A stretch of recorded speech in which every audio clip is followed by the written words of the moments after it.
Hello, hello, hello everyone. Welcome in, welcome all. I hope you have had a great day so far. Let's go to make it just a little bit better, shall we?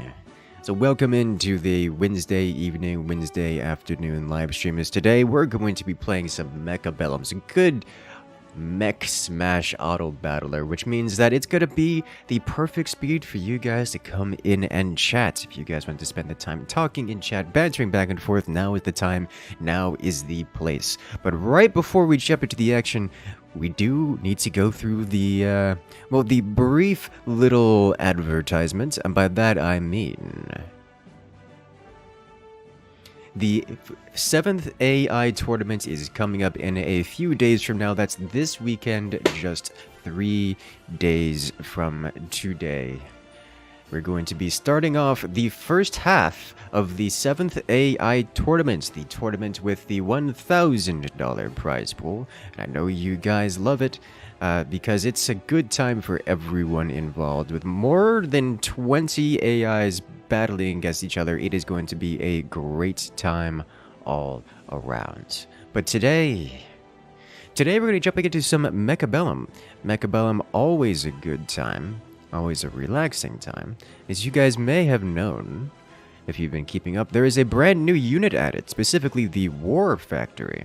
War Factory, giant mech by even Mechabellum standards. It's, well, big. It does a lot of damage, and it's tanky, and it's the only unit that has an upkeep. That is to say, it costs money to have it on the field every round, which is kind of important. So we're going to get to play around with that, show that off a little bit as we jump into the action.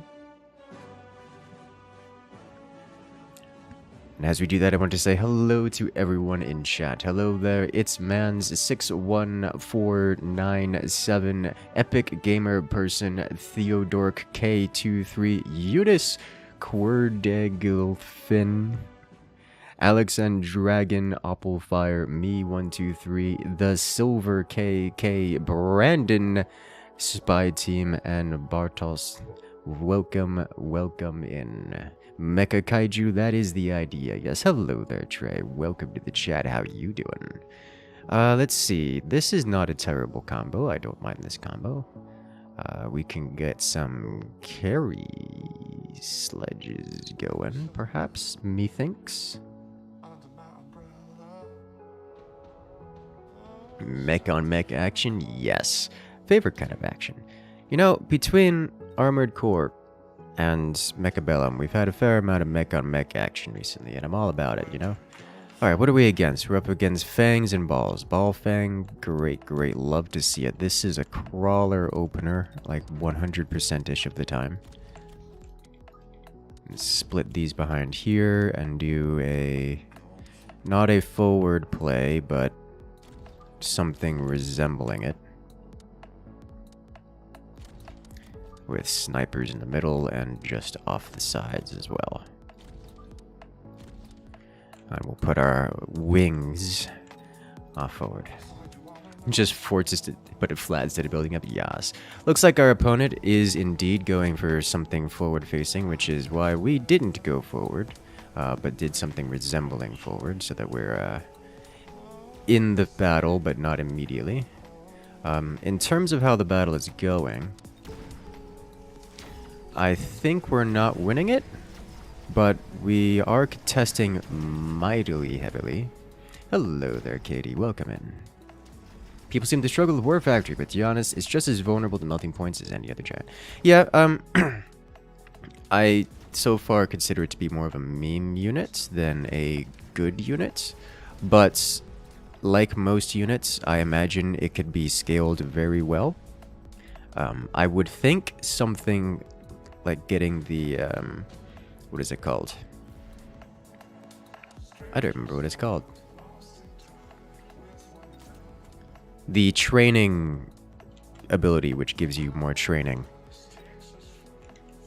Which upgrades your units every turn. I would think that would be a very good solution to that problem in particular. I think I just honestly want to add... No, I need to spend my money a little bit better than that. So I'll add one sledge, one crawler, crawler goes here. Other sledge goes here? Question mark? I'll slide it forward one as well. Shield this. Keep this shield a little bit further back so it only partially protects. There we go. I am missing some shield break of my own. Guten Abend. Guten Abend, Max. Welcome in. Welcome in. Looks like our opponent did also add some crawlies of their own, so I'm going to have to deal with that. Sees the memes of mass disruption? Yes, that is the idea. Do you know how to counter storms? They're always a pain no matter what you do. Counter is a strong word for dealing with weather. One of the better solutions is to more or less ignore them. Storms don't really have a counter so much as they aren't particularly effective at what they do, and they just generally splash damage around. So you want to more or less mitigate them rather than counter them. Does that make sense?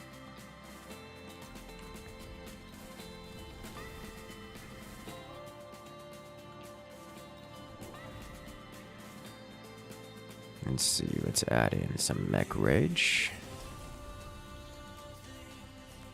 Put you right front center here.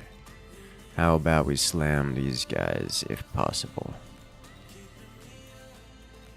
And put you... yeah, we'll do this. Time to stop playing Starfield, but why not both? Yeah, most of the time when dealing with storms, I'll do something like put a crawler up here, or path it back around, or just spread my units out more. Because the storms, they're expensive, they do a lot of damage, but that's really all they do. If you just don't build units that are vulnerable to them, or don't put your position your units in a way that they do incredible amounts of damage, then they really don't do much other than just be expensive. And then you don't have to worry about them, because they don't do anything other than be expensive. Does that make sense?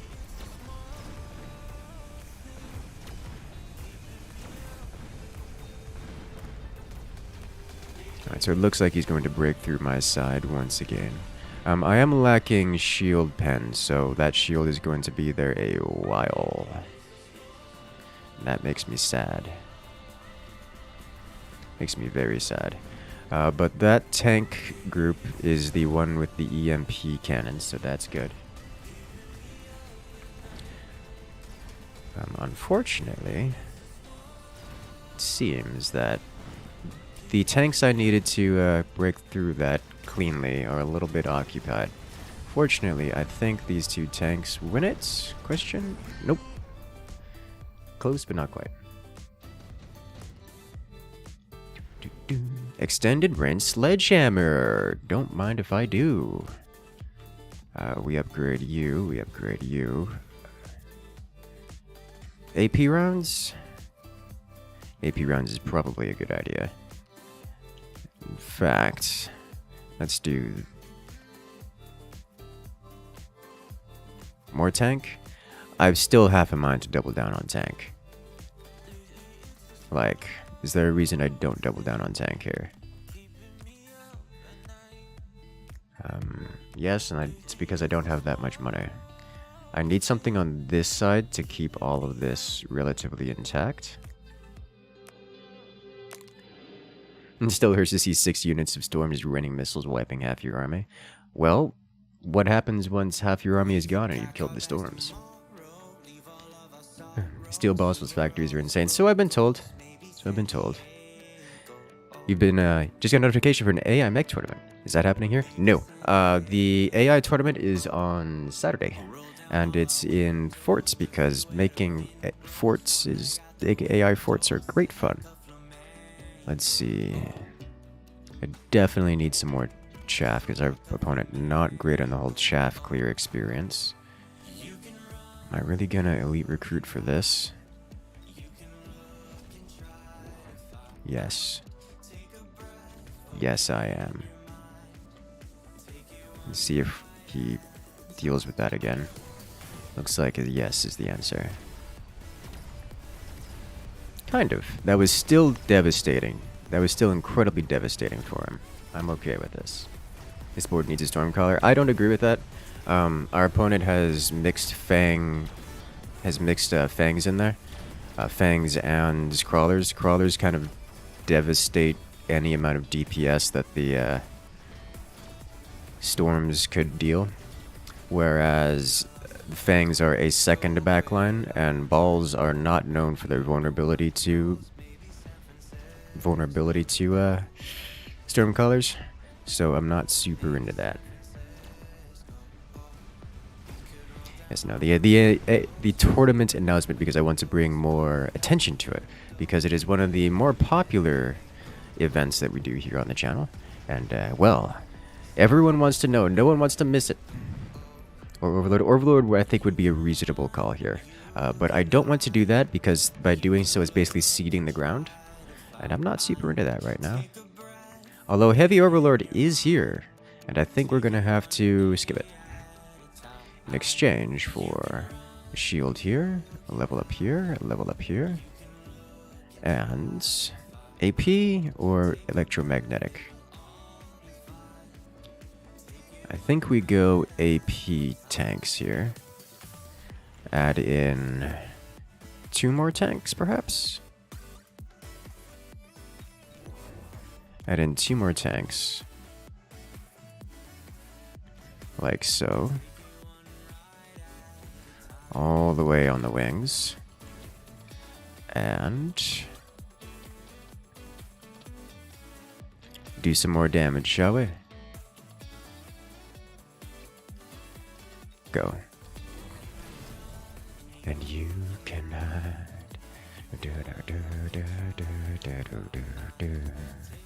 Hello there, Keith. Welcome in. You like earth colors, like dark green, brown, gray, etc. Blue and purple kind of remind you of when rocks get wet and they shine under the sun. Oh, Lord. That's understandable. Yeah. I can say of all of my favorite colors, gray and dark green are some of my favorites. Oh boy. I did not take into consideration the backstabbing crawlers, nor did I really have the ability to, outside of using the call down. But that was incredibly painful. With the energy absorption, we're going to need to do something about those balls. I can get hackers in here. That would be acceptable.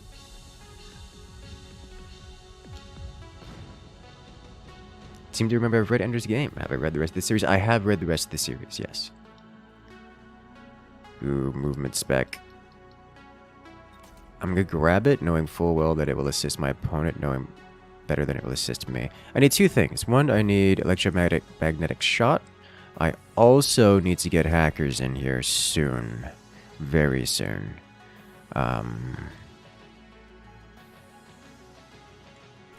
I think we buy out for it. I think we buy out for a level 2 hacker. And we suffer the consequences of that later.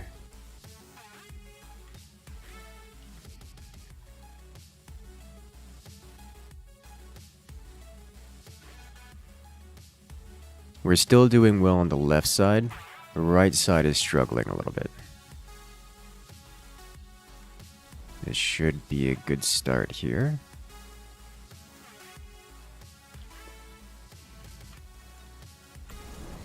Okay. Alright, so he's doing flank attacks to pull my units away, which is not a surprise at all. Looks like he's got an extra range on his balls as well. Which is enough to cause problems for me. Okay. Maybe self-destruct rhino would do good. That does well for 1 round, but then stops working beyond that. So while it may keep us alive, it won't solve the problem. Senior attack spec is probably what I'm going to have to go with here. I think our opponent's just too far ahead at this point. I needed to go hacker earlier on. I've done this a couple times before, where I've attempted to beat the balls with non-direct, like non-hard counters, and it just doesn't work. Especially when they start getting things like amp core. It scales way harder than anything I can deal with. That's just kind of how that goes. And it's my mistake for not dealing with it earlier.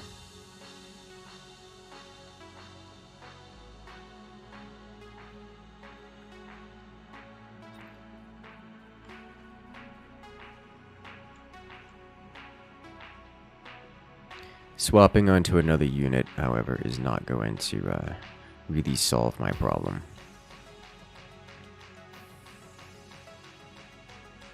He already has fangs on the field.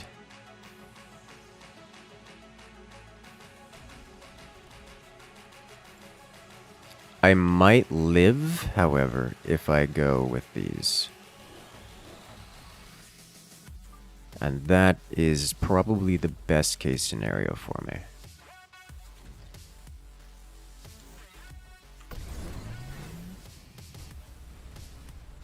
Wild air units appear, yeah, he knows. He knows I'm desperate, he knows I'm winning, he knows he's going to win, there's nothing I can really do about it, so drop the air units. Hope it's enough to keep me alive. Hope the air units do enough damage to keep me alive, which is unlikely. Very unlikely.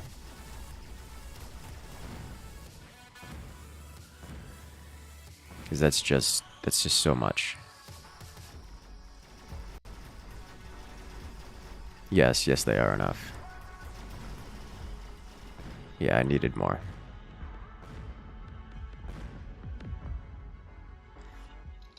It was not enough by a lot. Balls are very strong. I needed hackers earlier. I needed to, the moment I saw balls on the field, I needed to swap off tanks is what I needed.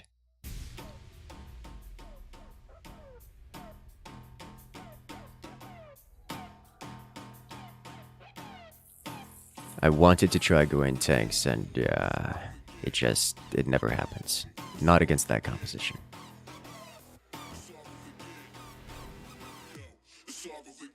Let's see. Heavy armor spec? You know, could go tanks again. The reason I wanted to go tanks when I was trying to force them was so that I could build the new war factory and have it produce tanks, which would just have been a great experience. But alas. All right, he's got sniper, fang, phoenix. That's a tough composition to deal with. Let's see, I do have snipers of my own, so we can contest this, but I need some front line, and I think the front line we go with is fangs this time. Alternatively, I could have gone with more tanks, lost the round, and then dropped fang on fang later. That would have been an acceptable option.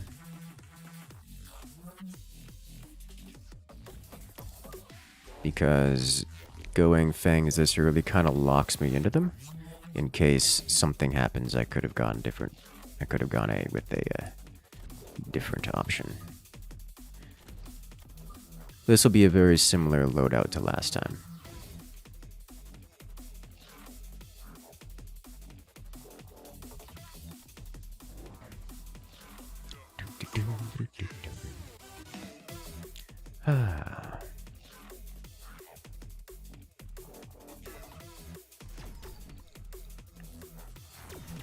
Our opponent does have more chaff, but we have slightly better chaff clear.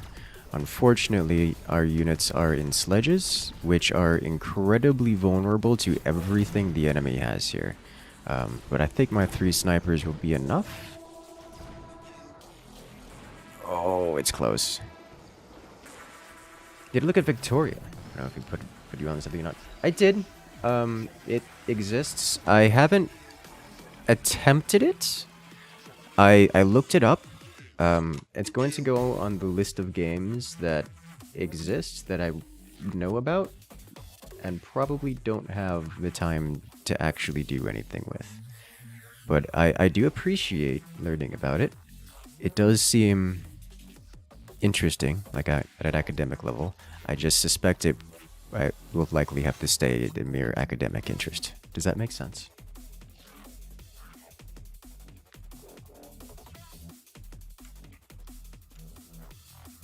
This is another lineup that's very questionable to go for tank. This is what a mass fang loadout looks like. Like, this is where I should swap in the mass fangs. But instead, we're gonna go tonk.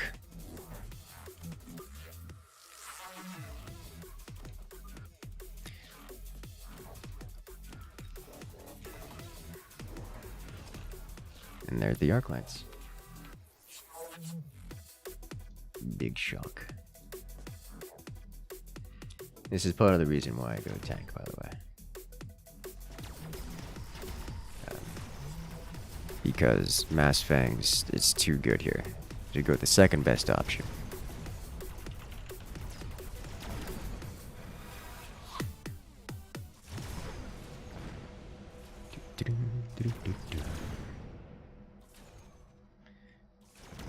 A sniper strong. Mustangs plus explosive ammo. Is also not a bad idea. Skill spec, always tempting, but I want none of these.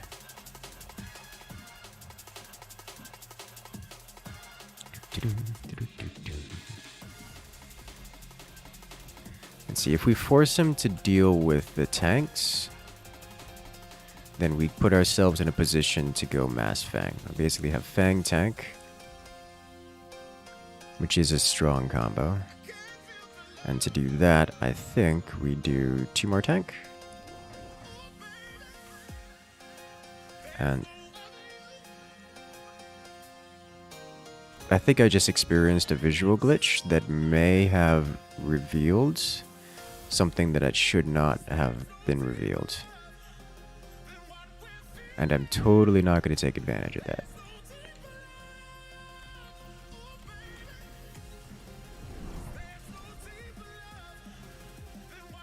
Okay, no. Alright, so our opponent is heavily developing against Fang. And I do not blame him for that at all. It also means that we're not going Fang, we're instead going anything but Fang. Unfortunately, because they're so heavily invested into anti-Fang, we do not have a front line. Which is a problem.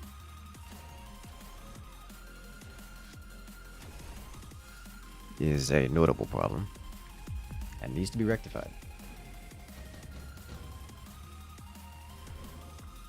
Shield device spec, Wasp Swarm. Not into any of these really, except for maybe Wasp Swarm. Give him something to think about. So I definitely need a stronger front line, and I think that comes in the form of crawlies. Can also do the Mobile War Factory, which I think we start. Or at least we unlock. Get a pair of these. Put you here. And do Mech Rage. I think we'll go Mech Rage here. Okay, I do have to look out for this because I have no real defense against it. Neither does our opponent.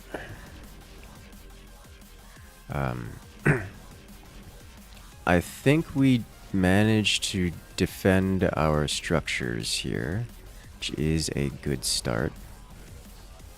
It's close, but we do. And the tanks hard clear his ground forces and actually are going to take his buildings. So yeah, our opponent has done so much to deal with our Fangs that just by not investing into Fangs, we've overrun him, is how this is going. Mind you, we still have to deal with his Phoenixes, which now have range and can kind of sort of beat our snipers. Or at least are capable of beating our snipers.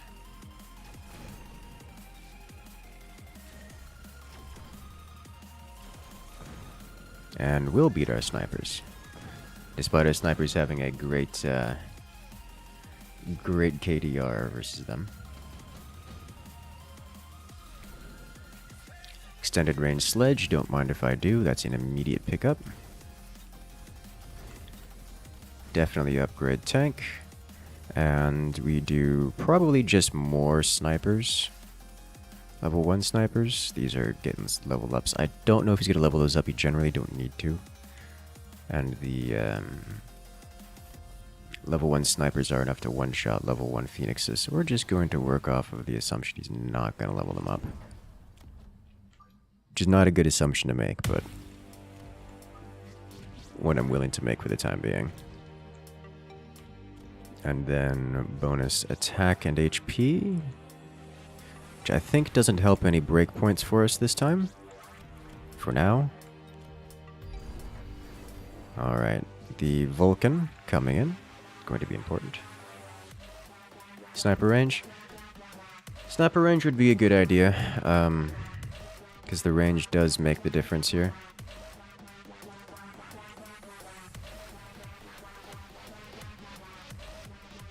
Okay, the Vulcan will be trouble for us.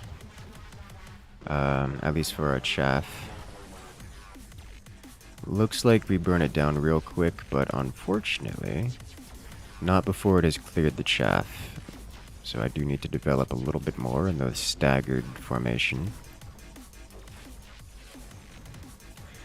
His additional crawlers were devastating to me. So he had 2 threats there that will not be there this turn because they were temporary. Let's grab this, this, this. Sniper range. So now we match. And probably 2 more crawlers and a 3rd crawler.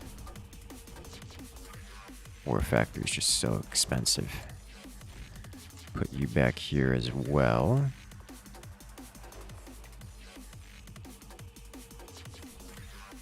Let's try to invest in our extra survival this turn. That's really all we need to do right now. Is there anything else?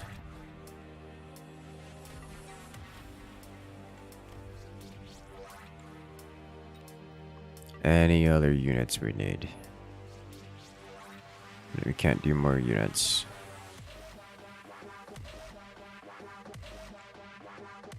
I think we let it go. Probably should have done a shield to defend against that. But those are great sentry missiles for me. We're managing to break through his lines with chaff and kill the giant Vulcans. Well, hello there, Taichuru. Welcome in. How you doing today? Quick shout out to Taichu here.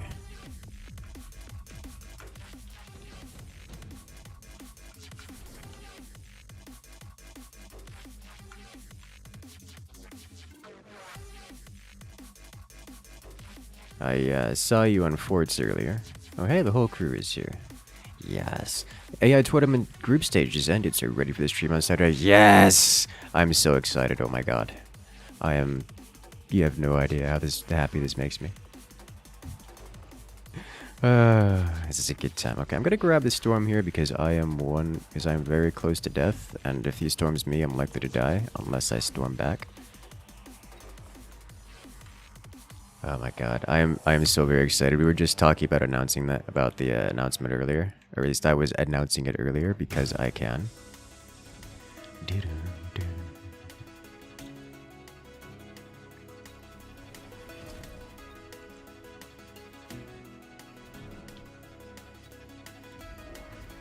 Yeah, okay. This is happy. So now we have... It's a, Now we have a giant mech. Its whole gimmick is that it produces other creatures. So we're going to be watching that happen, which is great fun. AI tournament group stage just ended. Yes. Hello there, Shadow XD. Welcome one, welcome all. I am very happy. How the decks doing? Don't know if you have them near this time of year. Oh, they're always nearby. So I live like right off of a river. So they are omnipresent, whether I want them or not. And the end result is that there are always ducks, period. Whether or not I want them next to me is a different question. But they're always nearby. That is for sure. Ah, yes, you can see its giant leg cannons firing upon foes. It's rolling through. It's got a lot of HP, and it just does not care. And it's producing tanks. Every 5 seconds it produces a tank, which gets almost immediately eclipsed and, ran over. But that's a thing. Oh god, I hate this. There's so many good, strong options that you could throw around. Vulcan's Descent. Vulcan's Descent does not do much for me here. Shield Airdrop. Electromagnetic Blast also does nothing for me. Acid Blast does something for me, but I would rather be defensive here. Like so.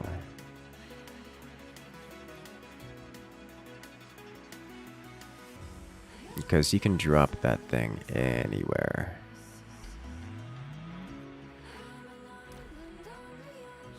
So let's prevent him from doing that meaningfully, yeah? I do need defense against the wasps, so I'll play this defensively. I think we'll do mass-produce... Are we doing mass-produce phoenixes here? I think we'll do mass-produce phoenixes here. And leave it at that. Tank upgrades. 2 more chafflings to play with. What else? Sniper ups. And then range and speed for this turn. If I buy out, I can get... I can't think of a reason not to buy out, so we're going to buy out. Which means purchasing this, slapping a couple of these around. Okay. That's painful.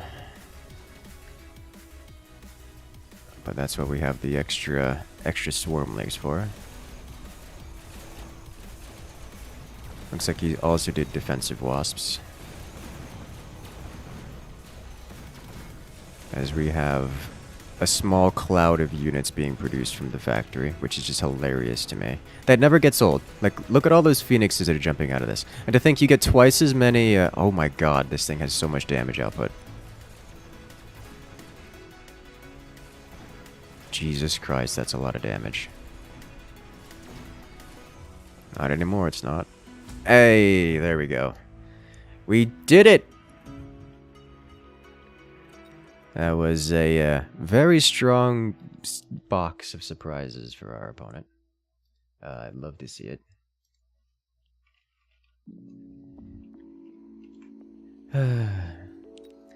I mentioned that one makes me happy. Well, coming in from for those coming in from this stream, I assume you already know this, but make sure to check back this Saturday where we have the 7th AI tournament just 3 days from now starting at 8 p.m. CEST.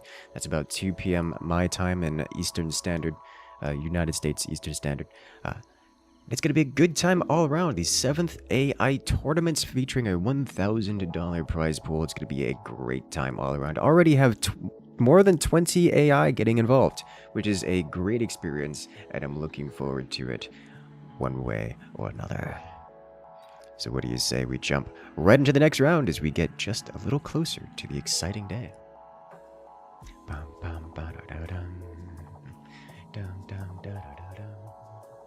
So excited for the AI tourney. I know, right?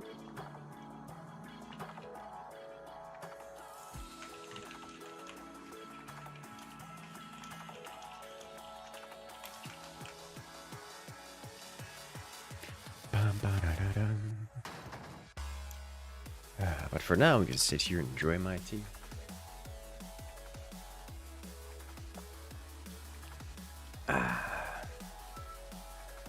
And Vulcan's damage is even more nuts. The Vulcan has stupid DPS. We've known this a very, very long time.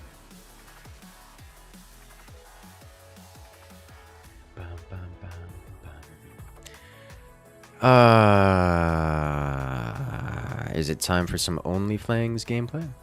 What time is that in Pacific? 3 hours earlier, so that would go from 8 p.m. CEST to PST should be 11 a.m. it starts for you. At least in Pacific time. This is not what you want your opponents to be looking like when playing Fangs and Only Fangs.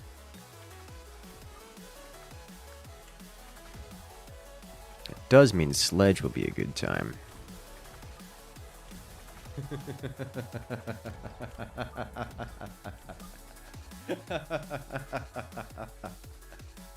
What time is that in Pacific time? Every time I hear that joyful laughter, it makes me happy. Just like I can't help but smile on the inside.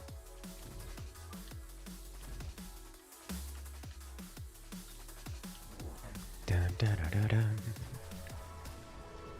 A couple of Arclights could clear that out without much trouble. You were correct, and so could tanks.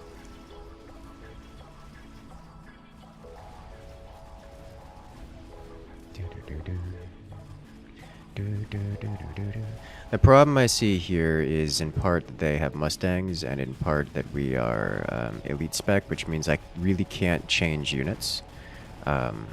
It's just not doable, which is a problem. Which is one of the reasons why I like to go almost exclusively Only Fangs with elite spec, because if you don't, then you just don't have enough units on the field, because you spent your money tech switching rather than developing units. So you need something generalist, something like Fangs, or else you suffer. Well, it's meant to be, eh?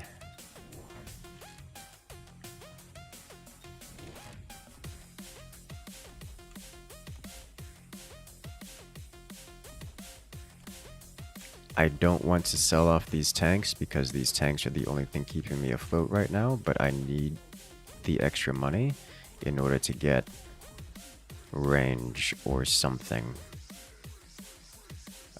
We'll just lose another round, as that's usually how that goes.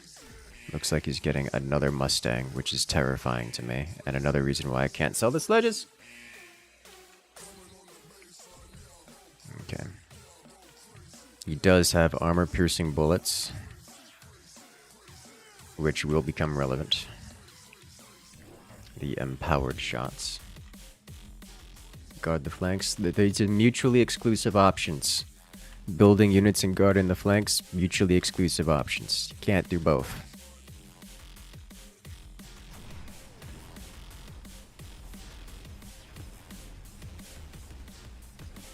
So typically here, if our opponents didn't open with Mustang Crawler, I would sell the sledges here. But the sledge is the only thing mitigating the HP loss right now.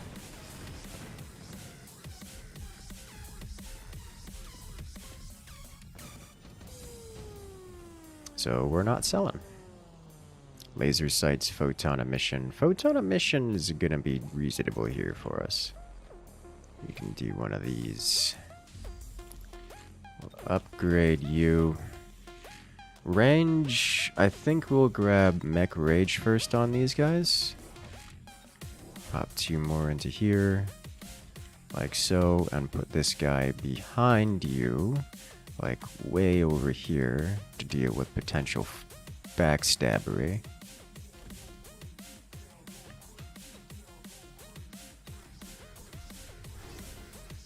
And then, yeah, that range is going to be a problem. We need shields.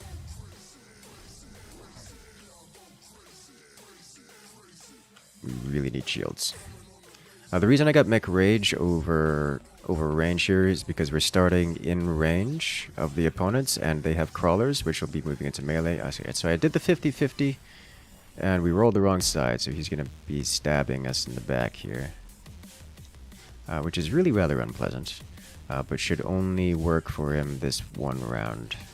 Not that I expected to win this round anyways, but nevertheless.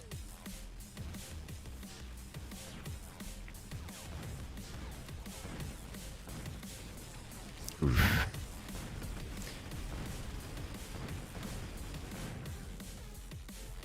It hurts. But we should be losing by less and less as time goes on. Electromagnetic impact. I don't particularly want any of these. Skip. We grab Fang here, and now we can invest into range. Range. That way we always get damage done. And we'll upgrade you, as these guys should, as you see, round damage, they're dropping off to no longer being top damage, and are instead being supplanted by Fang units.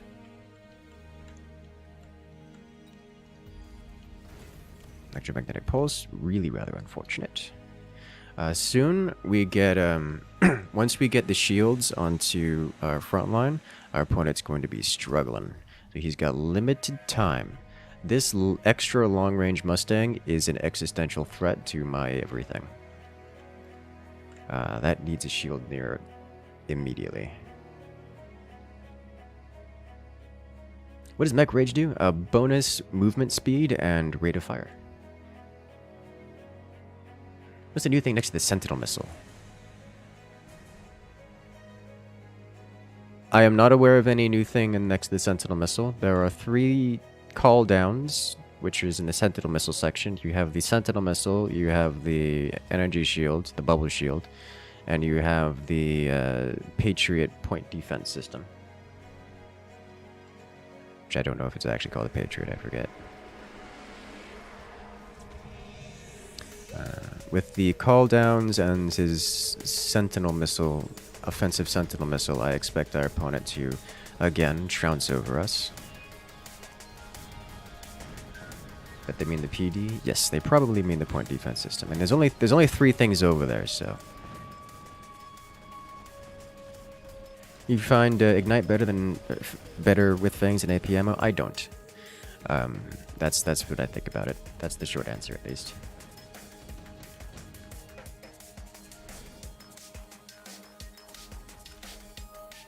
This may be the obvious play, but I'm doing it anyway.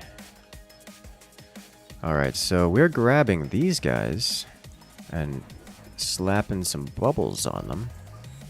And, good luck. Please.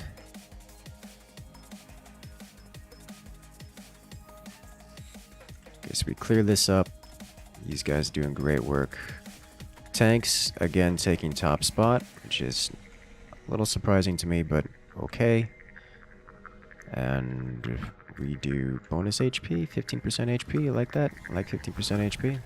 Oh god, our opponent's smart! Why you gotta get the good upgrades?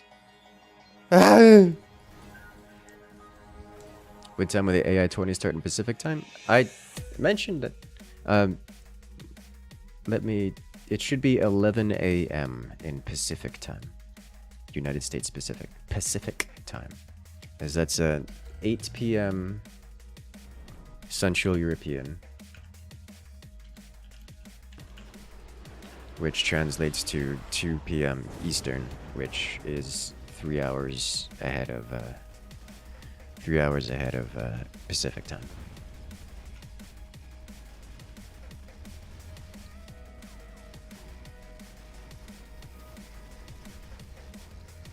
Using hackers solely for the shield? Yes!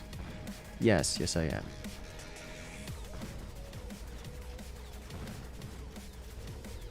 You see, it has worked quite well.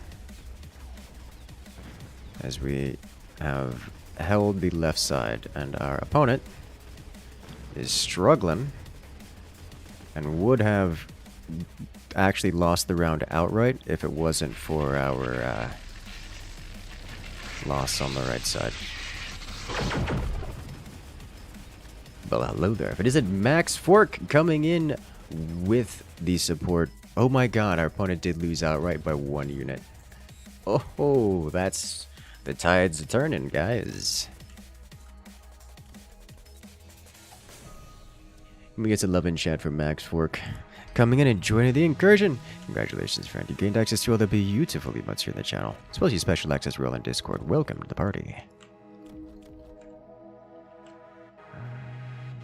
Getting 200 doesn't get us much of anything, so we're just going to level you up. Honestly, I think we're going to keep the tanks around. Let's leave that be, yeah.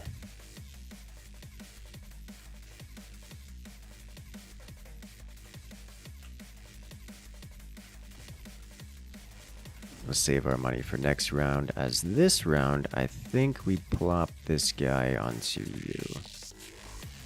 Push through a little bit harder. Some more level ups on the Mustangs. The bonus damage on the Mustangs, a little painful. This would be a great opportunity for me to drop some Stormcallers down. Our opponent had the same idea.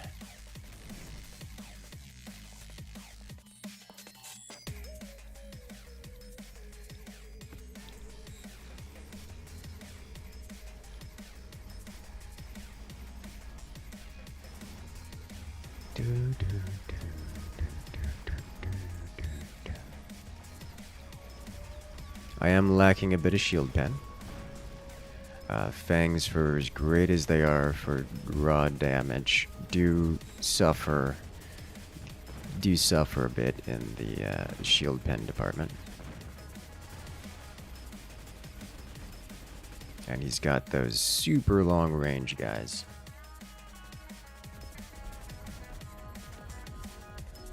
So we're coming down to the end here. Salt melting point, elite fang. Yes, at this point, yes. I do need something akin to Stormcallers here. So let's get those.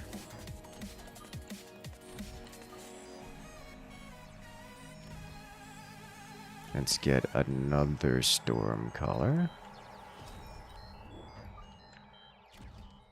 Do I need range? I don't know that I need range here. But this should help immensely. I will bubble shield this. No. I will... Oh, so close. I need portable shields and armor piercing on these. I'll add the shield here because it should help against that first hit. Let's get these two and move on. The EMP doesn't do much here for him because I've got the shields. Although it will damage the shields, which is good for him, but keep that stuff away alive. Is there a way you could take him by surprise? I could, but I don't particularly want to. Most of his units are strong enough that they aren't going to be getting into serious trouble if I try to take him by surprise. So attempting to take him by surprise and failing will result in more trouble than if I just didn't try to take him by surprise. Because most surprise tactics are overall less effective. It's like trying to stab someone with a dagger. It's not as effective as stabbing someone with a full-on broadsword. But if the person is blocking the broadsword hit entirely, then stabbing with a dagger is going to do more damage. Does that make sense? So, like, I don't mind attempting to do the backstabbery kind of stuff, the cheesy plays, if you would. But overall, I prefer not to. It tends to have a higher percentage play to actually try to hit him with the proper attack.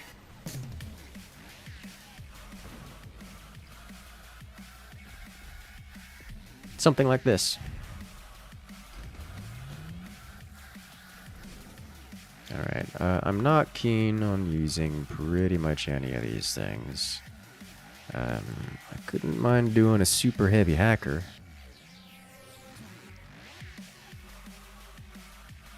How about just a regular heavy hacker? Throw you up top. Just to give you something extra to think about. And how about we do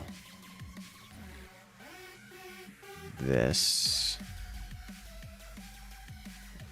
Is that still kills? Yes, way kills. Super heavy war factor. Almost tempting. What's the AI for the forts coded in? Just code in Lua. Lua is a good unit. Put you here to cover this guy. Next, we definitely need damage and or shields. I think shields will do damage next turn if available.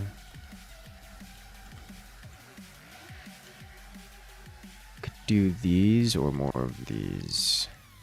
Let's do Fang here. Like so. Give him something to think about, yeah.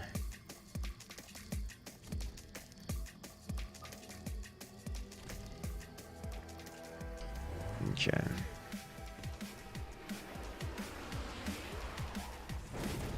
There we go. Interesting. Melties. That'll bring down my shields faster, but I guess the shields really are a big threat for him.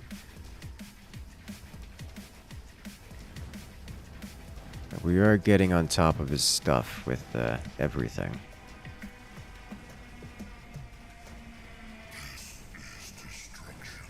And we've got lots of DPS available for everything. Does he have armor? No, just super heavy. Okay, I mean, it's not going to save him. We've just got incredible amounts of units, so like, that's the end of that.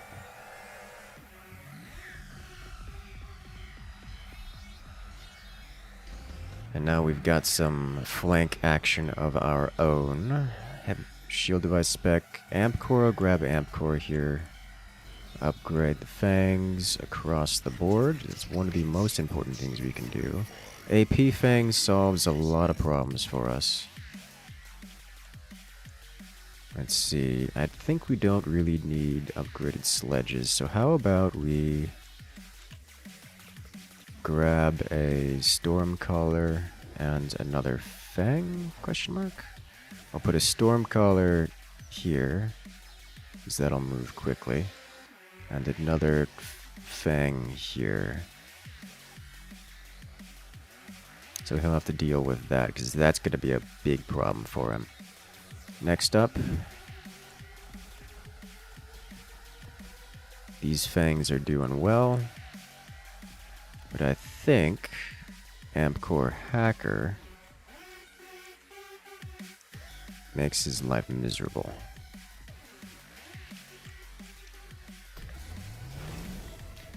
Okay, that is EMP. Understandable. Where's the nuclear strike donation? I mean, it exists.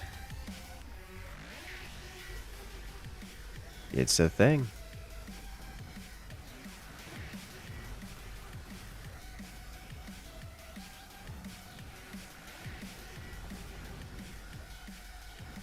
And we break through.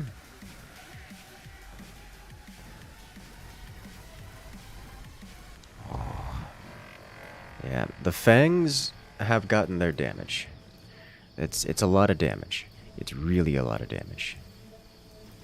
Amcore Hacker died pretty fast.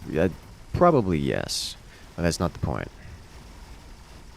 It is meant to die first. It's just a matter of what it does in the process.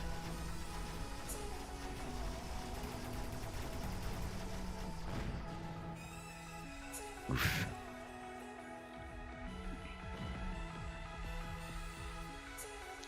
So I really need to be ramping up the problems here for him.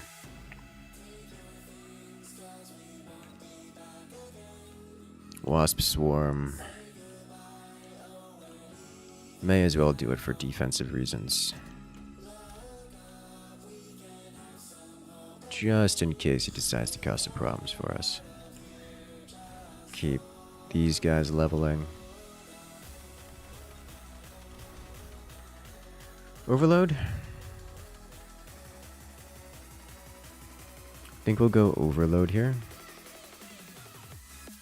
And like EMP. as well. 2 more Stormcallers.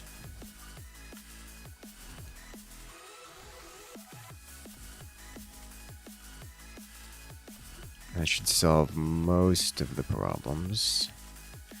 That'll break his range. That'll break his own EMP. Is there anything else we need here?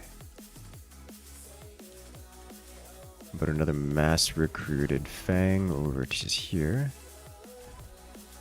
And then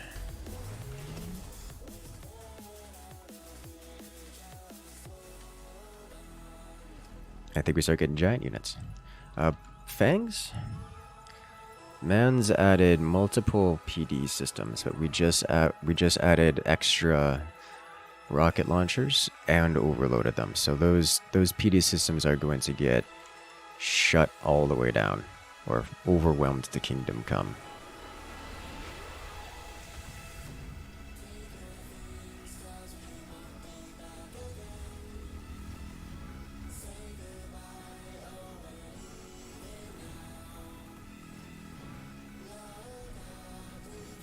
As you can see, they are not solving the problem that he intended them to solve. As we punch all the way through the building. So I'm very okay with this. And now we've got EMP onto his Thickums units.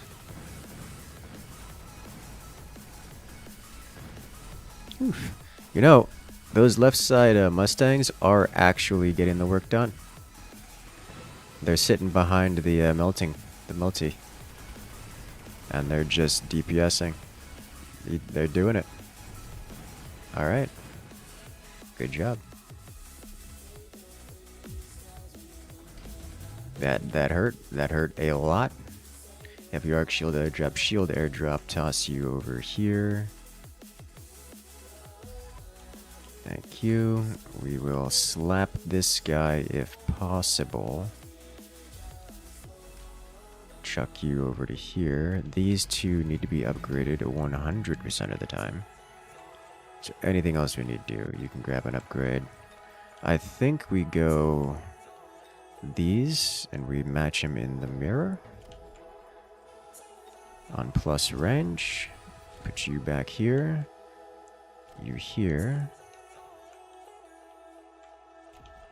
Obviously his melty's stronger than ours by a substantial margin, but we do have a lot of goods in front. And as long as we get bonus range, we should at least get close to outranging it. What else?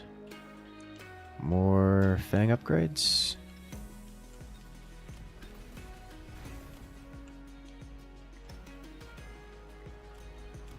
Stormcaller upgrades? Did we do Fang upgrades? That melty's gonna outrange our Stormcallers, which is hilarious to think about. Alright, let's go. Man's dropping double Sentinel missiles just to kill most of a group of Fangs. Corner Vulcan overkill, Corner Vulcan definitely overkill. Our opponent is dropping Incendiary everywhere, which does work both ways, but definitely favors him slightly more than it favors me. This time we hard clear his left and his right. Like, super hard. And the melties, our melties just wiped him out. Okay, this is a lot of outgoing damage.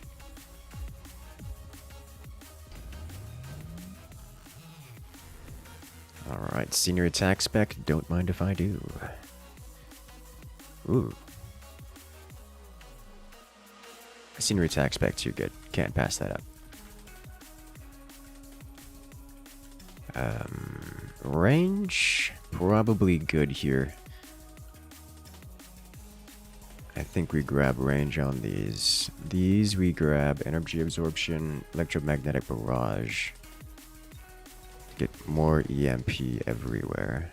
He broke our shield here, not big surprise. More Fang upgrades, that's almost a level 9 Fang, oh my god. Let's see, what else do we need here? More Stormcaller. More Melty? Can't do Melty, but we can do another Stormcaller. Slide you over here. No. Over here. There we go. I suppose any amount of missiles shot down is more than... Any amount of missiles shot down is more than would have been otherwise. Got nothing better to do with that.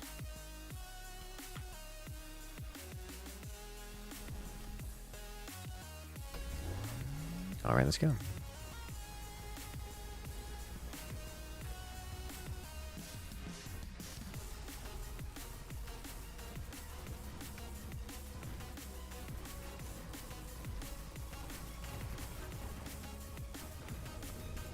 Yep, we broke him there. And, yeah, this is... Oh, and we hacked his multi. His melty. Oh, ho, ho, ho. That's a lot of damage. Yeah, that was very well played, very well played. Fang is strong. Fang very strong. Nice comeback. Is it a comeback if everything went according to plan?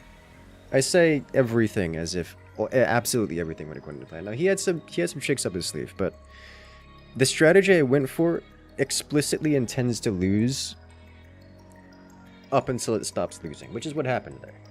He did take one round off of us, but after that point, like, that's well within the margin of error.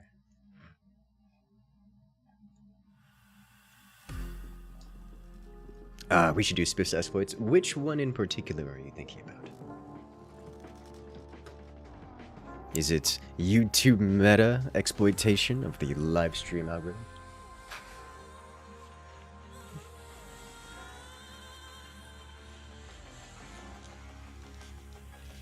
Because that's always a good time.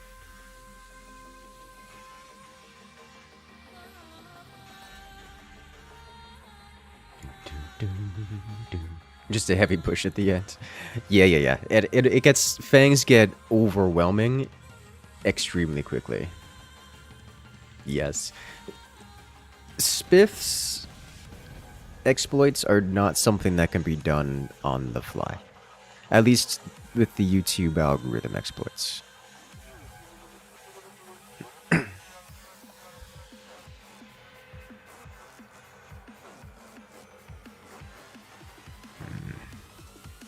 Fang Sledge. This is not an aggressive lineup here we're starting with.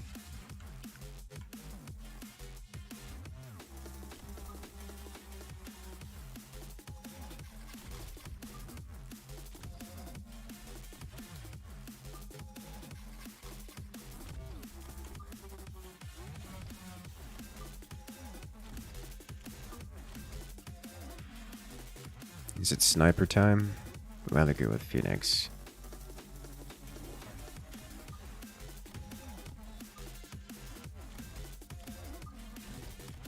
Okay. Let's go. Oh, he's off to the side.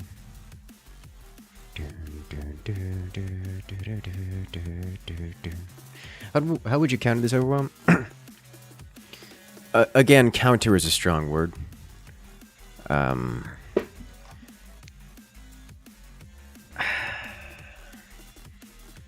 There are means of dealing with mass Fang, but to do so you have to not put yourself into a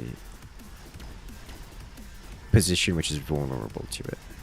Which I know sounds like the obvious solution, like it's a cop-out answer, but this isn't rock, paper, scissors. There is no just do this and win kind of situation. Yeah, sure, some things tend to be stronger than others, but if you're in this situation where you're getting overwhelmed by Fangs, the problem isn't the Fangs. The problem is a multitude of issues that went sideways beforehand. even if you didn't see those issues or recognize them as an issue at the time in which they were happening. So there really is no other answer than you messed up somewhere else along the line and put yourself in a position where you are now vulnerable to a Fang switch or a sudden Fang development. And what specifically you did to mess up is, well, not something I can answer because I wasn't there in your game. Does that make sense?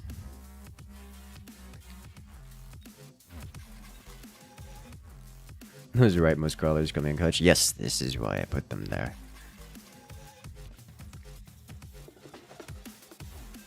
I don't really feel like going balls, so instead we'll go with these. I do have an idea of what I want to do. Because our opponent's already lined up here, we're doing this instead. And popping this guy here so that we can just put that on cooldown and go.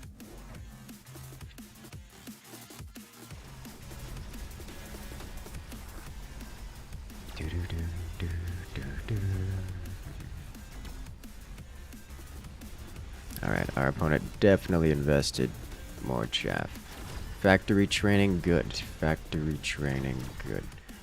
What I want to do is get the war factory, and use the intensive training on it. That's what I want to do, which is why I've got intensive training. So when war factory becomes available, we train it.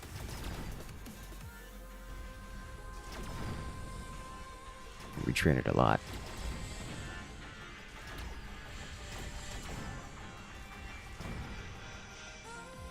You gonna play some Kerbal KS2, Kerbal Space Program? No, that's done differently.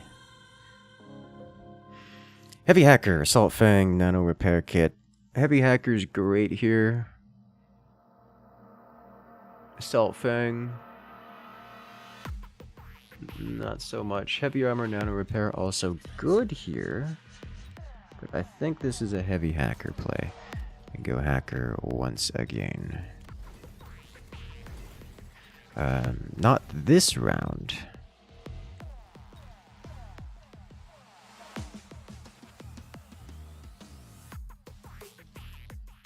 But we will likely go Heavy Hacker once again. I'm guessing I'm going to make a guess that our opponent's going to flesh this out here, so I'm going to flesh it out as well. Just to preemptively counter. Because if our opponent doesn't mix it up, then he's going to get himself in trouble. Okay, yeah, so he did that again, which is going to get himself in trouble.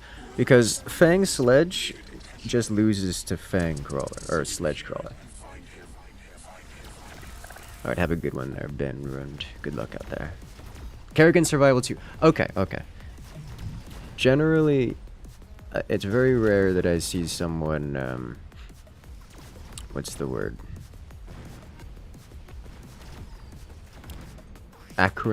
Use an acronym for an arcade game in StarCraft, because it's just too niche for people to know what it is. Have I tried Backpack Carry yet? I have not played it, no. I'm aware of it. Thank you for mentioning it, because I hadn't seen it before you mentioned it. It didn't quite pique my interest. It hasn't exactly gone around the social circles, but I do appreciate knowing about it. Go for War Factory spam. Thinking about it. Really am. Speed spec, advanced firepower, control system. Alright, well, that's a decision, and we're making it. So that would bring us up to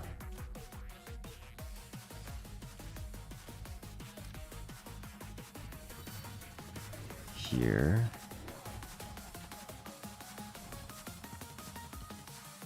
That should solve many of our problems.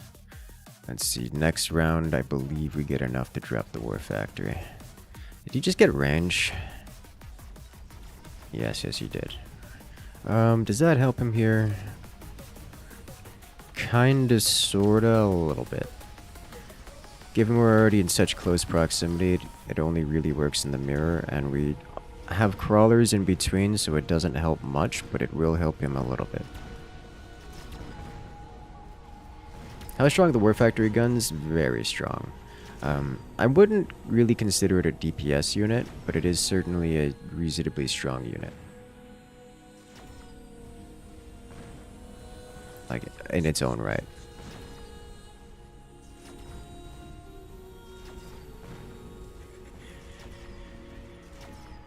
Yeah, the range is probably not an optimal choice for him here. We're too close and there's too much chaff in between. We start in firing range of each other's units. The only time it really makes the difference is in the, okay, we're gonna skip here. Is in the sledge on sledge action. So we'll grab you, put you here, and we'll put you over to this side. Like so. And upgrade this guy. And I would prefer not to get any more... Oh, hello. I'd prefer not to get any more... what is it called? Any more war factories. Because war factory's a little expensive. And the upkeep is kind of intense. Like, very intense. But it is wiping out those tanks, which is great to see. That's not true. It's not really wiping out them all. Could you explain the war factor? Big giant mech, many guns creates more mechs. Is big boy is what it is. He's a very big boy. Alright, amp core, don't mind if I do. Let's grab a Phoenix producer out of you. Let's grab both production facilities. War factor doesn't get these, but it does get this. Which I won't do this turn because I don't have the money to upgrade it. I do need anti-wasp, which I should have considered before getting these two. I guess Phoenix production does kind of sort of count as anti-wasp, yeah? But I didn't take that into consideration, and now I'm suffering for it. Alright, big tank, tank longer. That's your job. Die slower to give the war factor a chance. Oh, there was acid blast, and I didn't realize it. Oh, this is gonna be bad.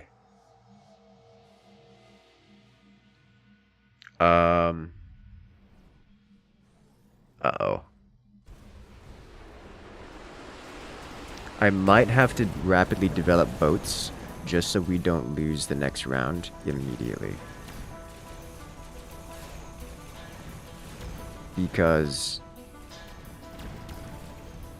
otherwise we're just going to lose the next round and we probably lose all of our HP.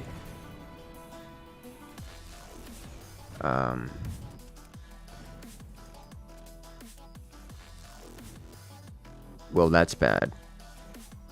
I did not realize I didn't realize that was on the board. Okay. This hurts. Because this will take us down to very little HP, and we will the exact same thing we have will happen next round unless I get... Yeah, okay.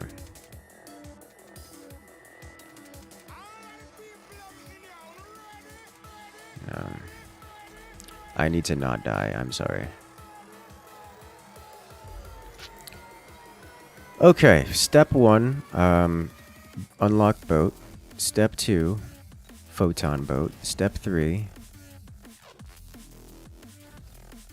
just place wherever you can fit.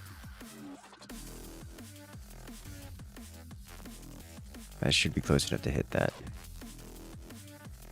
Step 4, please be close enough to hit that. I don't really have a step for. Buy out, buy shields, rapid resupply, emergency fang back here, put a shield here for emergency fang, try to hit these wasps. Oh my god, that's so much air to deal with.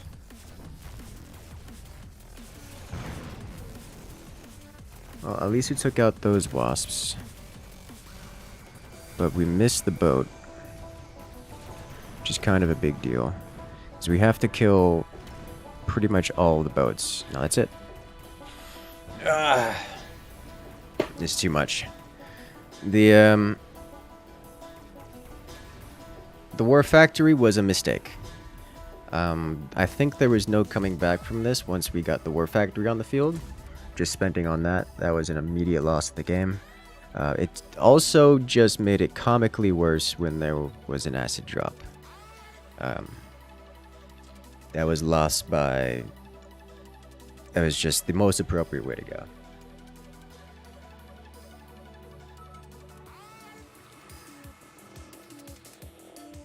Alright.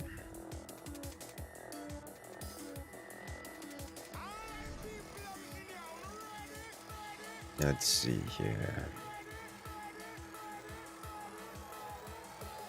Yeah, start with this. Oh, need Trey, good luck out there. This is a reasonable start. Do we do pure Fang here? Do we threaten Fang Opener and swap into anything else?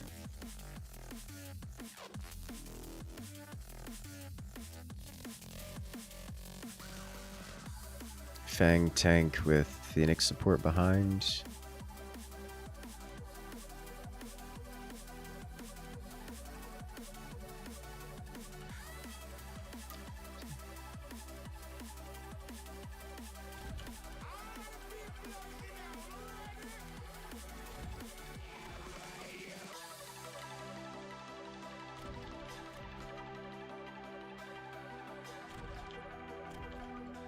Okay.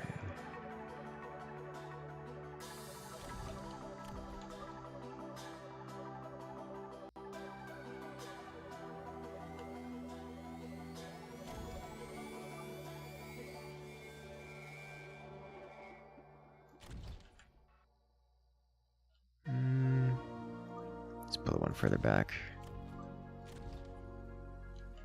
Now what else do I add? 2 more fangs? So if I do that, then I'm going to need something other than...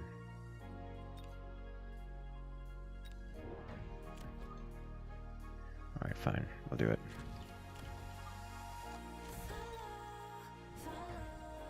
Okay. War Factor would have been fun if you hadn't missed the acid drop. Acid ruins War Factors. I think I'm almost entirely certain that even if I had seen the acid drop, it wouldn't have mattered. And the reason for that was the same turn that dropped the acid was the same turn that saw him bringing up multiple boats. As in, I didn't have an answer the turn. I dropped the War Factory the same turn that he dropped Mustangs. Which means I needed, not Mustangs, Wasps. Which means the same turn that I was dealing with the added threat of Wasps, which would have won the round 100% of the time, was the same turn that I needed to deal with the, I also needed to deal with the boats. So even if he didn't hit me with the acid, I still would have lost that. Because he had me basically in 2 layers, he was 2 steps ahead of me at that point. So, that's not, I do not see the acid as the reason for my loss so much as the shape. The chosen tool. We gotta take laser sights here like 100% of the time, right? Like this is a world in which we don't. Opponent's got a pretty good lineup here. It's something that I can clean up with sledges. Mostly.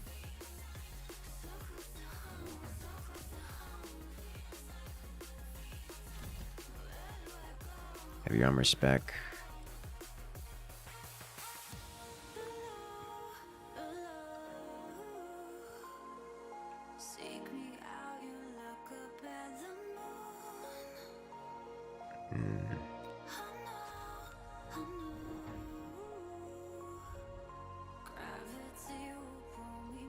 Okay.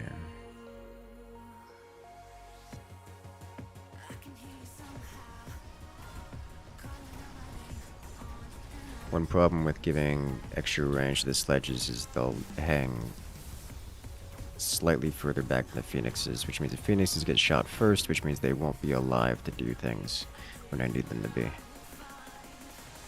Like, right now.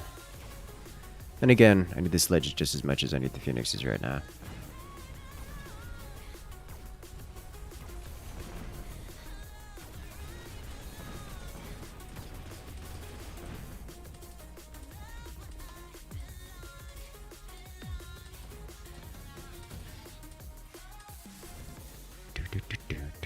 Charged ammo or improved fire. Take grab charged ammo here. 2 more sledges.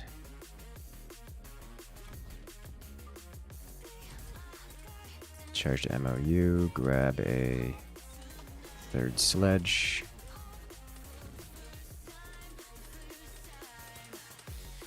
This should help immensely with our chaff problems. Like the crawler problems, as well as be beefy enough to keep the phoenixes alive for an extended duration of time, which should result in victory over their phoenixes, unless we just lose the sledges directly, which is possible, and seems to be what is happening. Alright, so we just directly lost the sledges. That's awkward. Didn't see that one coming. Okay.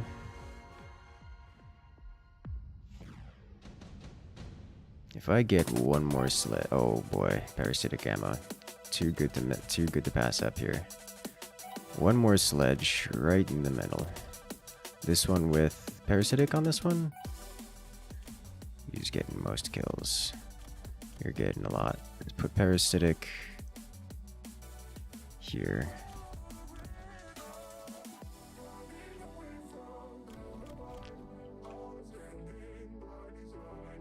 Portable shield would help us, notably. Defense enhancement will also help us significantly.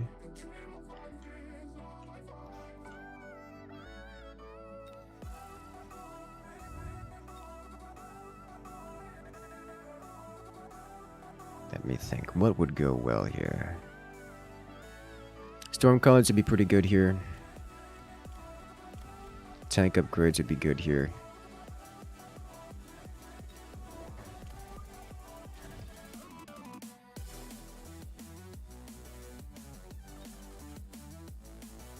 Let's just get hit crawlers.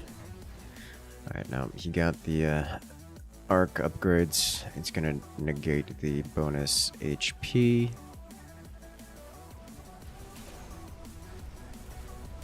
I think Mech Rage for the tank so that we clear his crawlers faster will help, because then our phoenixes get onto the arc lights and generally behind him far faster, which would be good. As we're getting close, it's just not quite enough. Bonus attack speed on the sledges should do it. Unless he tech switches into something else like boats, which is possible. I think not gonna be that big a deal. Speed spec, I'll take it. There's Mech Rage. Range, I think I'd prefer... Range would be good. But I think not a high priority right now. Instead... Phoenixes? Phoenixes would be great, I think. If we were to do... Oh, well, I can't do... Yes, I can. More units.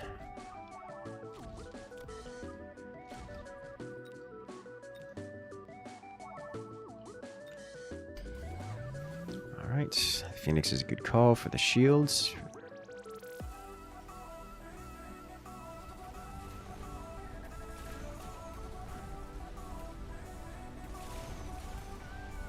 Opponent has added many Stormcaller. Does he? Which options does he have? Does have Overload, Incendiary, and Range, and also EMP.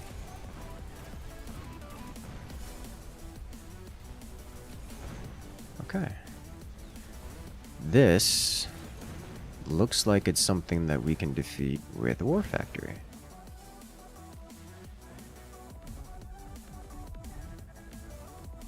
Nope, we're dead. Alright. Not quite. I keep trying to force War Factory on the field, and it's just not happening. It's a mistake. We're bleeding MMR. So good news is, if we lose enough rounds, eventually we'll find someone who doesn't know what a War Factory is, and then we can build a War Factory and win with it.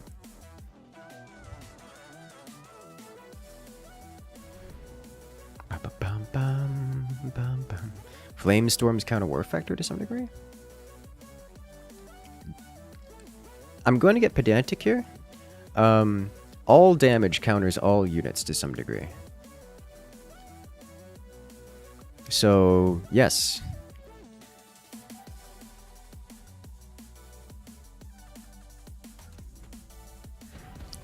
Going to ask for a little bit more clarification, what you mean by that.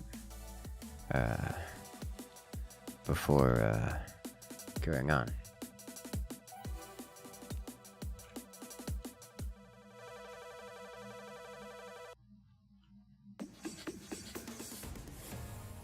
This is gonna be rough. I think we crawler ourselves. And we'll start here, but we'll quickly want to change off of this. You know what? We're not giving him the opportunity.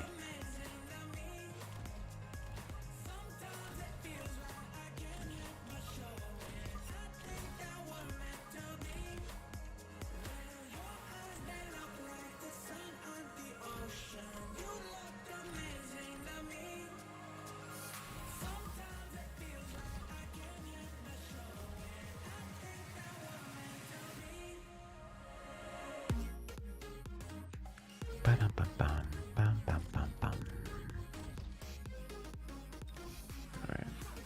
No cheese start. It's going for symmetrical, center. Okay. War Factory is a big thing. Storm shoot a decent spread of rockets. It's like what happened to your War Factory at the Acid Blast. No. No, not at all.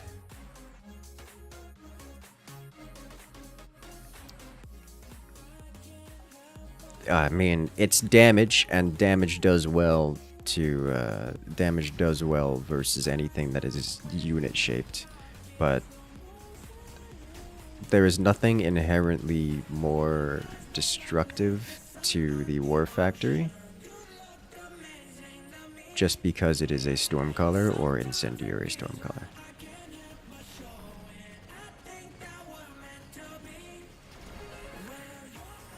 The incendiary nature or the spread fire nature of Stormcallers does not give them some advantage or specific advantage, I guess is just the best way to describe it. Some specific leg up against the against the War Factory.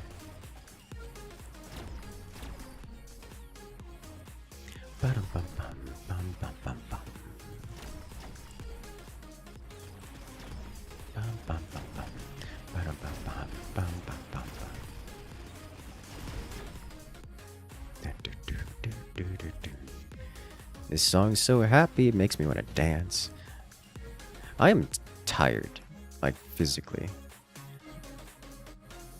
I was at a very somewhat more physically demanding job yesterday than usual.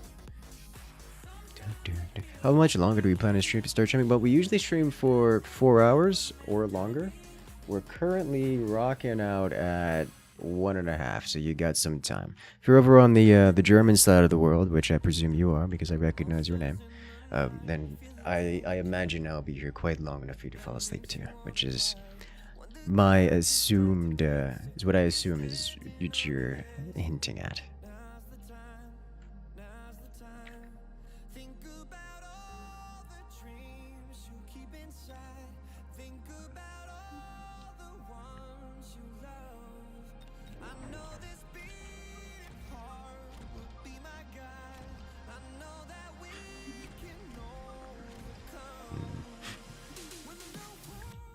Okay.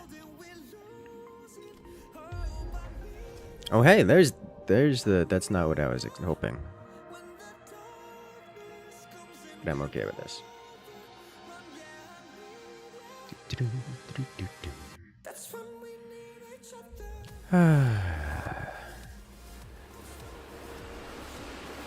Good news is that's gonna ignite and not be there for next round, so we don't have to worry about losing 2 rounds in a row.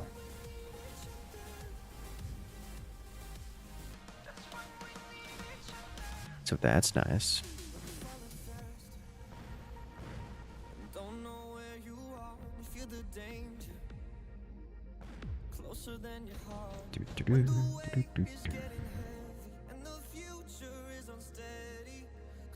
And repair kit, I'll grab it.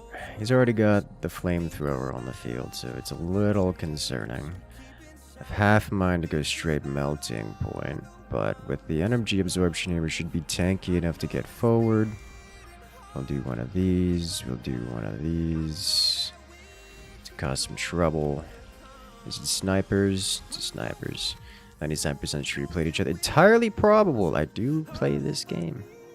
It is a game I do play. It's a good game.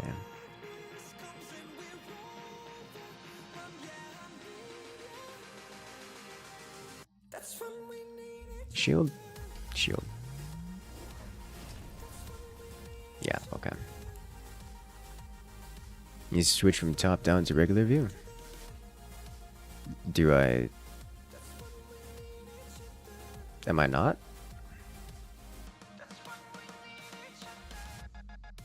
Is there a more regular view than the automatic view?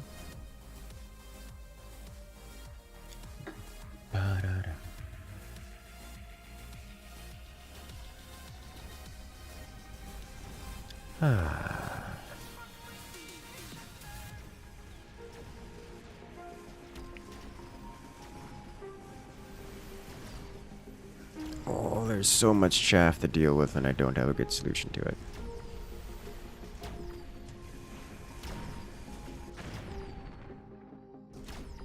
Oof. Good news is our shield will stay up because none of our units are in the shield. Bad news is none of our units are in the shield. I think it means the first person perspective. The amount of people that even know the first person perspective exists, I find it difficult that I find it unlikely that they would consider that to be the regular view. Alright, so to deal with this better, we're going to be casting range here. And explosive?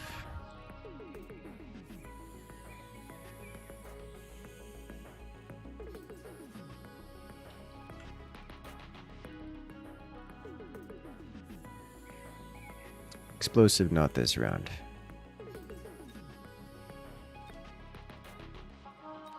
I do want another shield to help keep these guys intact. And then I want another Mustang here and another Mustang? Another crawler. Crawler here. Mustang here. I would love to have additional range on top, but I suspect that's not going to happen. Okay, let's go. The from behind view, the third person view.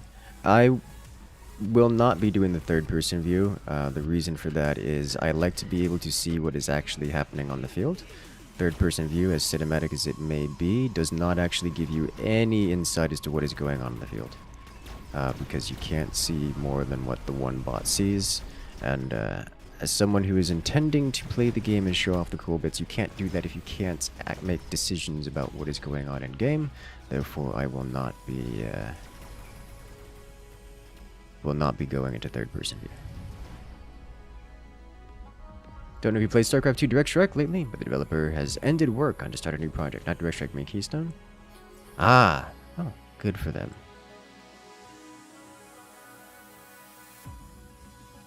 Understandable.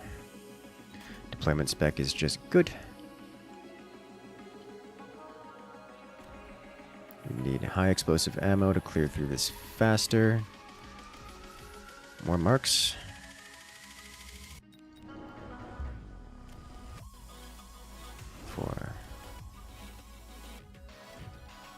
And more range.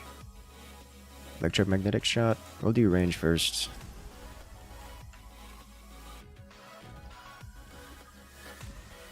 I have not played Keystone recently. I have been caught up with other games. Third person works from replays? It does. It does. And if something really fun shows up that we want to rewatch, that I will likely do.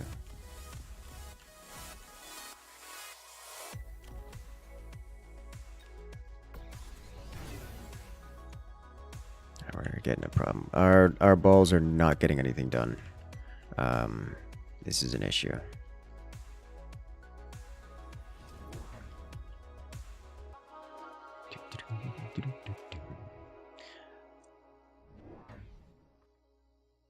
Factory POV from replay.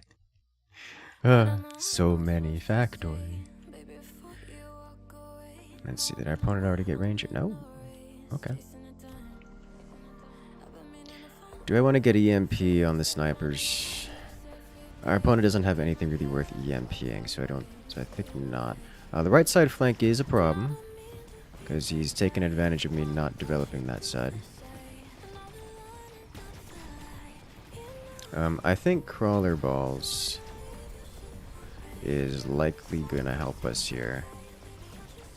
Is that it for my life? Yeah, it is. Yeah, he just needed the one additional round, and I do not have the ability to break through it. Alas. GG indeed.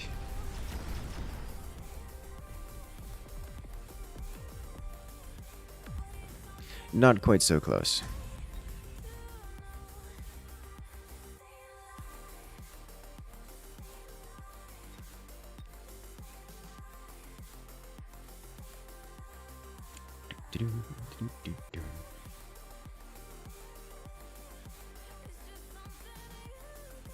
Hello there, Colony Events. Welcome in. How you doing today?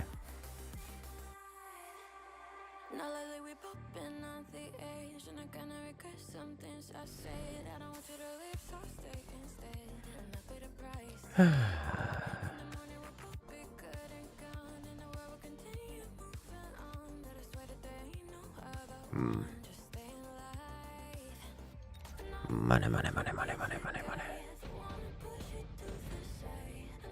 You dropping in for a bit? Got a work meeting in 5. Woof. Good luck. That's, work meetings. Always fun. Actually, I do usually enjoy meetings. Mostly because the only reason I tend to get pulled into them, for whatever reason, is because something happened and needs to be talked about.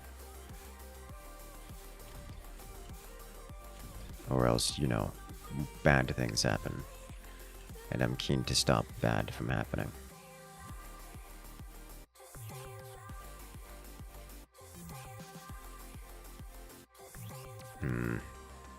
Sledge sniper or Phoenixes would be reasonable. More sledge, also reasonable. I have half a mind to save money for this round and let it go. Let's do that.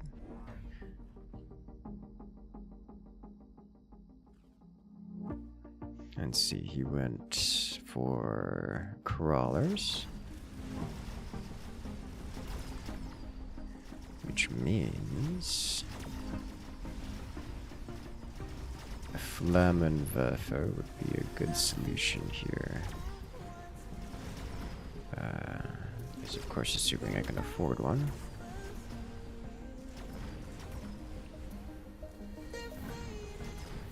I also need some measure of swarm for myself, which would likely be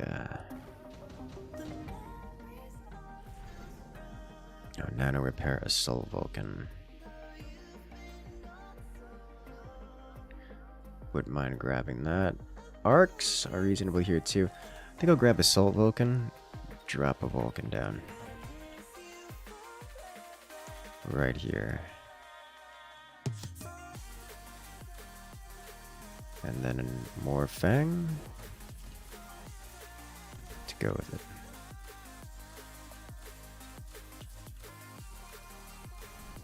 Alright. Alright, great. That Sentinel missile is going to be amazing. I could have made it more amazing. No, I couldn't have. That was amazing. Assault Vulcan goes in first, which is not ideal, but is okay. He's tanky. I can work with that.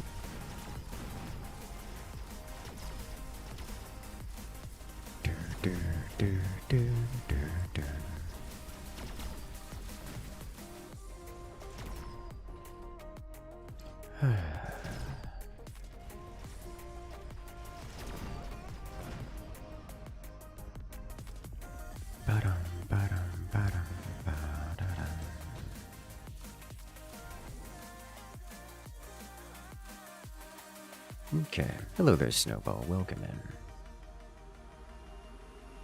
Laser sight, yeah. It's good to throw in over here. I don't know that I want a second Vulcan, because this could leave us vulnerable to answers to Vulcans, but second Vulcan does solve the problems that we have here on this side. Now what I wanted, press this button. Vulcan really do be wearing 2 space shuttles on its back? I mean, yes, and there's nothing wrong with that.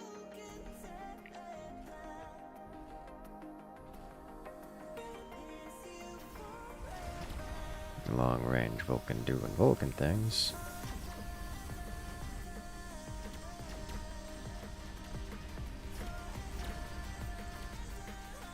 Okay, so this is the point where we just kind of need something behind to do single target DPS. Something like Phoenix's.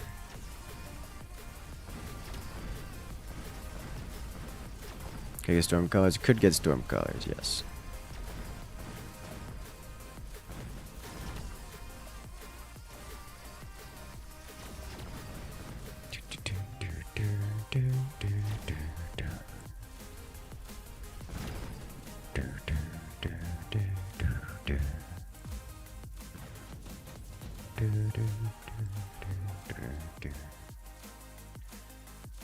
Heavy Overlord, improved melting point is scary to see because our opponent is likely to grab it. Shield airdrop, Heavy Overlord. I think this is the only one we don't do, if only because this is here. Like if I'm gonna grab one of these two, it's got to be this one, and therefore this never gets chosen. Alternatively, I could not go for bigger units at all, and instead go for this. And drop several of these guys onto the field, which should preemptively-ish deal with the preemptively-ish deal with potential giant units, as well as, well, most everything he's got on the field. Really? Fortresses. That's the one thing I didn't expect to see coming. And I am very okay with this. New Armored Core game looks great. I know, right?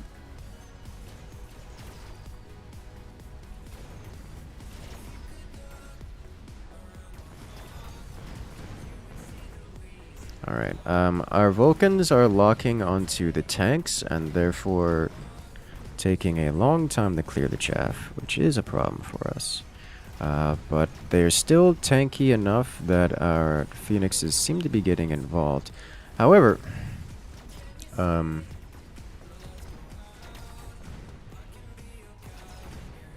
that giant, the nano repair is a problem. It's a big problem.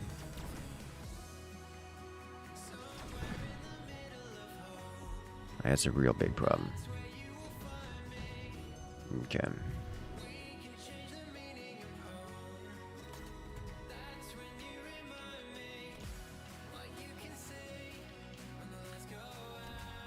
At least it didn't level up. I think we try overwhelming with additional phoenixes as a kind of stopgap. With charge shot.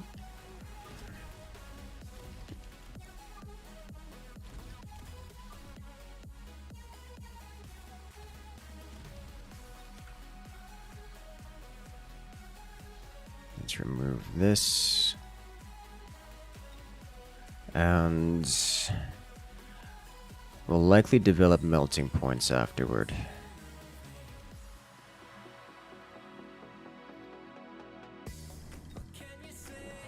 Oh yeah, we're definitely developing melting points now.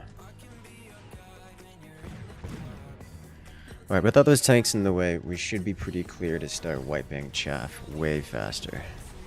Which will solve many of our problems.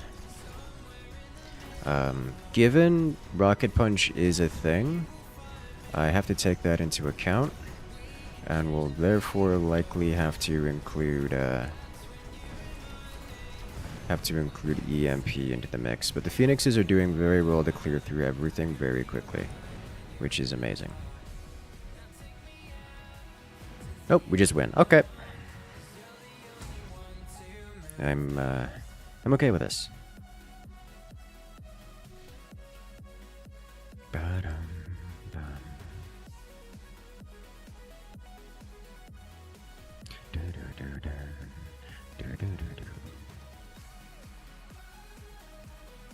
Works for me.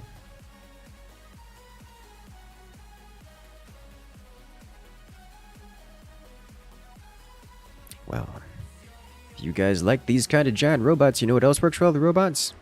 AI.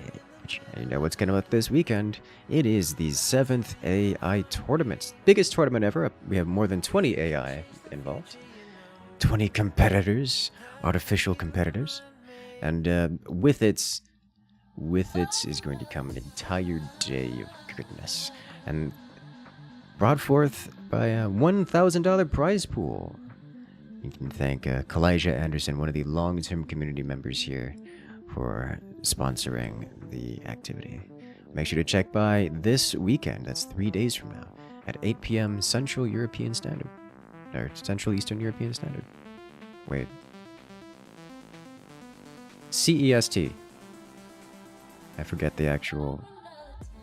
Why am I thinking Central? It's because it's got a C in it.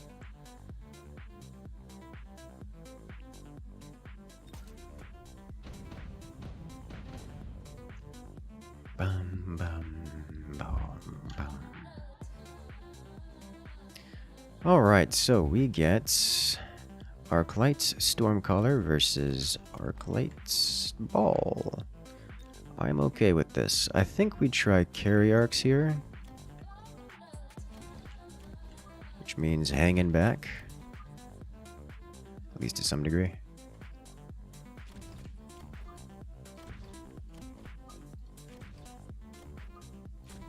Because we don't know which side he's coming in. We should just be able to do this. This man's crazy. And I am very okay with this. Submission Giant. Yeah, that was like one turn payoff. I'm very okay with this.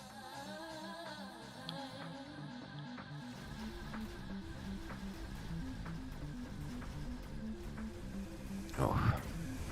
The Stormcallers doing the classic of missing their intended target and nearly wiping out a unit next to them. So unsurprisingly, our opponent's going to win this round. But the position he put himself into is relatively easily exploitable.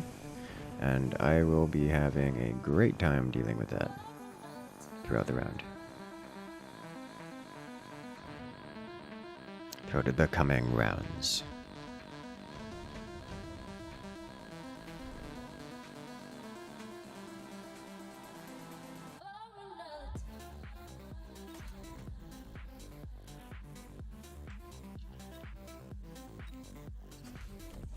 Range, not so much, but charged attack would be great to start here. However, I think we need units more than anything else. And to that end... Crawlers? Crawler, HP upgrade.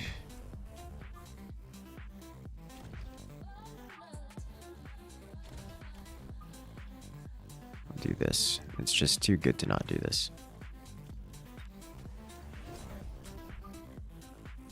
Like so. Charged arcs can come soon. That's a decision.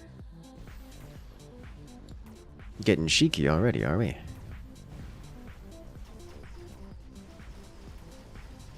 This is why we didn't invest in the storm colors.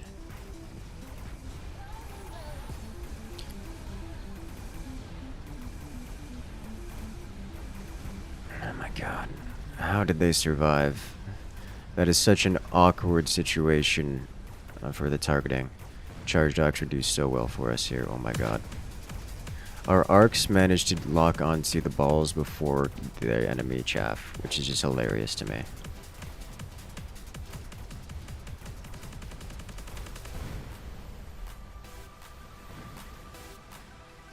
Alas. Just the extra crawlers being added in from my side, enough to make the difference. Dun, dun, dun, dun, dun, dun.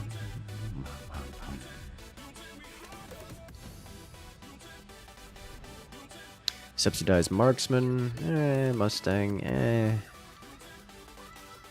How about orbital bombardment? And then not use it this turn. Instead, we grab charge shot because sweet Jesus, yes. 2 more arcs. Here and here. And then kill this thing in particular.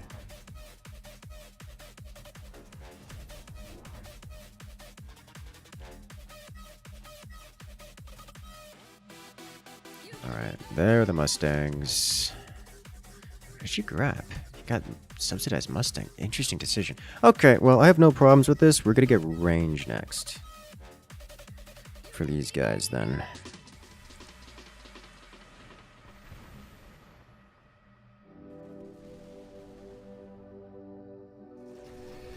I appreciate and applaud the,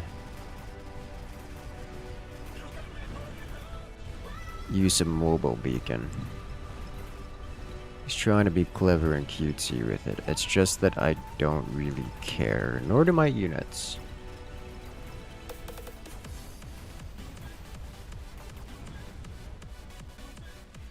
It's not even really carry arcs, like, everything's doing their part. Even the swarmlings are getting in on the action. Okay, parasitic ammo, way too good to pass up here. Okay, so this one did comparatively well. We'll do this, we'll slaughter these creatures on the way in. Not gonna upgrade the storm colors. Not getting range this turn, which is fine by me.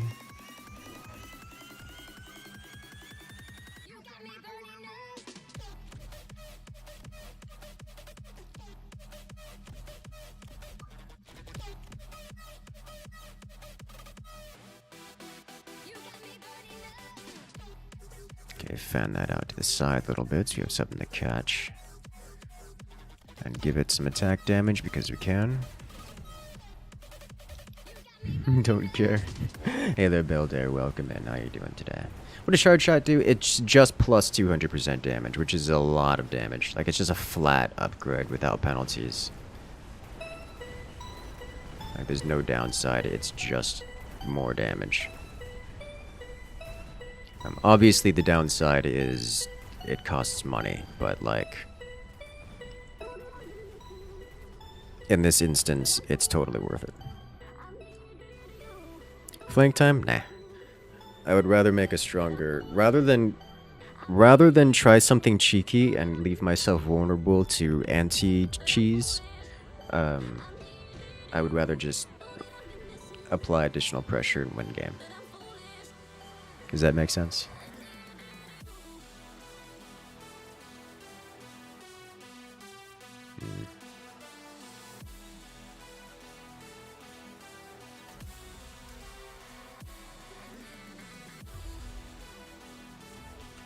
Bonus range.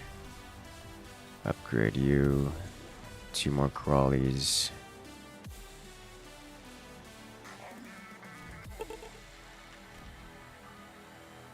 Here.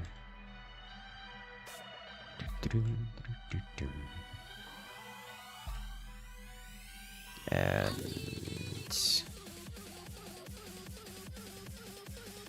what else are we looking for? I do want to do a giant unit switch kind of deal, just to give him some problems. Probably be in the form of overlords, or I could throw down a war factory for no other reason than we're winning so hard that he can't stop me from throwing down a war factory. Unless something changes drastically here. Is my music playlist public? No. It's local on my machine, so no. I don't use an online playlist. I do have a not quite updated one. There's a playlist command. If you use !playlist, I believe there's playlist 1 and playlist 2. One has the Monster Cat stuff, one has the Epidemic Sound stuff. Which is not completely up to date, but it's got most of the stuff. So, kinda sorta. We're factoring a new unit? Yes, new unit, and it is chunky.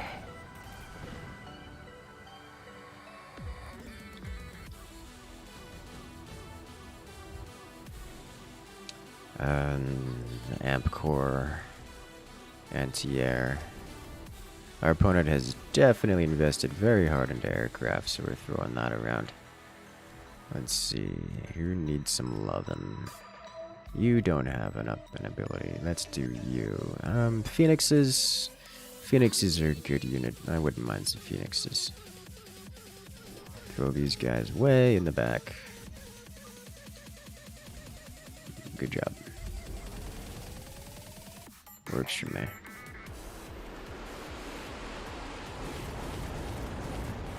Okay, him killing off all my chaff is going to be painful, but I think our arc lights survive that. At least would survive that if it wasn't for the long-range orbital cannons coming through. Wiping them out. Oof. Alright, so left flank does comparatively well for us. Right flank gets burned to a crisp, which is no surprise. Okay, so lacking the incendiary casts from last turn, we should be in a pretty good position here. Let's see, +1/+1. Which range do these have? 120 range. These are rocking at 130. Let's get a little bit more range on these. We're going up to 150, which should have us breaking these a lot faster, a lot easier. Let's get 2 more of these guys onto the field. So they were getting a fair few hits in. Frankly, they're just good versus they're just good versus the boats themselves. Alright, let's go. Alright, so he's got field maintenance, so unless we have high DPS, we're not going to be breaking those boats, but that's what the Phoenixes are for. He's buying out, which,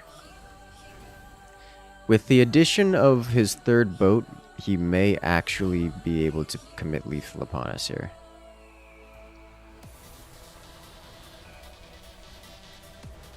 I think it may...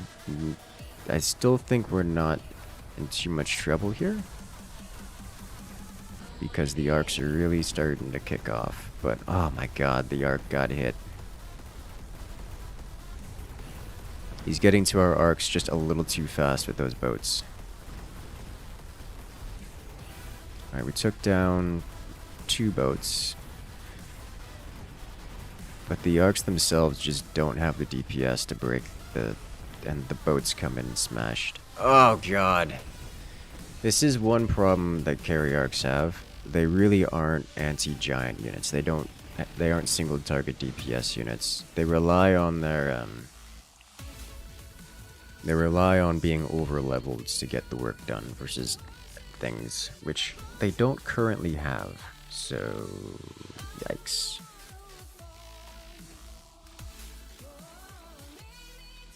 Okay, well, you know what beats boats? Melting points. With plus range.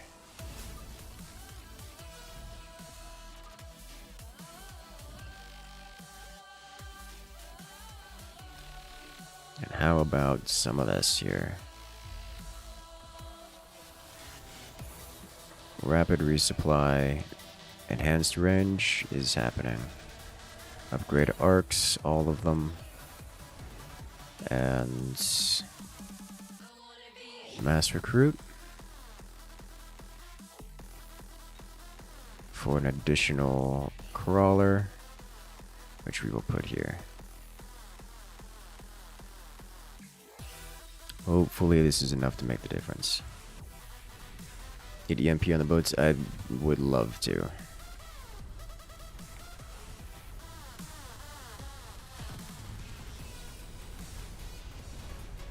Okay, just the +1 level up on that arc on the left was enough to wipe out that boat on the left. Like that's the difference. Like arcs are they're very generalized units. They don't do anything particularly well, but once they have their levels, they do everything well enough, and so they carry through it all.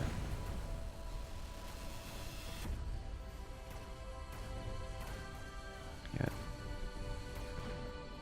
There it is. Melting points coming through where the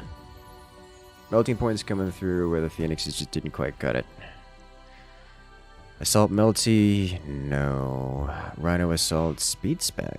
Rhino Assaults. I'm gonna drop Rhino Assault here to cause some problems for him. Because this will wipe out at least chunks of this.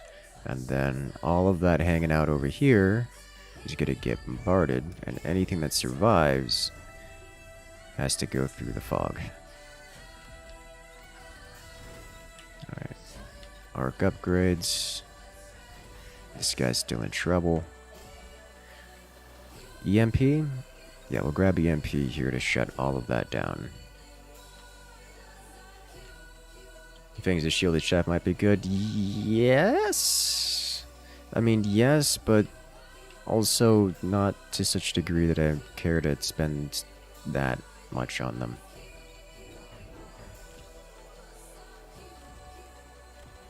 Like if 4 units of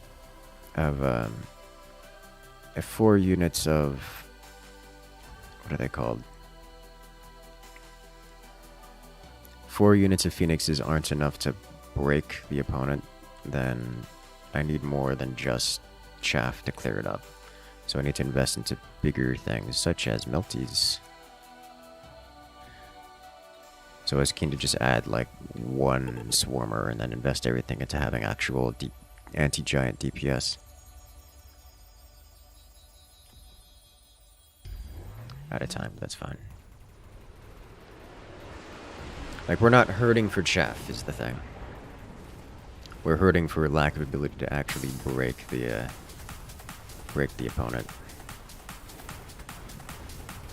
Hello there, Solomies. Welcome in. How you doing today?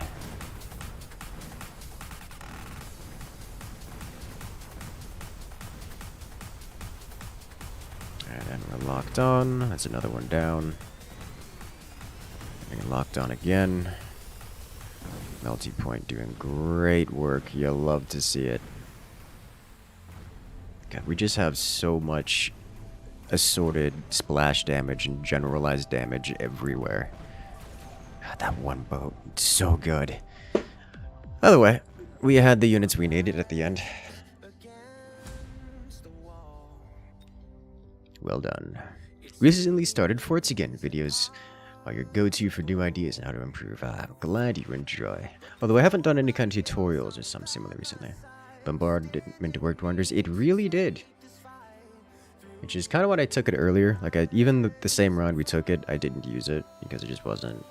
Like, I was well aware that it wasn't incredibly useful. That round, at least. But it'd be useful later. And indeed it was.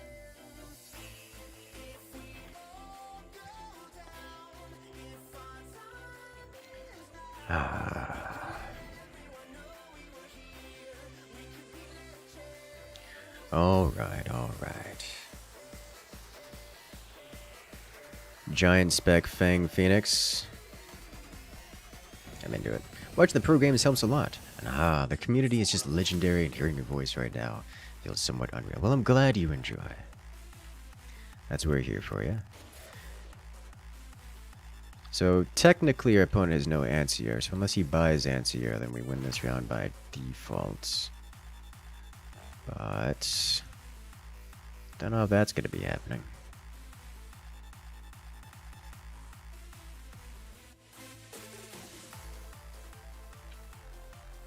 How do I want to handle this? This is likely something like Ball Stang. You probably see Mustangs not this round, but next round. To that ends, I gotta be real careful.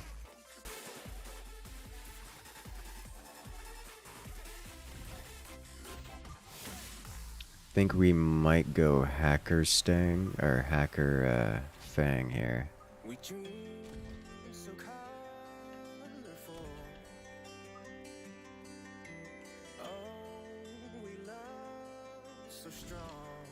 I could live with that.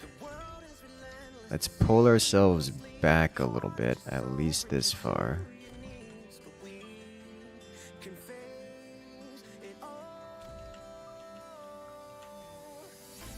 Pop these guys over here. 2 more fangs. Here and here. Okay. Yeah, figured. Called it. Alright. He did actually go with the Mustangs this round. So we should be in a little bit... Our Phoenixes will be in trouble.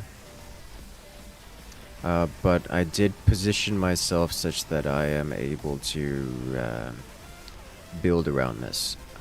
In the typical OnlyFangs fashion, we will definitely not be winning the first couple rounds. But because I've anticipated this and built myself such that I am positioned to handle it, we should be in a position to work around it faster than before, faster than other options. Do I want to get an early mechanical rage here? I think I want to get an early mechanical rage here. This game reminds you of direct strike mode in StarCraft 2. Yes, it should. Because it's very similar. It's the same kind of deal. Alright, he's already getting cheeky with the crawlers, so I can live with that. These guys should clear them out, but only because they're warping in this round. Next round we will need something back there to actually clean them up, which I can do. I can put fangs back there, which will solve that problem.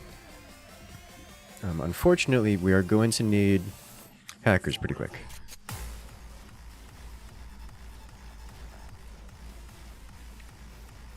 So that's a thing.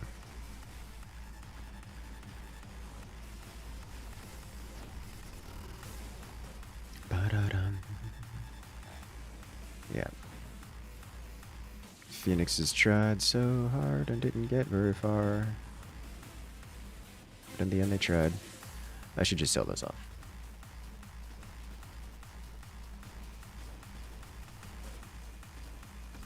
I really should just sell them off. In fact, I'm gonna do that. Get some more money, which we can use to spend on, shall we say, additional Fang and Fang accessories.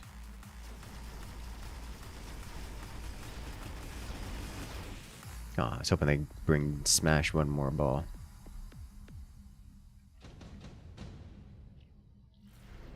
Haste module, heavy Mustang, photon emission. All of these are terrible for me. So we're gonna grab this because that's most useful later. We'll grab field recovery. Recover you. We need a Fang here. And I would like to start working on hacksaws, which we're not going to start working on.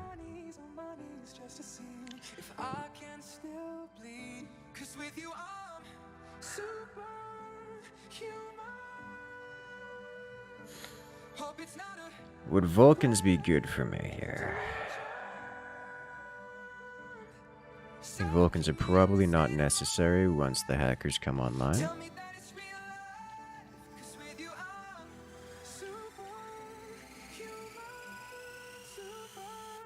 I think I just need to bite the bullet and get a hacker here.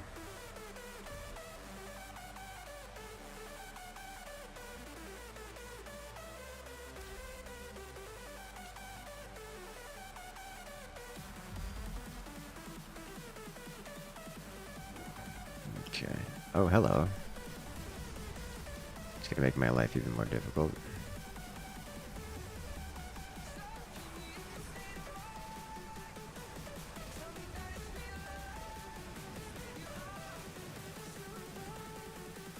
Okay, so he's developing additional units into the flank, which is unusual but not unheard of.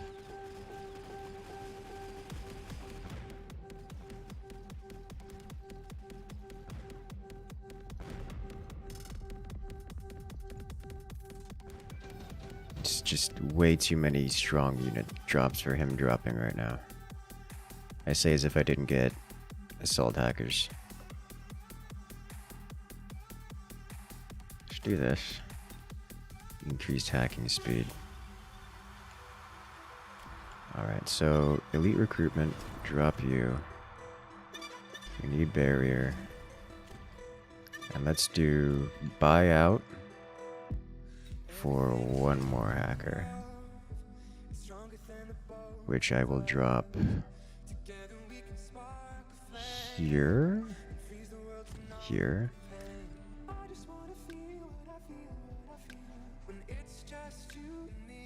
I need to have another unit here, but I can't do that unless I do this, this, and this.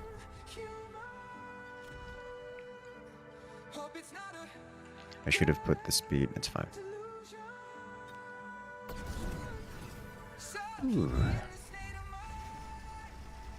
Alright. Shields were just in time. The upgraded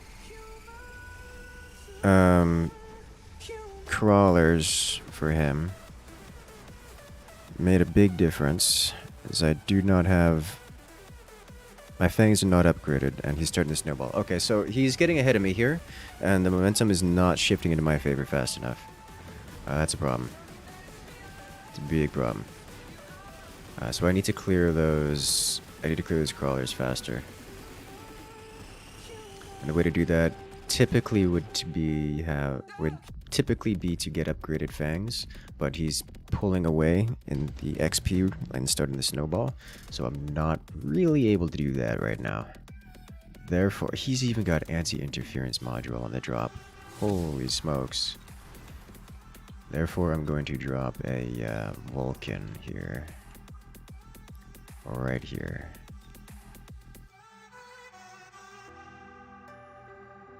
Is it worth grabbing multi-hack on the chaff, in my opinion? No.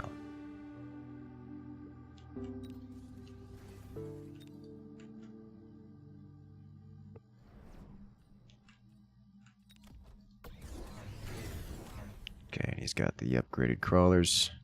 Alright. This Vulcan should help immensely versus the Chaff.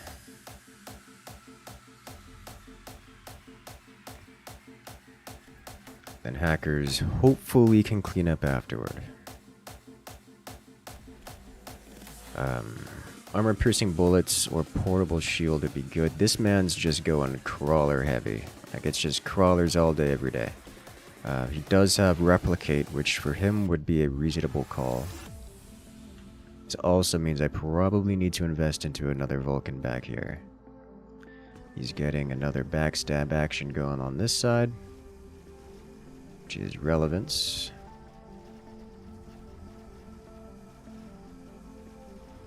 Our hackers are once again targeting the balls, but not before getting locked onto themselves. This is another defeat, and is it lethal? Probably lethal. Let's see. Yeah, this is lethal. Oh well. We didn't get ahead of it fast enough. He just kept dropping crawlies and started the snowball before we were able to stabilize.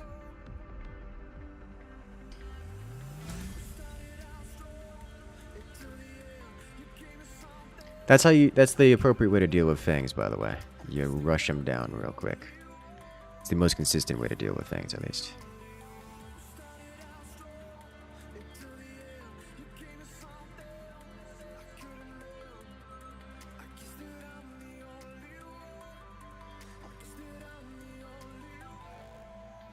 Well done.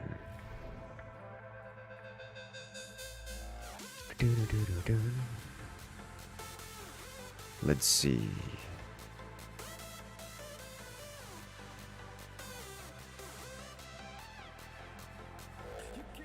Another day spent watching the only Bruce's stream, Mechabellum. Hey, hello there, Liquid Pixie. Welcome, man.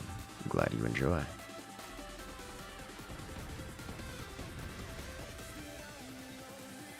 I really should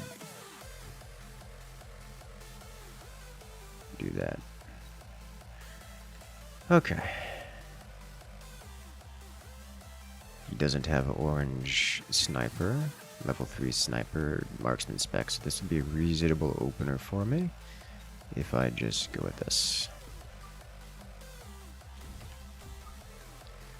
2, 1, 2, 3.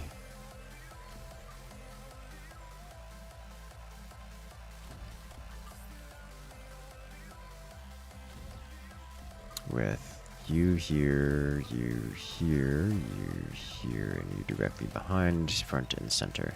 Go. Let's see. What should I have done differently there? I think I needed to, instead of investing into additional fangs off on the right side, I think I needed to go Vulcan earlier. Then again, going Vulcan in that case is a bad idea, unless, like, if it's only a good idea if and only if our opponent develops massive into the crawlers, which he didn't do until after I developed the fangs. So given the information I knew, I probably needed to not develop those fangs on the side and instead put additional fangs or just earlier hackers on that left side. I think was my mistake. And then once he put the additional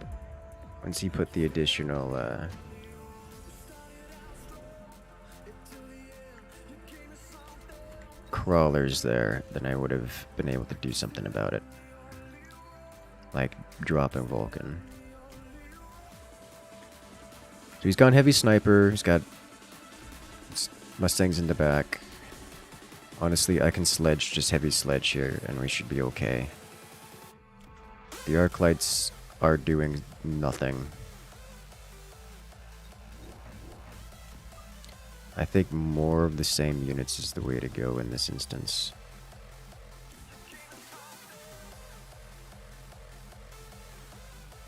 Good morning, Andromeda. How you doing?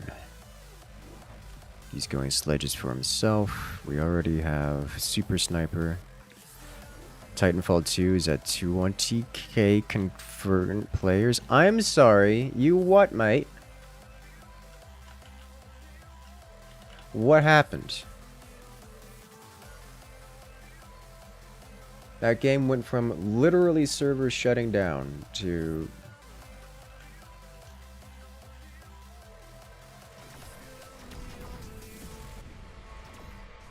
it's got yeah, it went from like less than 1,000 concurrent players to currently 20k players. Excuse me, sir. I mean, it's dropped back down to 4,000. Alright, alright, alright. What happened? This morning, it was at... There's a story here. 2 days ago, it was at 1,500 players. This morning, it was at 3.5k players.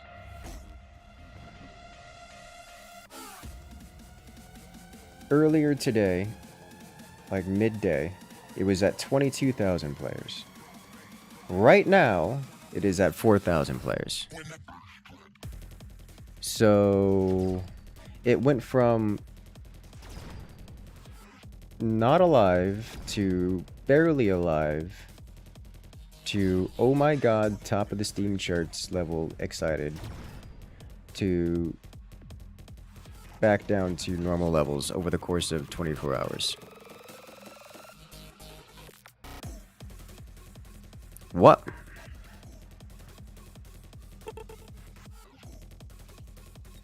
I was not paying attention to what happened last round, and we have to deal with the Rhino now.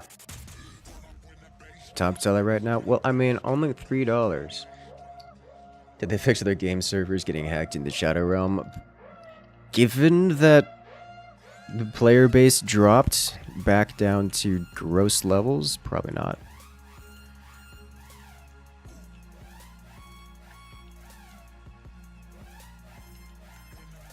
Honestly, I should Stormcaller this.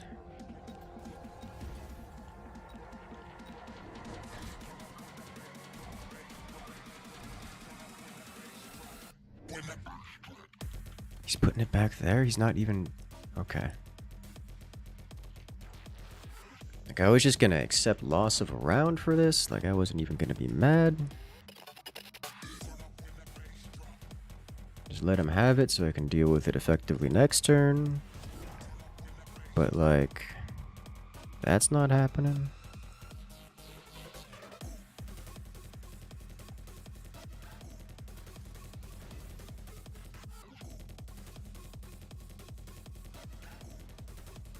If only, if only.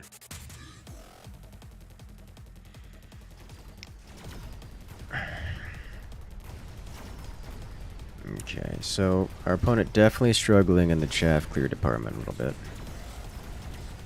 I need Orange Man shooting that thing on the left. Thank you. Did you miss, or did you just have a mouse? Alright, Stormcaller should clean this up nicely.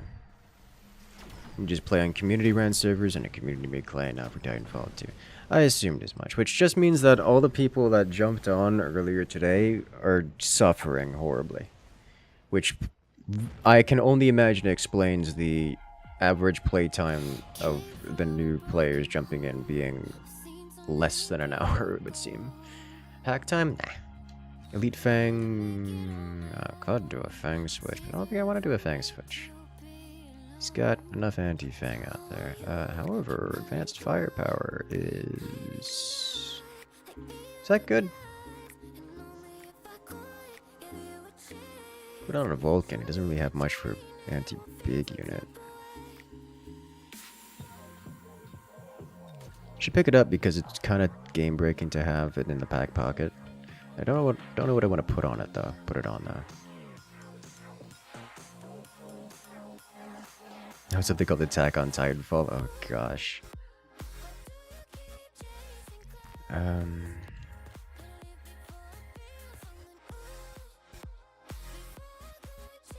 Our opponent's real spread out in terms of units. Something like War Factor would probably be doable here. I think we go additional Stormcaller with potentially do 2 more Stormcallers. Slide you forward slightly. And I want another sniper over here to assist versus for Rhino control.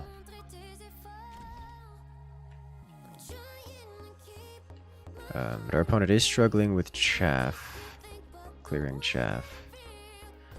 So I do want to deal with that. I don't really have anything for those wasps. Did not consider those. That's gonna hurt. That's not something I have to worry about next round. As long as the Rhino doesn't cause more problem, that's gonna be a problem, and it's probably gonna get a level. Well, that's unfortunate. It didn't get a level. Alright, nice. Playtime is really low, also because the veterans are so much better than new players. I don't think that's going to be a major concern when there's only ever like 200 veterans on and there's 20,000 new players. It's going to be new players or mid-returning players. It's not really a... it's really not a big thing. Okay, so he's got these into here, which means that he's desperately struggling for chaff clear, and if I throw down more chaff. So let's do exactly that.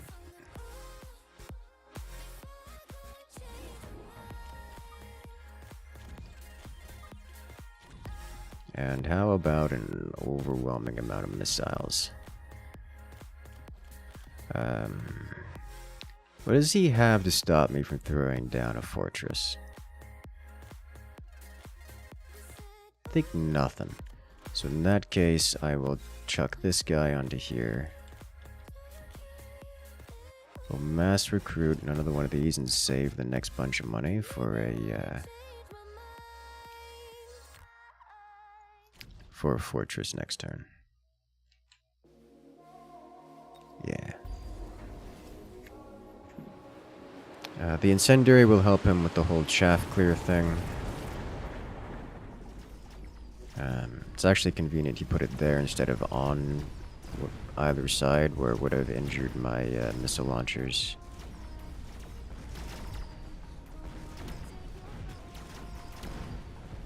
That could have been rough.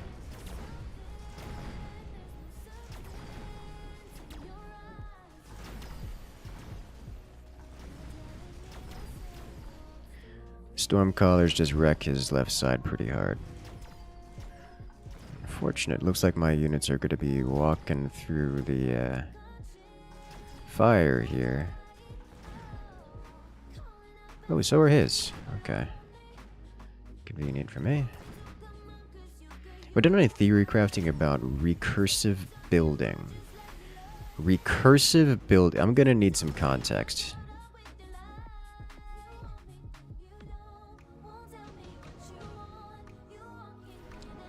What? Where recursive building? Assault marksman increases marksman HP by 300%, movement speed by 3. Marksman's attack and splash range of 8. Range is reduced by 70.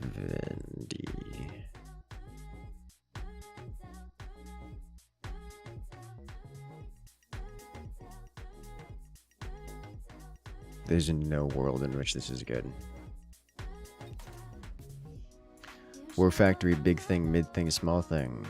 That's not how the War Factory works.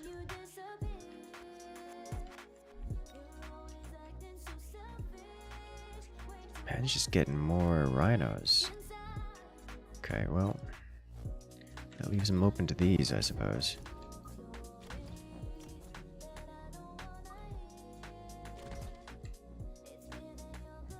Recursive mid-nested. That is not how the War Factory works. The War Factory doesn't produce things which produce other things.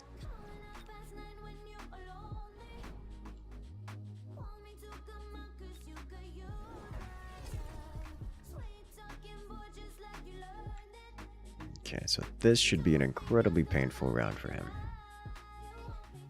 Recursive building is a Grey Goo. I am a big fan of the Grey Goo scenario. Oh right, he's got... I forgot. I had wasted sentinel missiles. Alright, so those rhinos went a combined total of nowhere, which is what we want to see. And now he's just got a couple level 2 snipers to try to deal with fortresses, which doesn't work very well. Even if the fortresses are walking through smoke.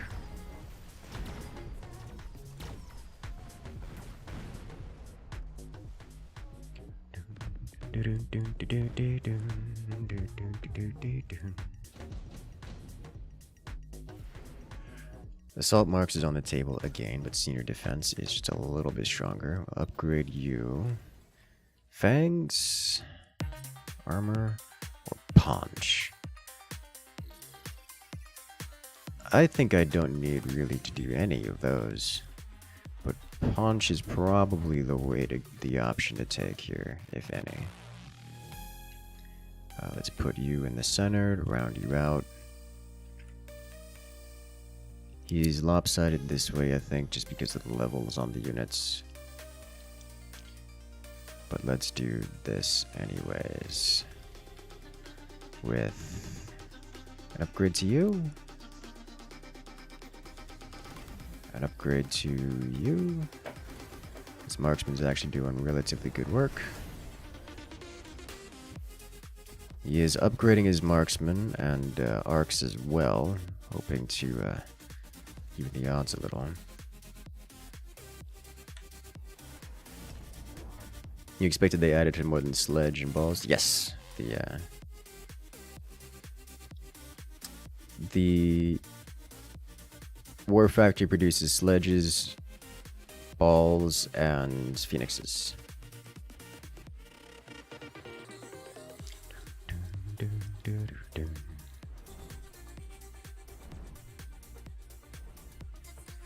Yeah, factory, melter, marksman, balls, and take the builder, upgrade on all. Free crawlers in a build that gets many not chaff. An interesting idea, historically not particularly effective.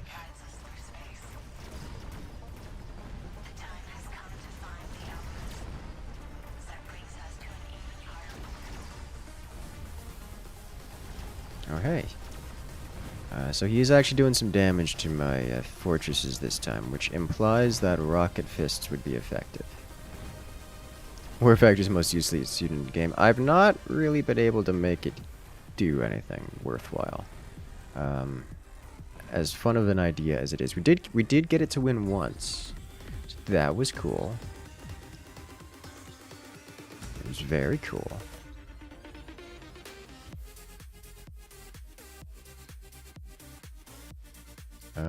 Can I... Maybe we can go, like, full meme with this thing.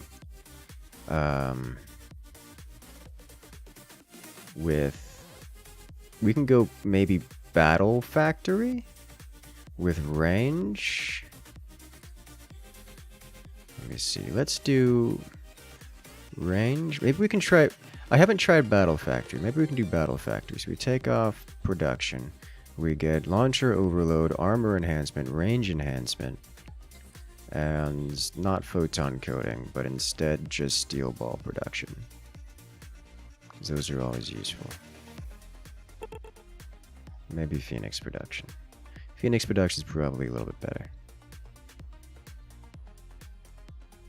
Phoenix production is probably a little bit better. Also, hello there, Craig. Factory is the I'm about to win time for stop points. That's kind of the idea, yeah. Steel balls or phoenixes is the question. If phoenixes are anti-air, anti-single target, I think, given this thing does splash damage, probably phoenixes, because they're just a better one-off unit.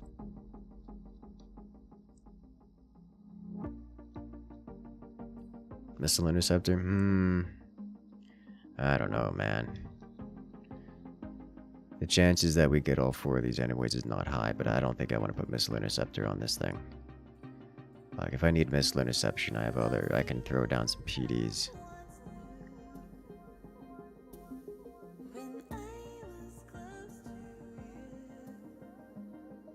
Why not just have it produce everything? Because we've tried that and we lose 100% of the time. So let's try it with it not producing anything. Ever, and see how that works. How's the War Factory? You haven't touched the game in a while? I mean, it's cool. I like the description that you guys just dropped, in that it's a way of winning the game with style after you've already won the game. It's like, I'm about to win the game, let's do it in style now, so drop the giant factory.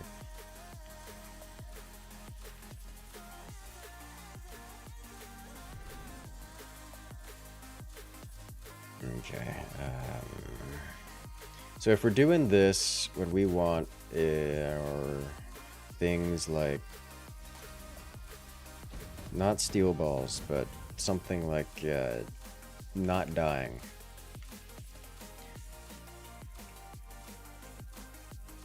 We just want to not die a lot. Honestly, arcs are not a bad call here.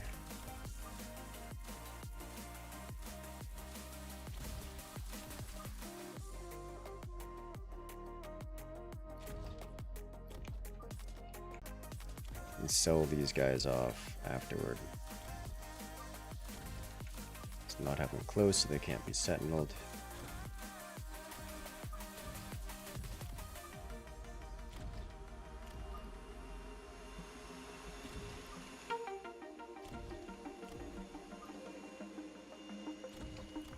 Slide this over.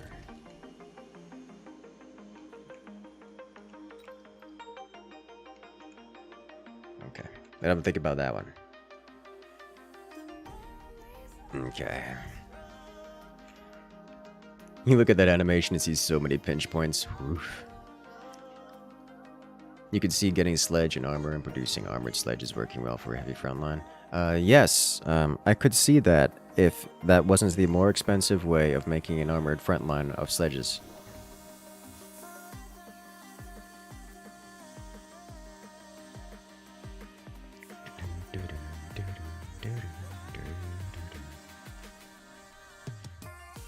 So I have not yet found a way of to make this thing work, really. But you know, it's no reason not to try, eh?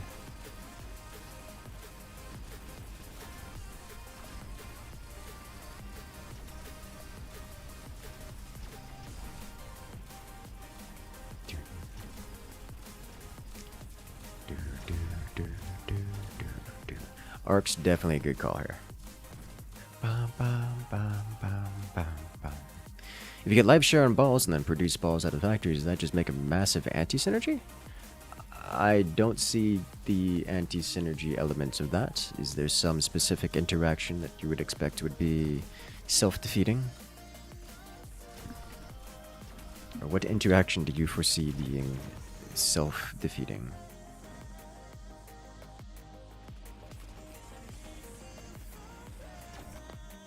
Is Twitch dropping something out there for you guys? As I see you using the panic command on Twitch, but it doesn't seem to be having issues anywhere else.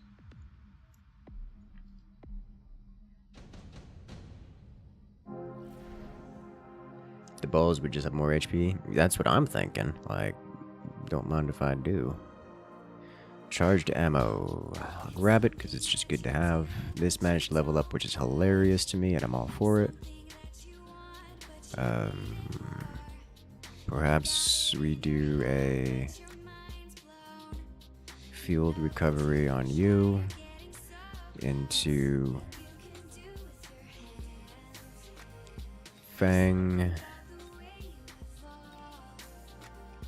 arc. Flesh you out a little bit, put another arc here. Charged ammo on... Nothing really needs charged ammo right now, so I'm gonna just keep that in the inventory for the moment. What I'm gonna try to do is save the money this round, and then use that money, plus the sell off of the ball next round to buy the biggin. And it will be front, it will be central, and it will be very angry.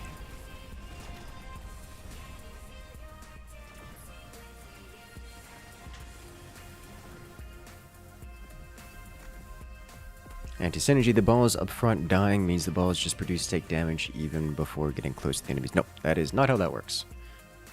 Heavy hacker, skill spec, nano repair, skill specialists?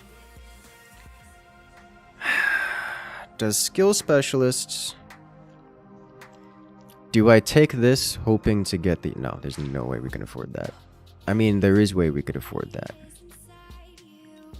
I think laser sight's probably the better call here, or just nothing at all. I think we'll grab laser sight. So when we sell you, I didn't do the math. Now we can... oh, that's right, we're giant spec, we can afford it. So we actually want this guy in front here. It's kind of fat, not particularly fast, so we do want this like actually in front.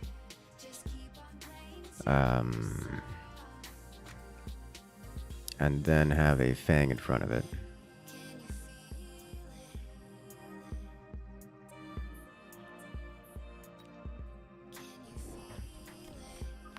Which will inevitably be a shield fang, but nevertheless. Actually, if we're gonna do this, let's slide you out here a little bit. Charged ammo. Let's do this here. This here. Upgrade you, so there's something. Alright. Beware split beam melters. Those are the least of my concerns.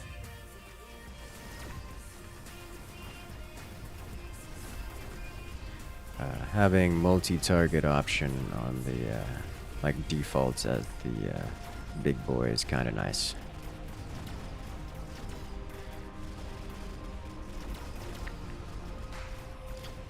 Once we get range on it, as everything comes into its range, it should just slaughter.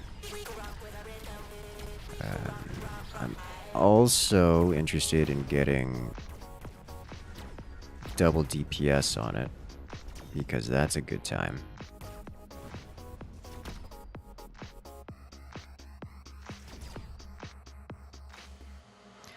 This is kind of why I was thinking, like, of all the units to put on here, probably Phoenixes are the option. Now, here's the thing.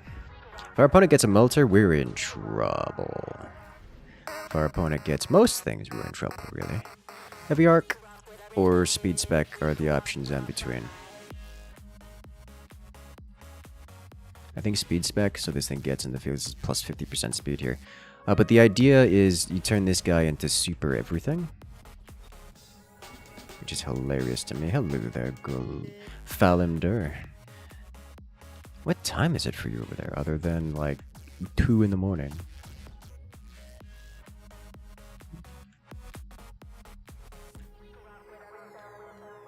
Okay, so we're going to need so many chaff. In before Melty. This man's mad and didn't get a Melty, but he did get EMP marks.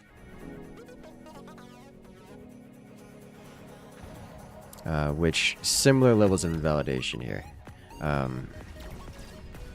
EMP marks actually shut this thing down just as hard.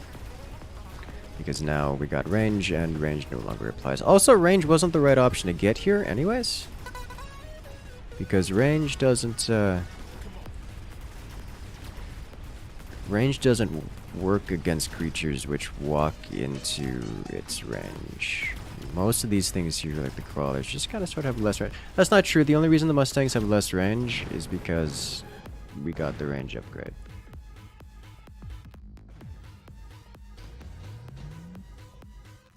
Alright, so what we need to do now is bubble shield, not bubble shield, but cast photon emission onto you. It's 400 to upgrade that, man. That's so much money. Let's see, if this arc rapid resupply and then sell you, we get 150 out of it. Giving me enough money to upgrade you. Which now means we get EMP immunity on this for the first few seconds. Bum, bum, bum, bum, bum, bum. What is that factory? And it's big. It's the war factory. Generally, it produces units, but it's just kind of big. It's Dead in game free. It is. It is an option. I've yet to find a way of making it work, but it is here, and that makes me want to use it. That's really all I have to say about it.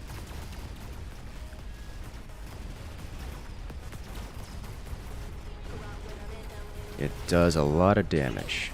Unfortunately, once the EMP, once the shield wears off, we no longer get the EMP immunity, and therefore it takes a lot of damage. It should just kite the enemies. We could actually, and I probably should actually do a move command to have it charge directly in. You think it's Storms behind factory? That is an option.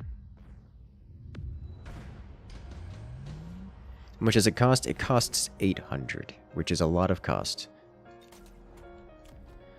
Okay, so if I were to do launcher overload on this, it just does double damage. And if I were to then take the mobile beacon and grab both of these units and jam them right here, we don't have to worry about the range so much.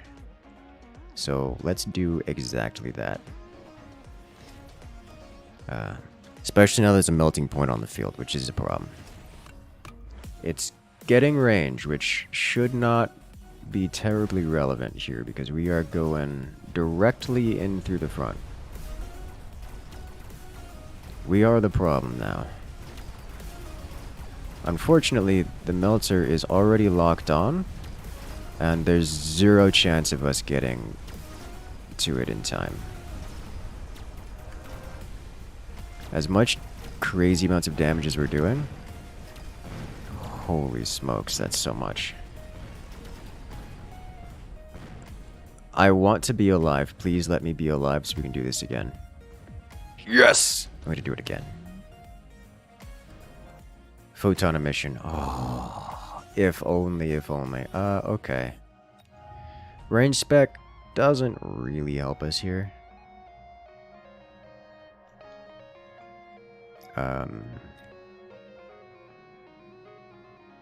Photon emission also really doesn't help us here because we have one unit that already has photon.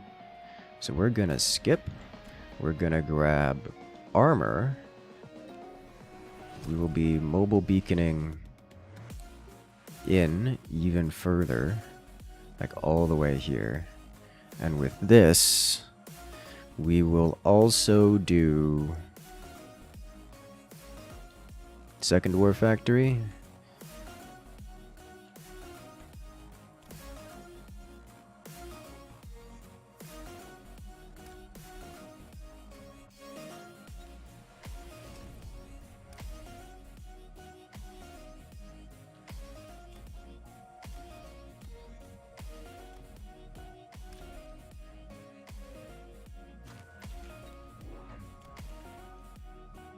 Yes.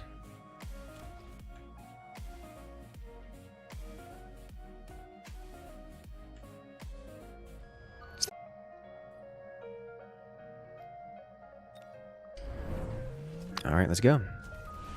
Melty kills it 1v1. Yes, yes it does. Especially when it gets the lock on before the battle actually starts. Like that's relevant. Alright, come on, move closer. It's got something to attack, so it's not moving closer. Which is going on here. But now that it well, we gave it a try. It was fun while it lasted. So that's how that goes. I've yet to find, as fun as that was, that's probably the best showing we've had of that unit so far. This is the greatest plan.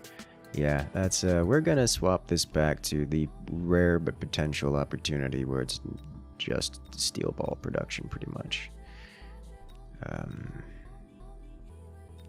Let's see, so for this we want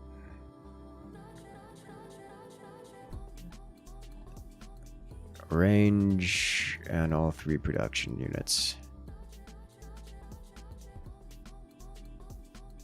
Okay.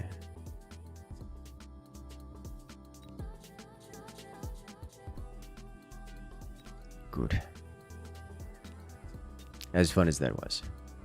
Need energy shields. There is no condition where having a melter latch onto you for a whopping 60 seconds where adding more of anything to the single unit is the solution.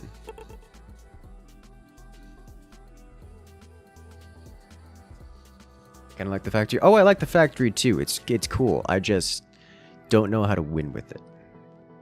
Does that make sense?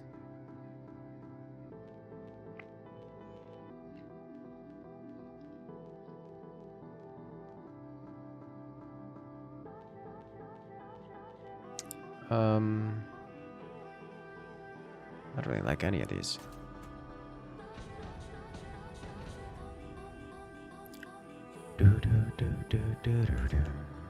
Alright, Ball Fang.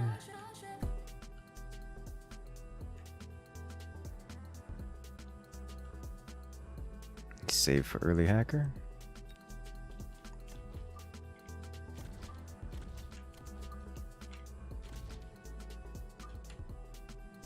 Definitely, we're going to be sitting back with these. And I will not save and instead produce additional crawlies. Okay.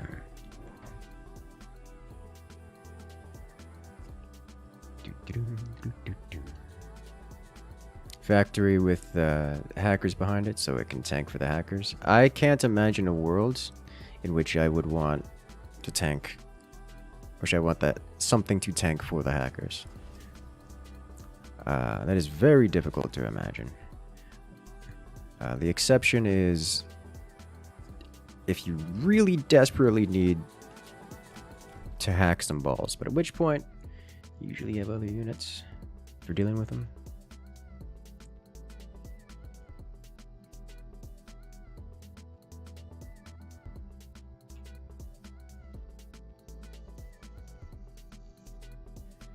Factory Storm seems like the best. Storms clear small thing. Factory can kill giants.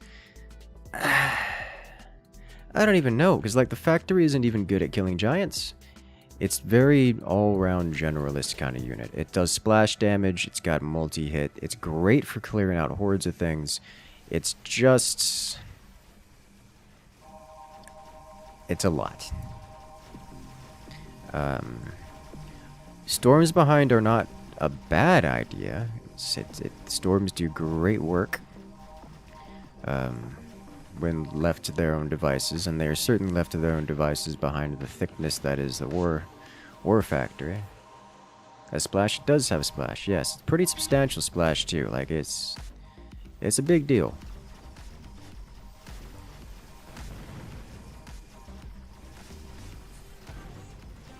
Yeah, that sucker's got it's got some hands that it can throw. The only problem that makes it not usable is that it's a single target with the big old HP pool, and there's just far too many options for doing percent damage or ramping damage that deals with giant HP pools. It's half the reason why you don't see giants very often.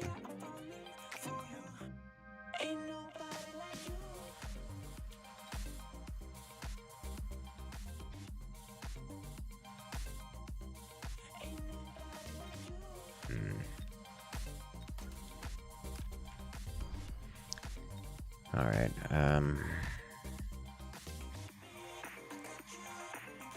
I kind of want to try it again. I kind of really want to try it again.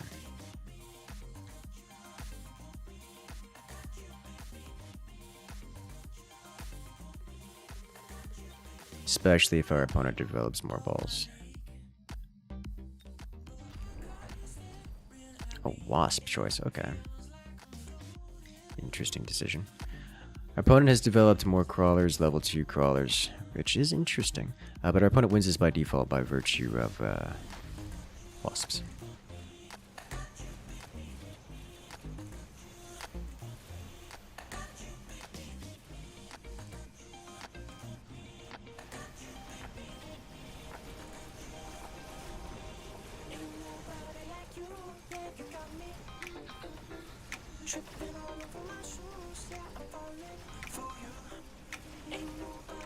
Curious. We have no anti-air on the field, and yet it has not sped up, which is an interesting...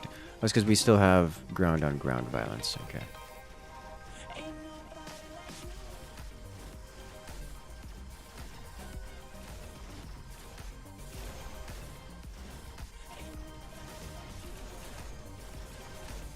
Yes, please.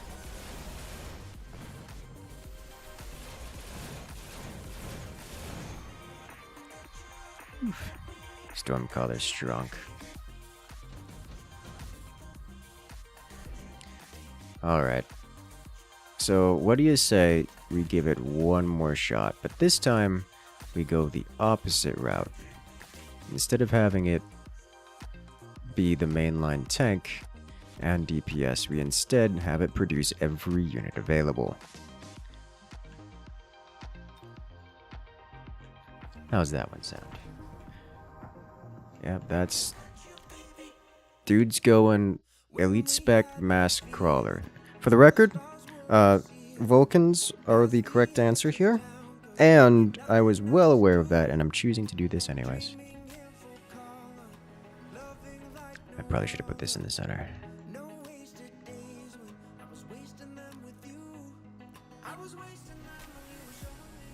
But the War Factory should clear out those crawlies pretty quick.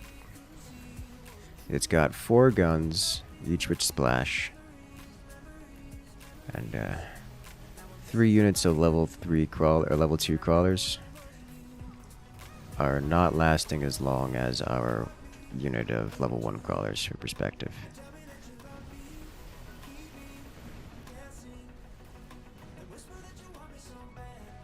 Now we just needed to produce units, and we'll be in a great position.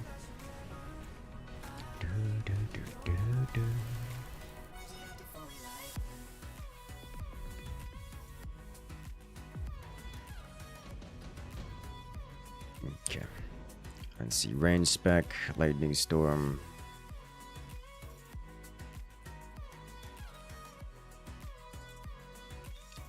Pass. As much as I like range spec. Let's see here. How about a sledge every 4 seconds? How about a phoenix every 10 seconds instead? Because their opponent's lacking anti-air to a substantial degree. Second factory. I don't think my economy can sustain a second factory. Kind of a problem. However, could do with more storm crawlers.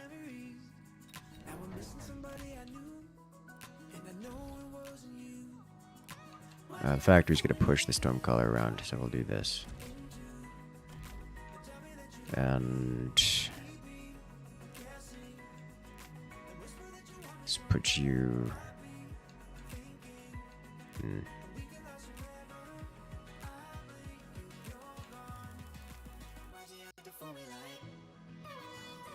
Yeah, that'll do. Ta-da!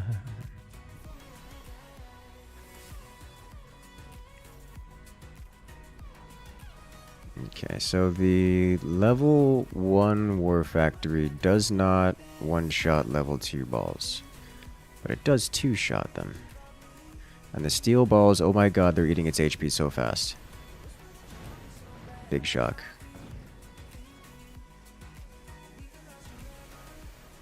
What are the times on the factory? The factory, it depends on the unit. For the phoenixes, it's 1 phoenix every 10 seconds. For the sledgehammers, it's 1 sledgehammer every 4 seconds. For the ball production, it is 1 ball every 5 seconds.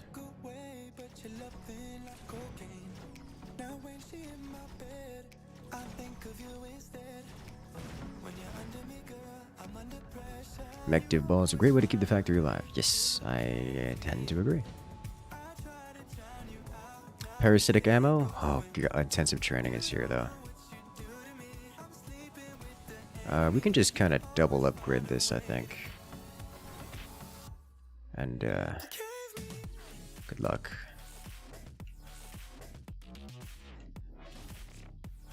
I feel like I cannot survive picking up a rapid resupply here, so I won't. I do not have any way of dealing with the wasps, so other than the Phoenix production, so I'm just gonna hope that this doesn't cause too much damage. What do you think about Japan making Gundams IRL? It seems like they got one already. I think it is a very cool idea, and I'm a big fan of robotics and that style stuff. I think the description as a Gundam is a less than accurate description, but I love the thought, and it's the thought that counts kind of right now, kind of sort of. Alright, so yes, we definitely lose our structure real quick off the back there. Question is it, and oh my god, we lose, it's so bad!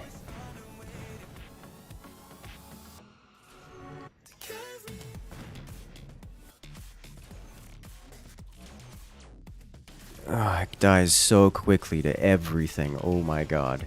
Despite having 500,000 HP, it just doesn't survive.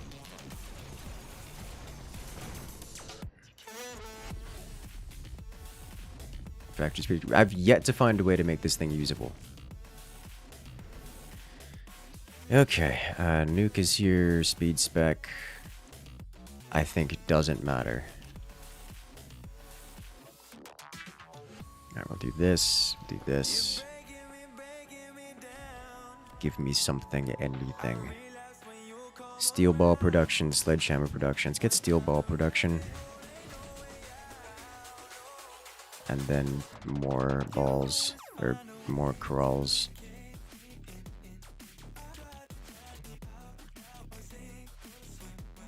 So you're doing nothing this green for it? What do you mean doing nothing this green for it? You've seen the amount of chaff we've got in front of it. In terms of the units that counter it, I've got storm callers. Like, what more do we want?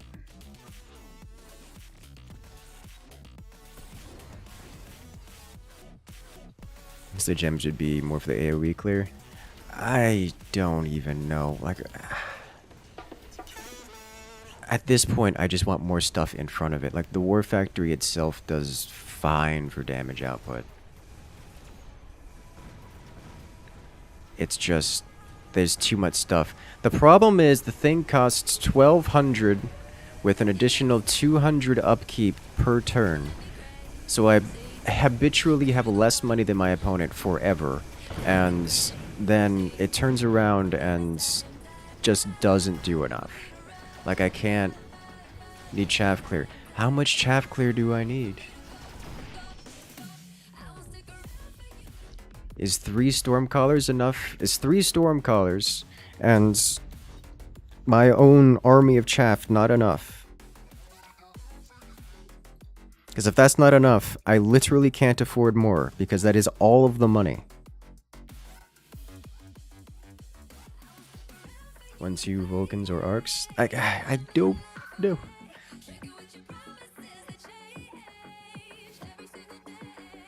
Just kind of much money you lost? Yeah, it's... I've yet to find a way to, make it work.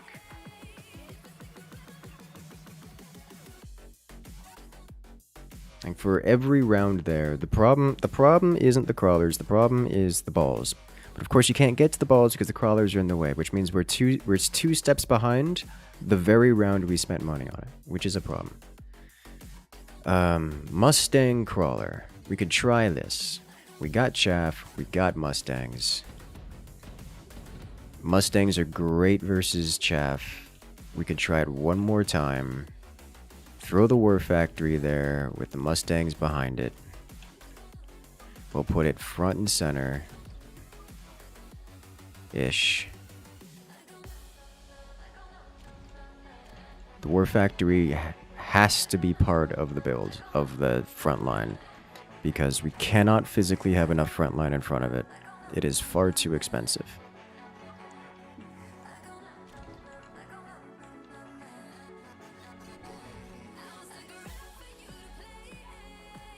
We've got speed spec, he's got giant spec.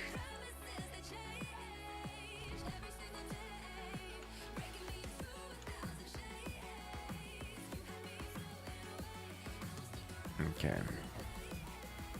The problem asking is ripper colors, not the balls. I mean, That was certainly a problem. Either way, that just makes the comment worse, because then you have two bigger problems. What is a bigger problem? The steel balls, which are effectively 1v1ing your unit, or the crawlers in front of it? If the crawlers manage to be the bigger problem than the units than the units that are straight wiping out yours, then we've got a bigger problem. We're so many levels behind.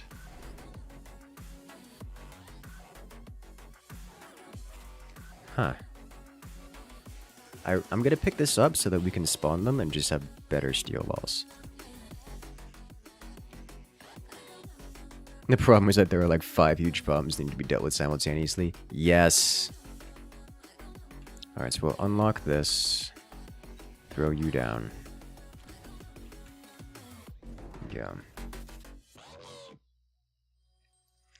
We'll give it one more try, but then we'll go back to not bleeding MMR every unit, every round.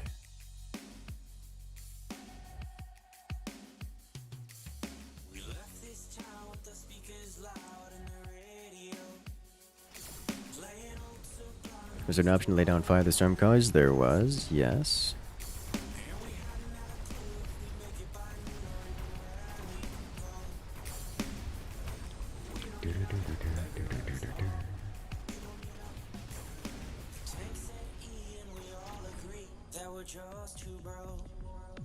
It hurts so much. Alright, we don't have enough money this round. Not doing this. Not doing this. I wouldn't mind one of these. But I think this helps me the most just because it... Come on. Because it takes the most off the top. We'll add you here. And then... That's it, yeah. Maybe range. It should be enough to get us going. This is gonna hurt, by the way.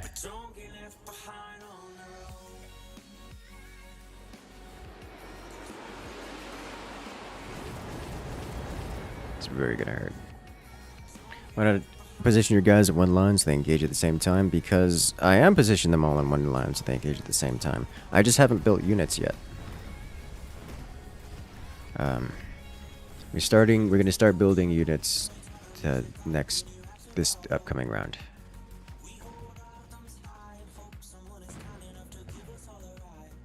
Oh, I was hoping it would burn just a little bit longer. Alright, unit time. Fine. I think... Here?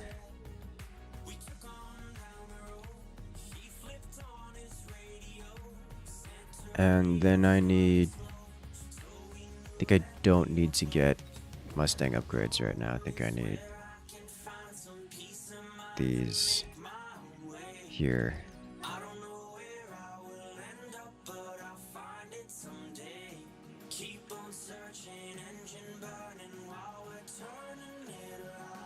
I think we need to slide this up slightly. Alright, let's go.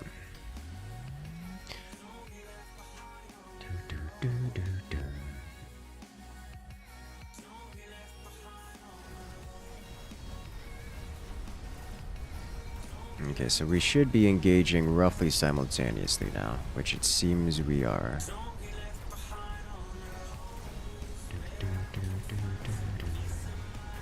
War Factory took a couple hits, which is good.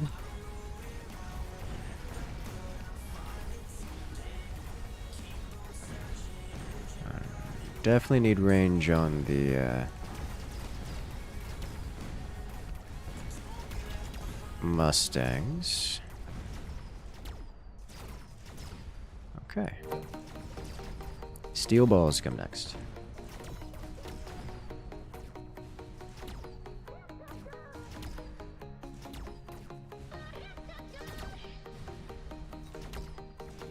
We do have speed spec, by the way, so our dude is going plus 50% faster, which is good.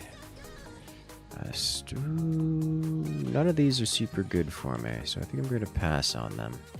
I wouldn't mind taking Smoke Bomb just to mess with him. Is that a good place for it? Let's optimize this a little bit. There we go. We definitely want an upgrade here and Steel Balls. I do want the upgrade for Steel Balls, so I have to get that next round. And that's it. Really, that's all I can do. So we're out of money.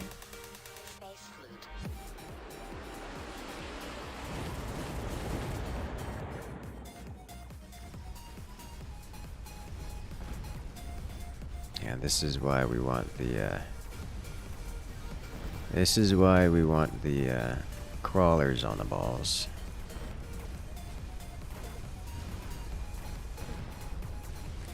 Just so they cause problems. Factory's a chonky boy. Is a very chonky boy. You'll love to see it. Fortunately, for all of this, the factory's not gonna target the melter. Oh, well, I mean, we killed the melter, but not before the melter killed the war factory. So it definitely got its XP out of it, which is really rather unfortunate. So that's going to be an upgraded melter. Yeah, and by a lot. Oh. Advanced firepower is on the table. Photon emission is here. It's kind of too good to mess with this. So we need one of these on the field for the mech division. I'll leave you on the field for now. There's really no major reason for us to have these guys do anything, is there? Other than raw DPS. For that we need,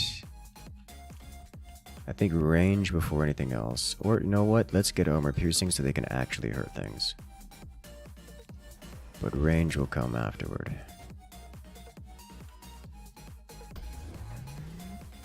Okay. Balls looks better than Phoenix production.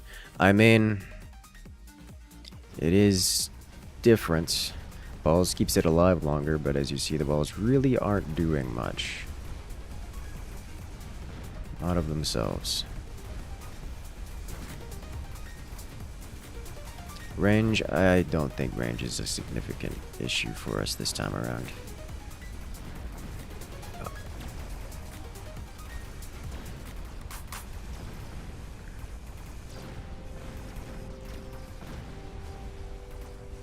Okay.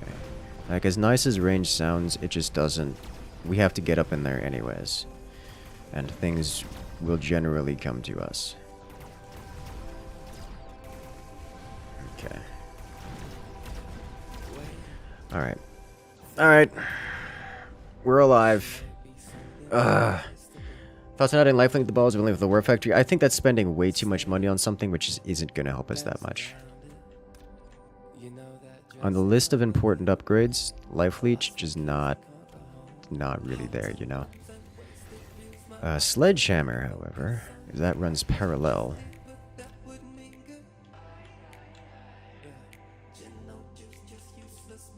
I am putting this way over here.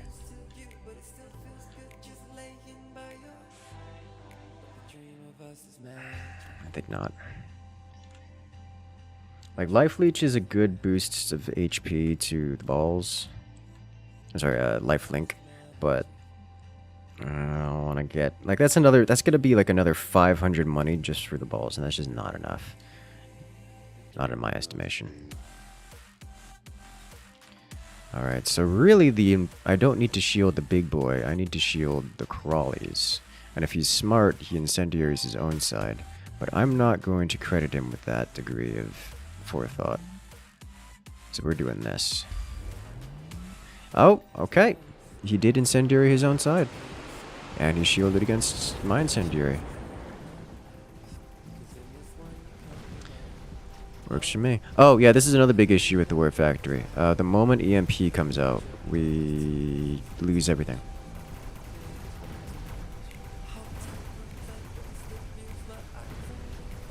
So we no longer have unit production. So that's a problem. And we're dead. Forgot about that. Yeah, that's another big problem with the thing. The only way to deal with that is Missile Interceptor. We can try putting Missile Interceptor on it, because we have to do that preemptively. We'll try it one more time. We'll go Ball, Crawl, Missile Interceptor.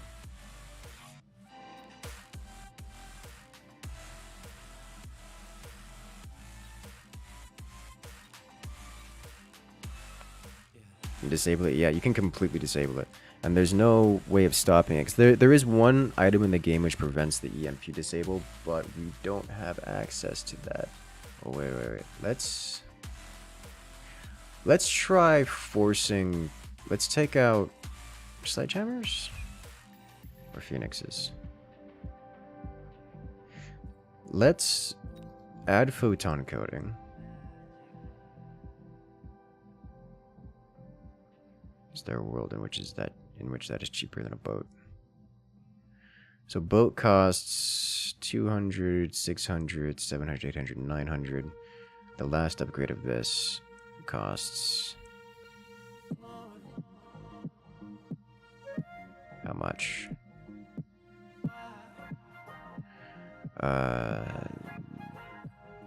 Plus 200 each, so 300, 500, 700,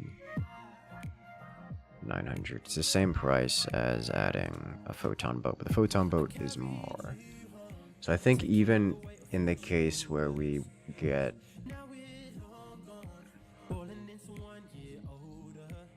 I think even in the case where we want to use photon coating, we still don't buy photon coating here, we just buy a photon boat. It's gonna be the same price. Unless I swap out one of these. Sledge every 4 seconds is pretty good though. Or Phoenix every 10. Phoenixes just kind of perform... I think we swap out the Phoenixes. The sledges are at least items. Just in case. We'll try it again. I really want to make this work.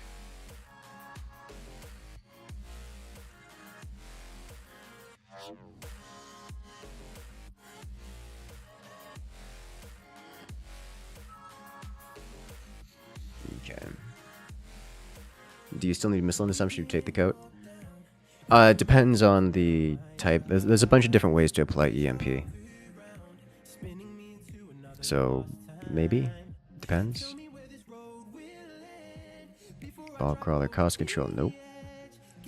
We get steel balls here with fangs. We have steel balls, which is good. We need chaff clear. And for that, Mustangs work reasonably well. Fangs are also not great chaff for us.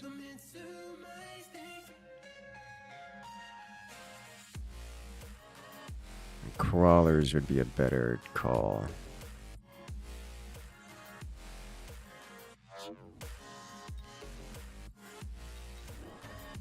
So let's use those instead.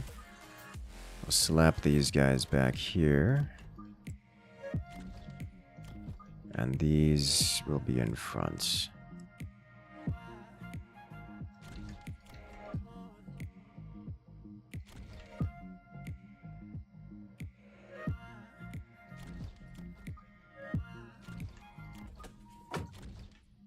Okay, right here will do. Okay.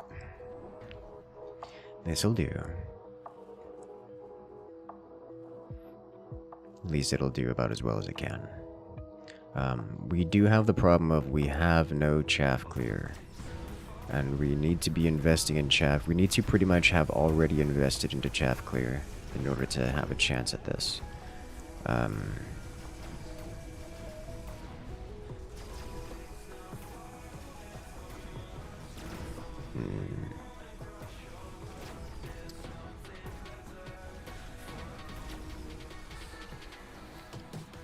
So my question is, Mustangs? Or...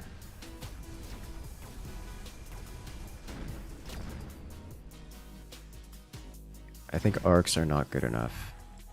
Arcs are really not chaff clear. At least not hard enough chaff clear. Same kind of deal with storm callers.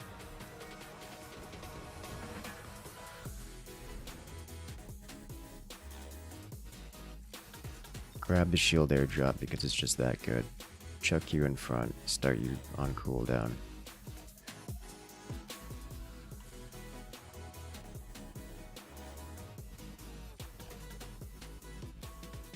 I'm a fan of Mustangs here.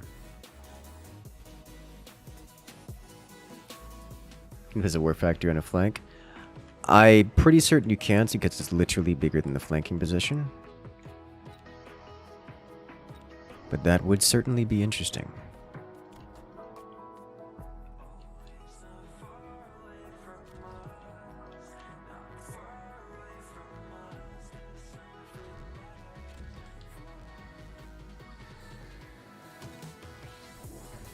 Okay.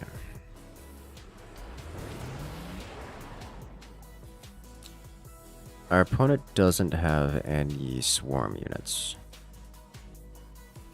You can place into a disposal. Oh no.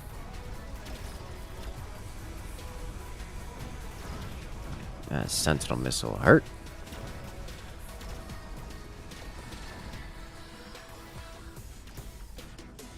Alright, so our opponent hasn't gotten anything chaffy. Which I assume will be changing inevitably. And when it does, it's going to hurt a little bit. But we do have anti-swarm of our own, so it's not going to be too big a deal, I hope. Next turn is probably anti-interference. This is the thing that makes you immune to EMP, but we can't put it on the factory. So we save a little bit of money this round. Put you here.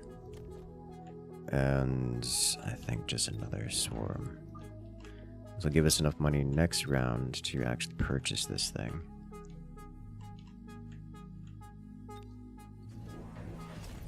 And we already have... Yeah, okay, I see how it is. Whirlwind Rhino with anti-hack. I mean, it's a good pick.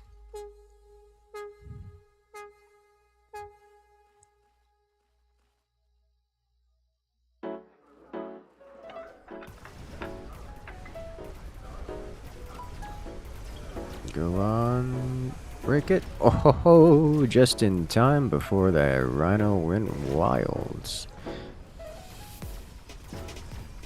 Our opponent still doesn't have swarm units, which means that once big unit comes out next turn, he's pretty much going to get rolled over because he's got nothing between him and his hitters.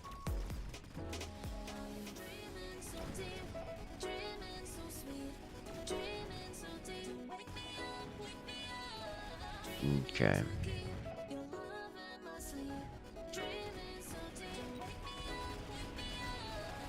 There's no reason why we should be winning this. This is one of those we've hit low enough. We finally bled enough MMR trying this that we hit people that aren't really capable of winning.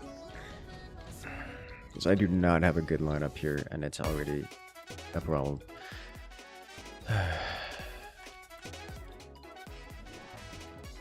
You literally stay right there where you are. Chaff in front again.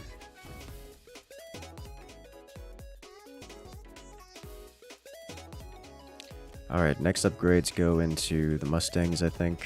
Aside from, well, no, Mobile Factory's gonna take it all. Our next upgrades are spending the rest of our money on the Mobile Factory. However, I've half a mind to sell off the other steel balls.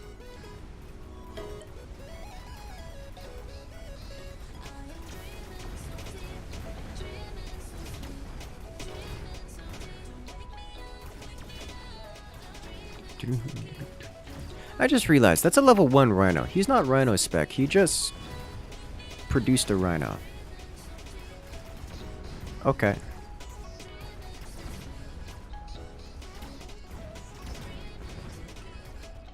Interesting. Does he have EMP on his snipers? He does have EMP on his snipers. So, the missile interception will not help versus the snipers. Range spec, no. We get steel ball production. We get mech div here. You are any amount of XP off of leveling up, which is disappointing. We get another shield here. Assisting the approach. Or even better yet, here. This will go down very quickly, but it's doable. And I'm not particularly keen on upgrading these two. Instead, let's get HP to boost the War Factory that much more. Honestly, the factories at Colossi and Planet Side should be free lightnings. And that's kind of sort of what the, what is it called? The Bastion is, yeah? Alright, so he did the thing where he got acid on his crawlers and basically hard counters us. But that's what the Photon is for. And I'm going to get Photon on the big boy. And that should give us at least enough time to push through, considering we're already pushing through. There is no counter to acid. There is only surviving it longer.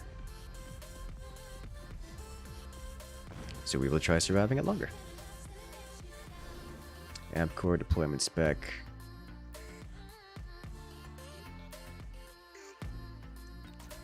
That hurts me, but we're taking it.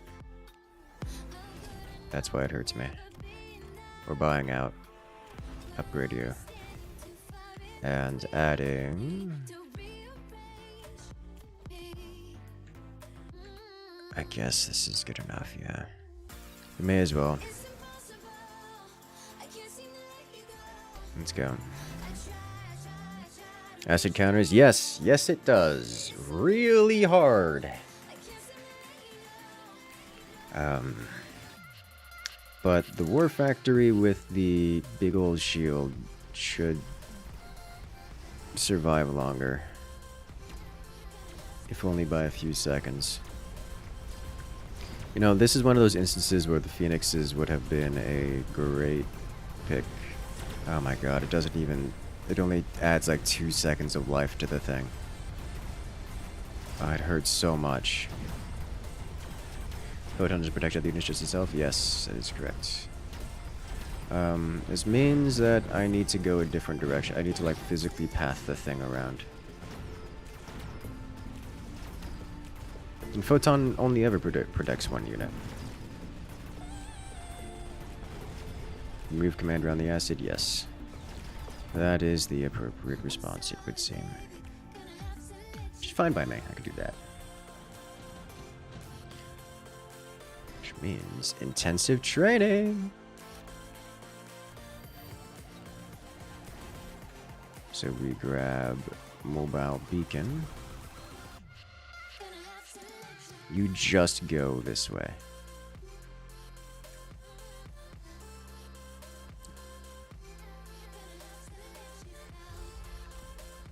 That's what you do. That's your job in life. Upgrade, upgrade, upgrade.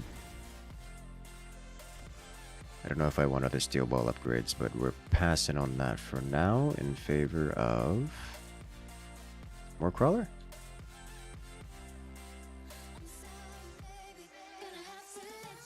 More crawler.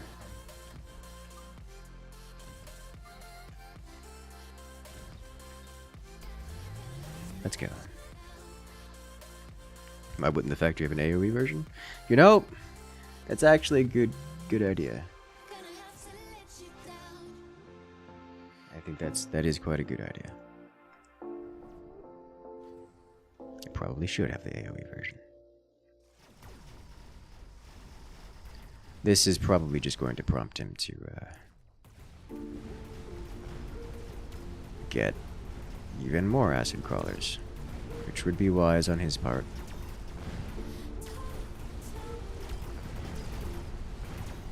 As all of my units run straight to the center to chase the acid. Good news is I'm pretty certain the War Factory alone beats everything he has on the field right now.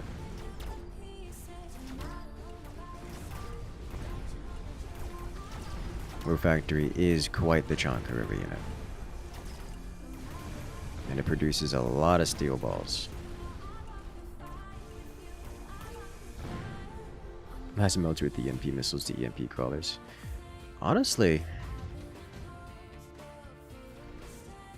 that would probably work.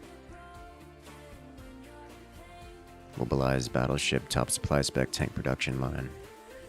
Acid blast is a big problem for me. So we're gonna do this. We're gonna do this. We're gonna do this. I hope that's enough. Next, sledgehammer production. So we can double up on that unit goodness.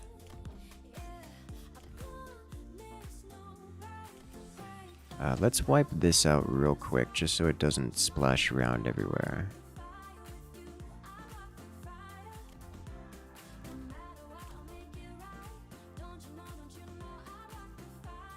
And 2 more Mustangs, just in case of battleship.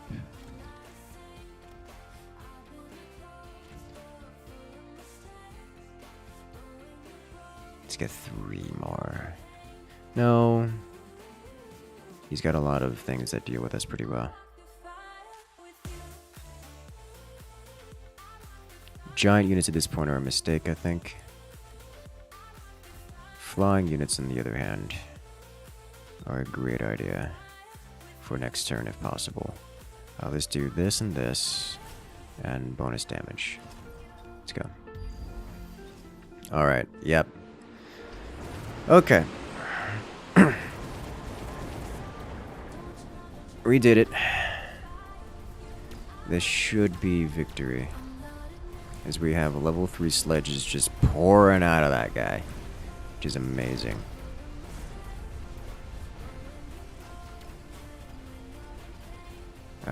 His Rhino is going to kill our building. But that really shouldn't matter much. The only problem is that battleship, which is quite impressive. I think we got it with our Mustangs. Or we don't have it because it heals faster than a Mustang DPS. Ooh. Oh no. Okay. You know, for all of our Mustangs that we have, it's still not enough. Like, this is explicitly why I was getting the Mustangs. Just to have, well, in part for chaff clear. In part for anti-air. But this is just a thickums. Level 3 Overlord. Still win, gonna die. Yeah. I mean, he can't kill the factory. So that's good. He is farming though, real good. Oh, the factory did so much damage. This is a problem. You know what? We'll grab this.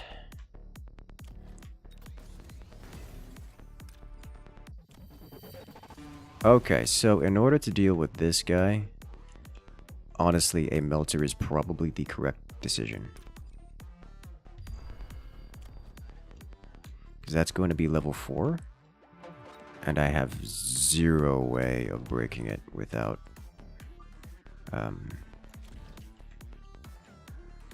zero way of breaking it without the ramping damage of the melter. Which I cannot get the range for So what we are doing is...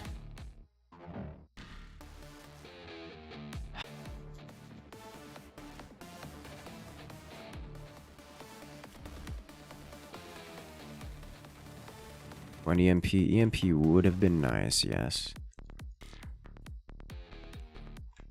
I like the battleship more.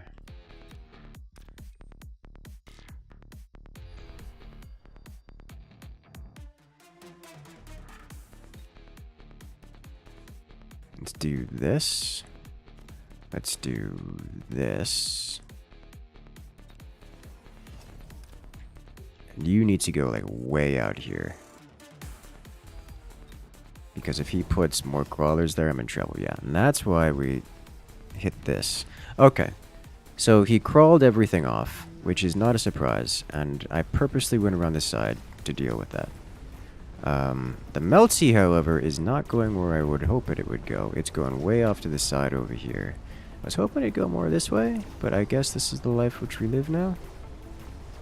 This is going directly over the acid. Also not where I was hoping it would go. As we have officially touched the acid and are getting EMP'd by this guy up here. Alright. Well, is he gonna hurt my life total?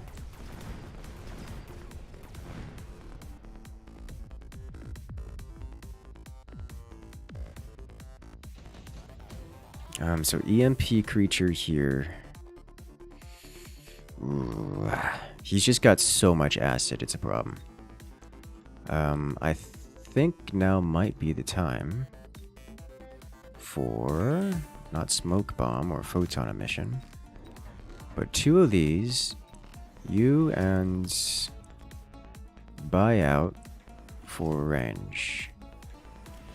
You go here. What's the range on these?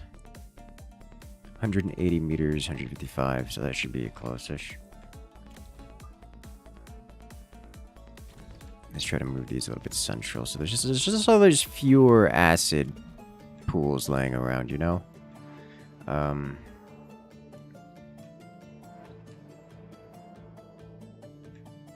Okay.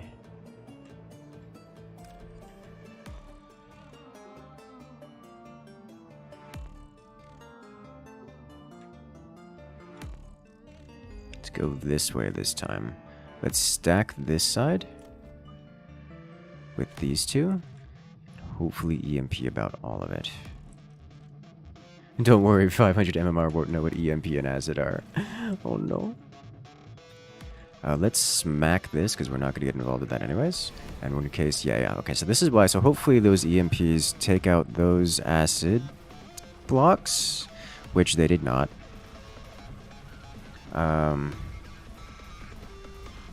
That's unfortunate.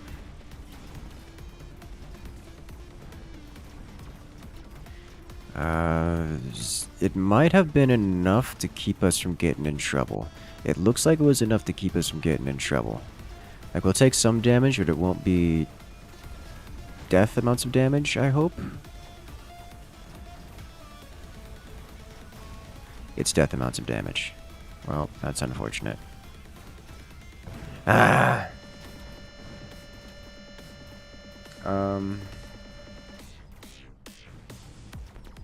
I don't have a solution to this. That's just way too much acid.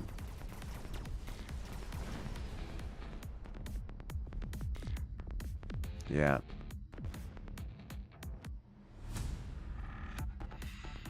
Acid crawlers, I think we had hope here. It's just the acid crawlers are too much. If the opponent has acid crawlers, I think there's zero way to do it. Because it would require that you kill every single crawler under the effects of EMP.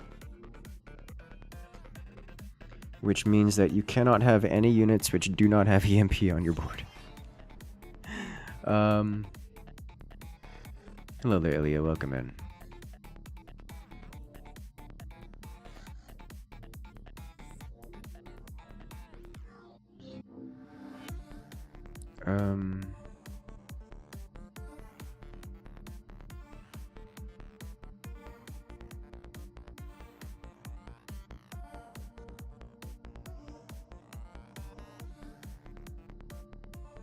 Let's... Got 800 MMR. From 1500 MMR down to 800 MMR trying to do this. Oh my god.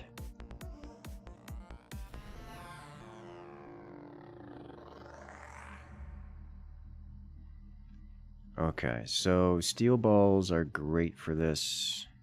Mustangs are great for this. This makes this more doable. I think we go giant spec, add in steel balls, and go from here. Steel ball is also conveniently a reasonable choice in this instance. As unlock something, anything. So play it from behind.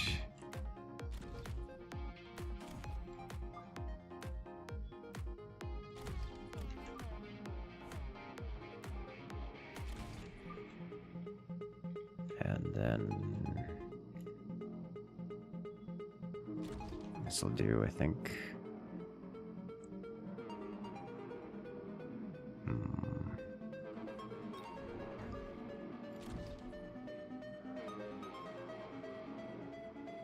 Do something that isn't so obviously leading to the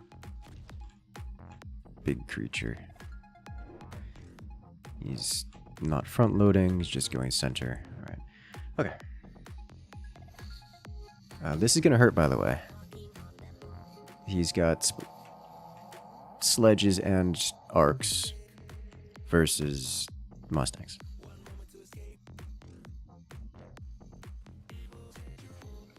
Hello there, machine gewehr. Welcome.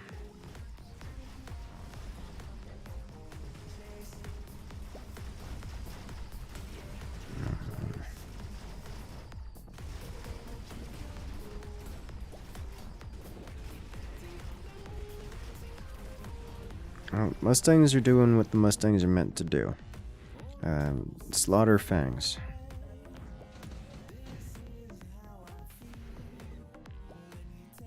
You know what? I wouldn't mind grabbing supply spec here. Gonna be going, hopefully, late game.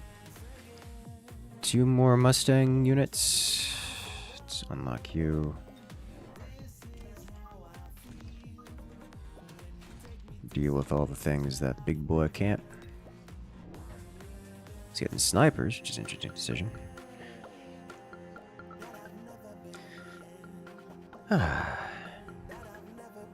Well, if you guys want to see some less jank testing and madness, make sure to check by a little bit later. By a little bit later, I mean this Saturday, 3 days from now.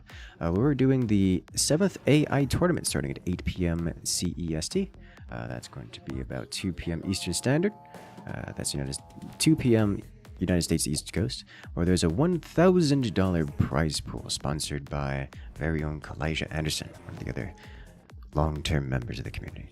And I'm very, very much so looking forward to that. It's the biggest AI tournament so far. Aside from the prize pool, it's also more than 20 AI. We'll be duking it out. More Dark Tide. Almost. The update is almost here.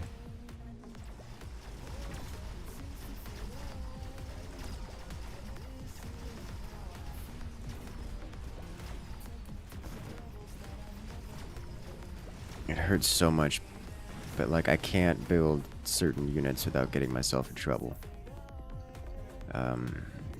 Could I build steel balls though? Steel balls probably a reasonable option.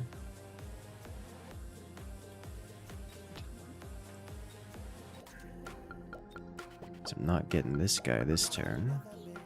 If I were to get 1 steel ball and then mech div on you now, it'll put us in a good position for next turn.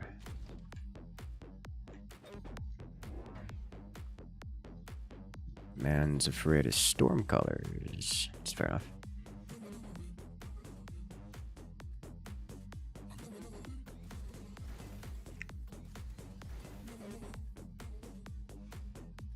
Okay.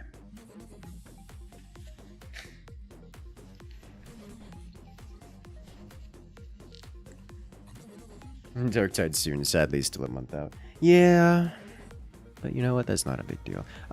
Makes me wonder, is there something I could do differently with position to make this thing more useful? It's like, it definitely needs to be closer to the front, because it must necessarily be in combat, because it is too expensive to not be in combat, but... like, it cannot be behind. But I've been placing it in the middle, except for when I'm having it, except for that time where we tried to have it do the front line.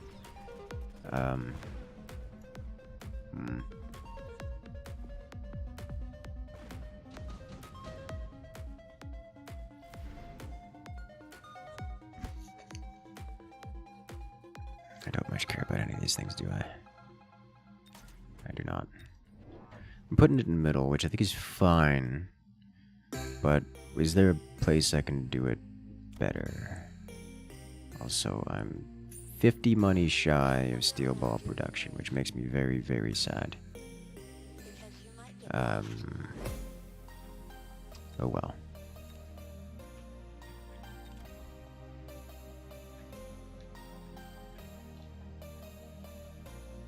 I will likely want crawlers on these sides here.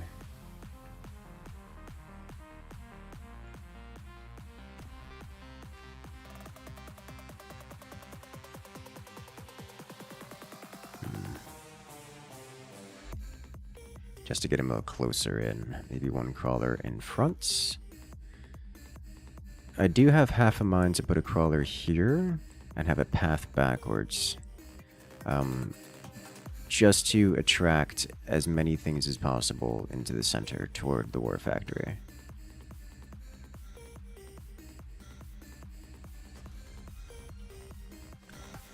Interesting. Rhino in the rear with amp station, or amp core. Don't see that one every day.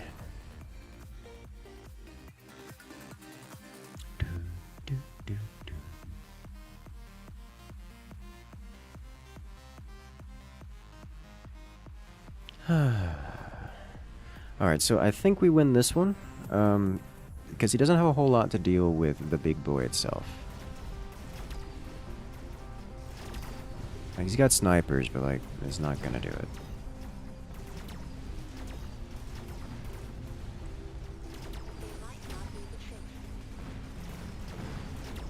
Ideally, I also get a loadout that isn't so obvious that I'm going for the war factory.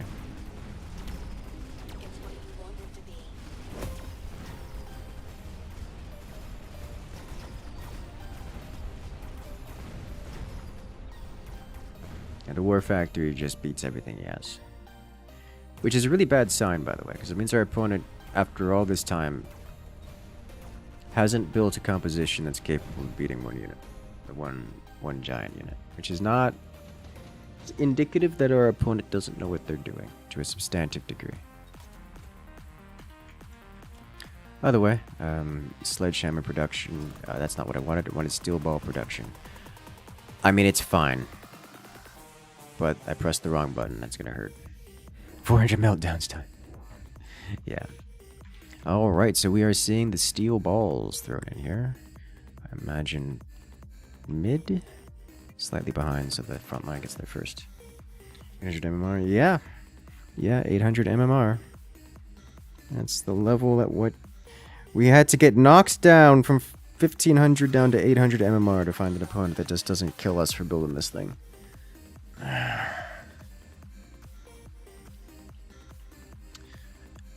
Here we are.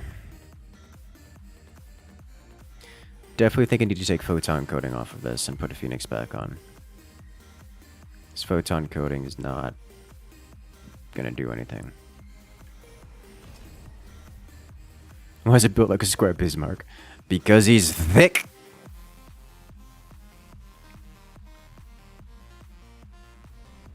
Real thick. I've half a mind to put armor back on this thing, but honestly, it's tanky enough. If it's getting hit that hard, it's probably dead anyways.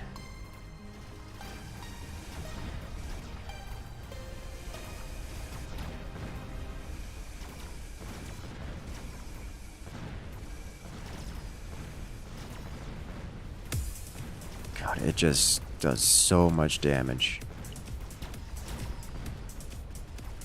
Okay, we definitely need more cover for this thing.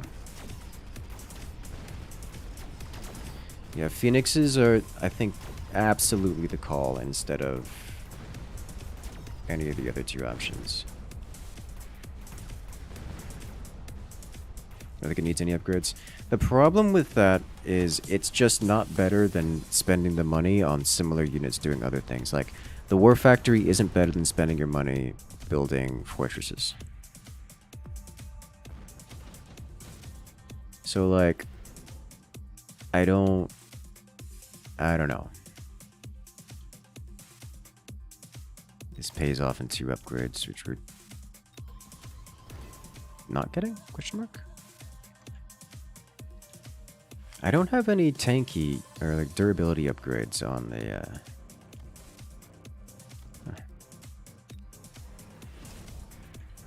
I don't have any durability upgrades on the what are they called? Sledgehammers. I have them in carry sledge formation.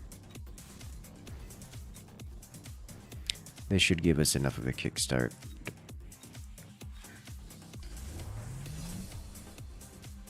Oh no. That is in range. Oh no. Is there a world in which this switches lock onto one of these? I don't think so. I think that's just frame 1 locked on. That is frame 1 locked on. Well, that's not going to work a second time. But that it will work this time. Which is really rather unpleasant.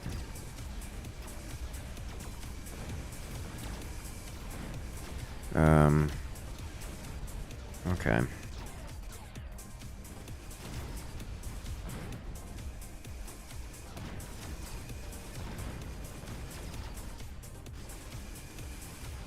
Oof.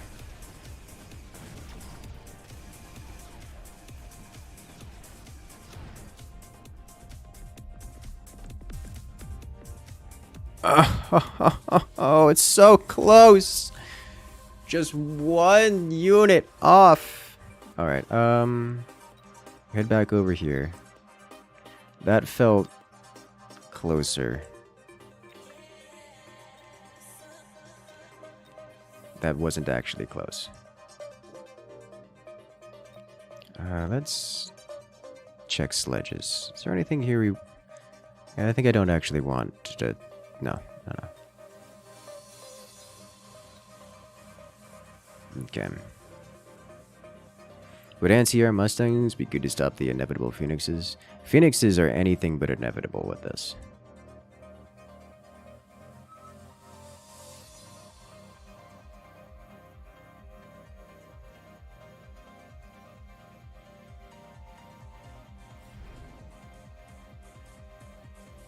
Supply with sledges.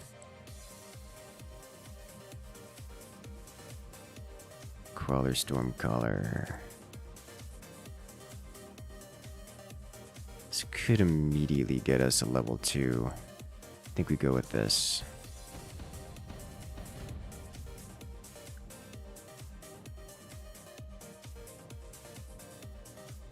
Okay. So let's just do this. Get the important units on the fields. 2, 3. 1, 2, 3.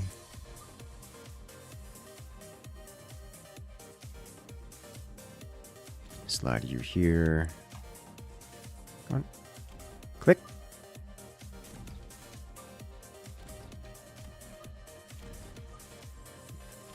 Okay.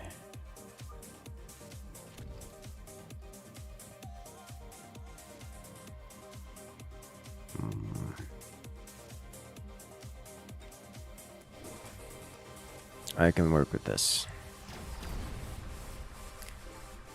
All right.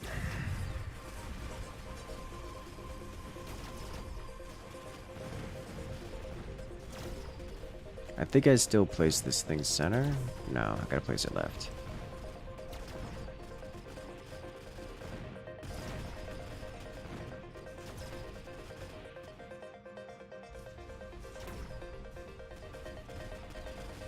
Unless our opponent decides to start spreading out even more. Have a couple turns before we get to that stage. We don't have anything resembling, anything like a hard chaff clear, and he's got a lot of chaff to clear. So we're going to have to deal with that. I think this is a good way to start it with a Mustang back here.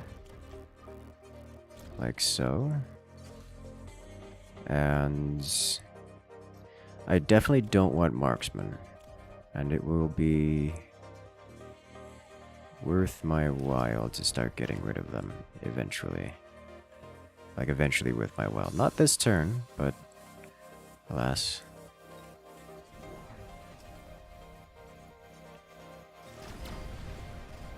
He doesn't have acid crawlers as an option. So that's good. Good for me, at least.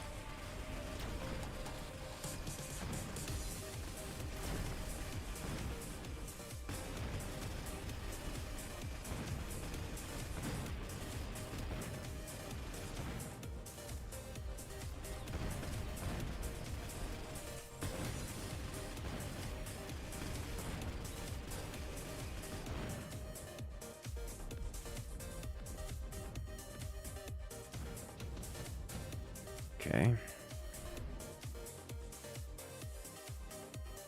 Haste module.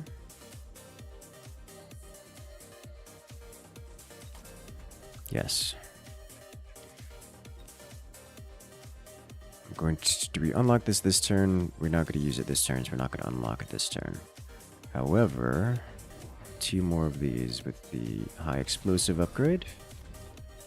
Haste module here.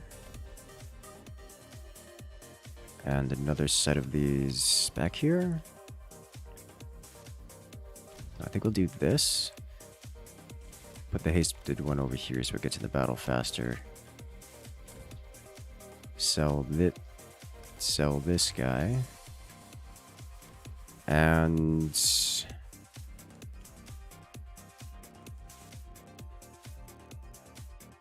save money for dropping the big boy next turn, I think. There's the photon.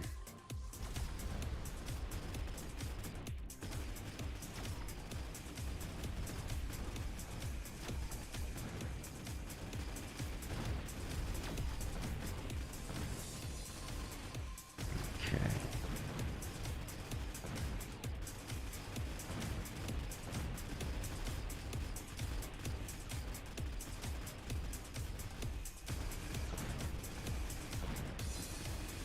So this leaves us in a position where as long as we can clear out the steel balls, which I think we can happen, because we've got enough flak. We've got enough... Okay, this is kind of sort of just too good to pass up in terms of damage mitigation.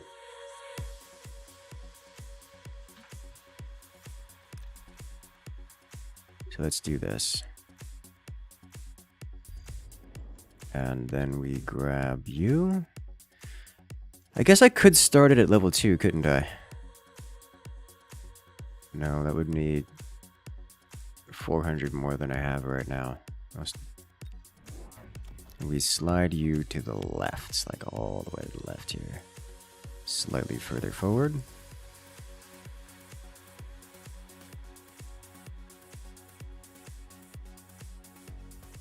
When I think about the fortify upgrade for the towers, I think they're so strong that the threat of them existing stops a lot of problems.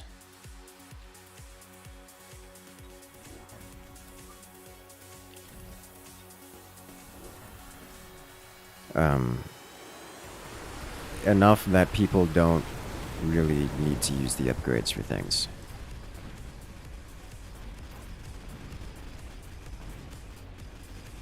Like, when's the last time you've seen someone do a whole lot of that? Oh, I'm gonna send 2 wasps over and snipe your buildings. They don't do that because they know the building upgrade exists. And that once someone gets the building upgrade, that entire tactic stops working categorically across the board. So you don't put yourself in a position where it matters.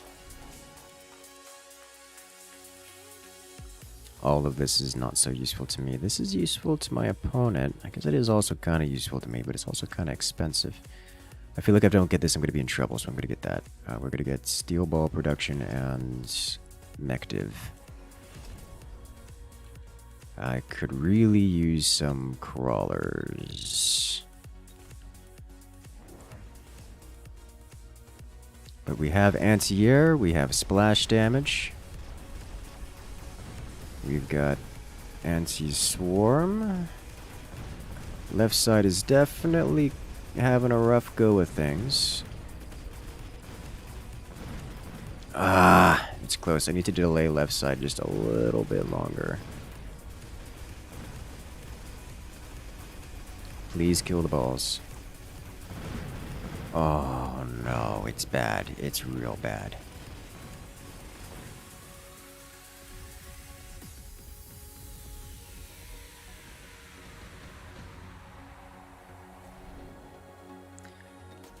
I hate seeing those because if I don't get them, I'm in trouble, but if I do get them, I can't afford things.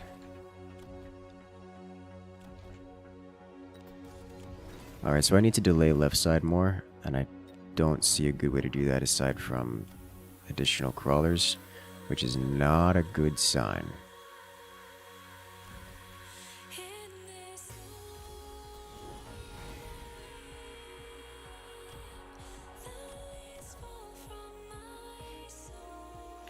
Okay.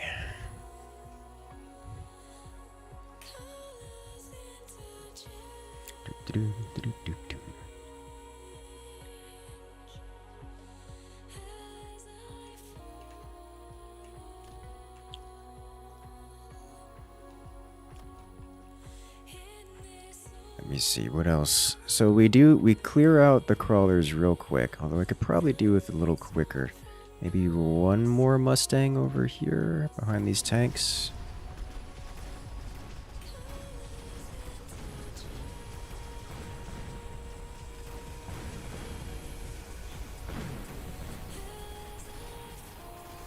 And the left side delay over here, just the addition of those crawlers, is great. We kind of sort of need this guy to be hitting these Mustangs over here. Oh, well, we're gonna win. Or not. Maybe? Maybe. Yes, we're gonna win. Okay.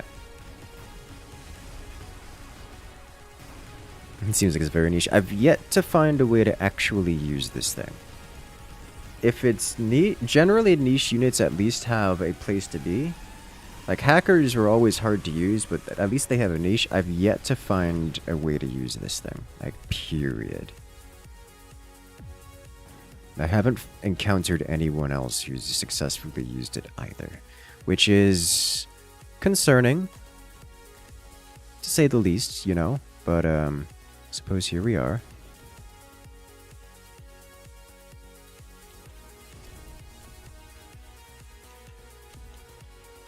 Alright, let me get another Mustang here. Do I get even another one?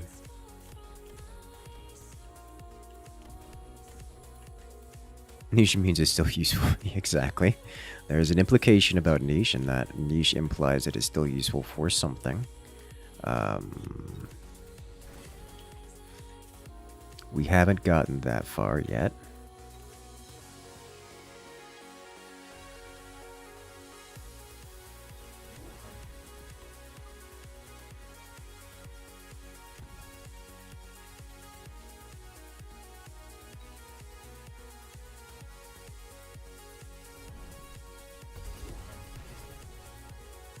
Yeah, I was afraid of that.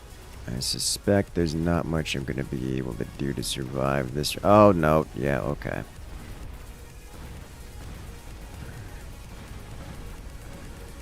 Good news is mine's better than his. So he's doing the same thing I am now, which should put him far enough behind that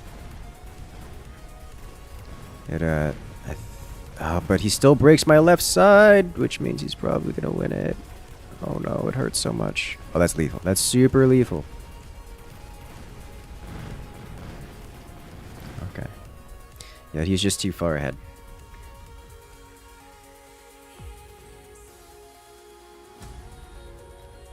Hello there, April. How you doing today? Alright, what can I do to get this thing onto the fields in a meaningful way?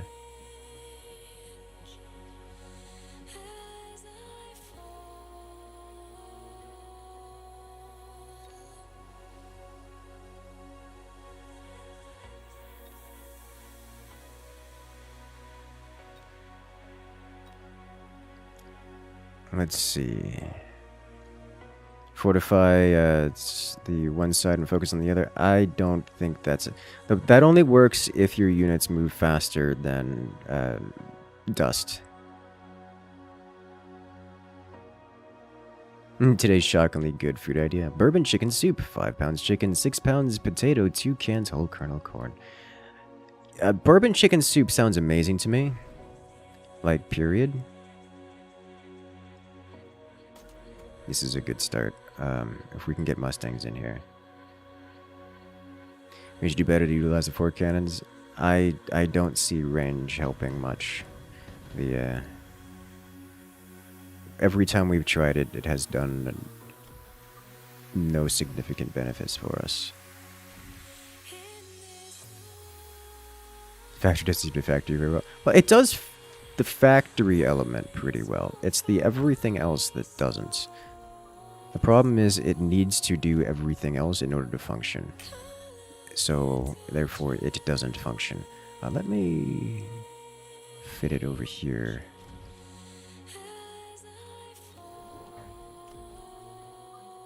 Because if I can slide it right in here, which I could do, then if I fit it right here, we might be able to do it. And this particular lineup means I can apply some pressure in the early game, which may give me enough life to bleed out later.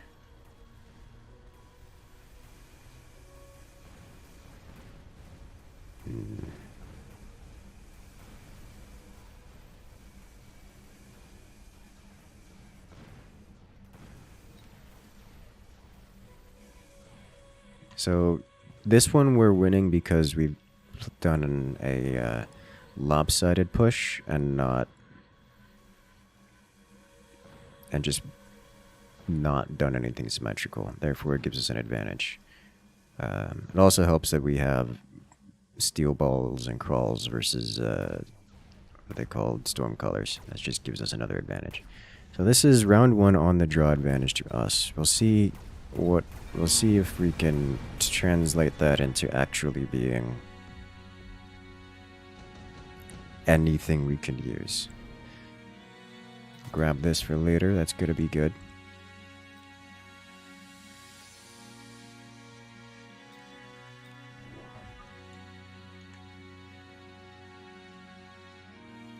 Put you here. Level you up. And go.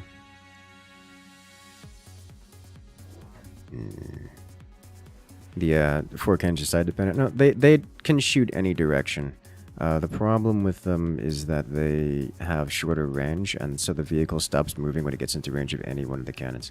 So unless it's looking head on to something, it can only shoot with its forward 2 cannons, and something else has to walk into range in order for the rest of the cannons to fire, which it does, to be clear. That happens a lot. It's got fairly long range to start with, so it does tend to utilize all of its cannons. It's just that it won't do so against longer range units. Things like stormcallers or snipers, whatnot. So it's fine. It's just inevitably not going to be using all of its cannons all the time.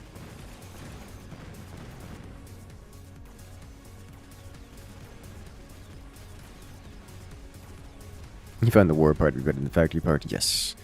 I don't know. The factory part's pretty good. It's just the problem is it doesn't do enough. Oh boy.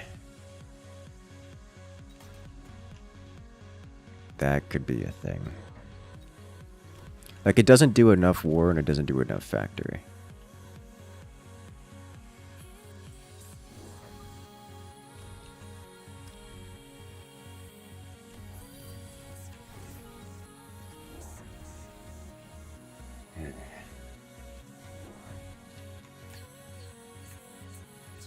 So if we can get ball crawler, like Mustang steel ball crawler in the opener, we might be able to do something with it. We'll see. What is this man's PFP? I don't know.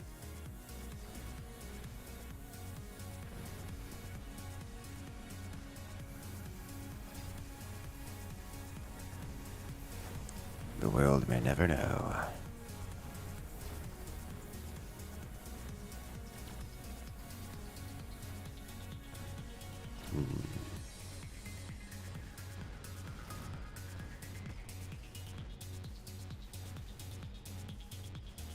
I'm pretty certain his storm colors win this for him.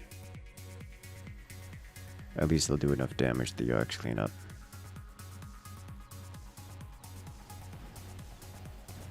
Oh, yeah, there's that damage hit. And it wipes out pretty much everything. Good, good. If you get healing balls, the factory spawn balls. Like, that is not my experience.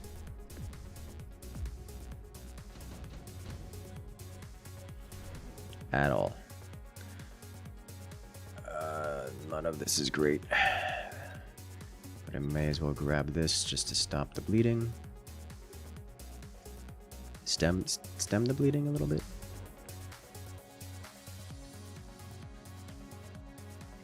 Okay, we do not have the money to grab a war factory, which is unpleasant.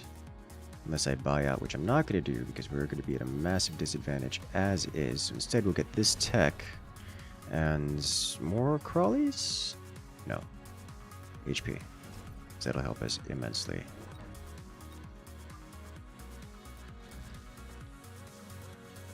There we go. It's gonna hurt. Did they nerf the tower EMP? Not to my knowledge, no.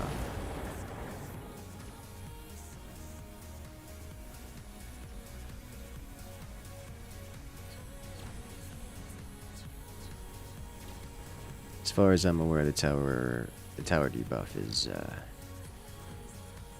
still as big and painful of a thing as it has ever been. Okay, so unfortunately, our Incendiary didn't do as much as I was hoping it was going to do, but it did get him to buy 2 shields, which is a thing. Giant Hunter, subsidized Crawler, anti-mod, none of this helps me.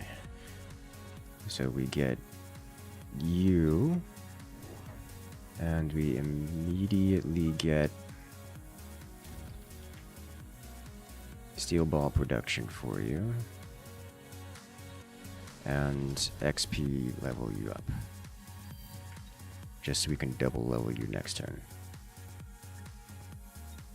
Alright, let's go. So the issue we have is this marksman here with the EMP.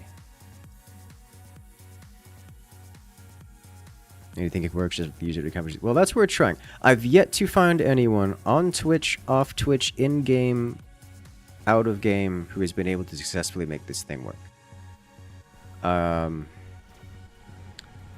It's not going to stop me from trying, but it does not fill me with hope, you know?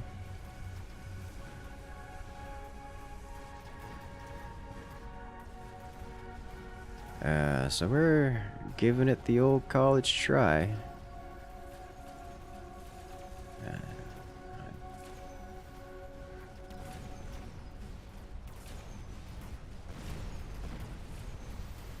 If at first you don't succeed, do it all again. Yes. Those wasps will eventually prevent us from clear winning. Hey, oh lord, we're going to need it.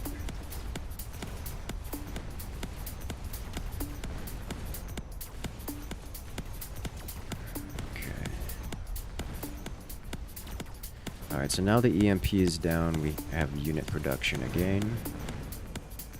But it took too much damage in the process.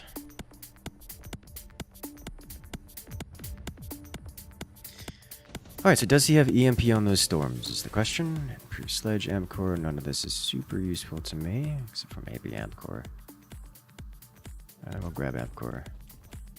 Does have EMP on those, so we do need missile upgrade. And we need this guy here. Try to stem that damage.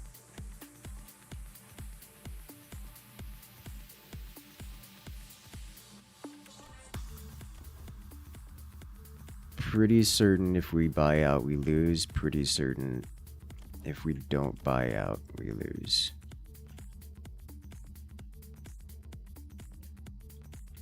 I think this is what's going to be the linchpin in it. If you didn't have the charged ammo on this guy, I would be able to upkeep this, and it would be a very different game. But I think multiple sources of EMP is going to be too much for us to handle.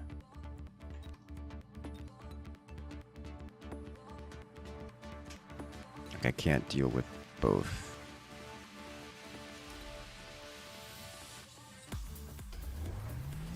I'll give it a shot anyways.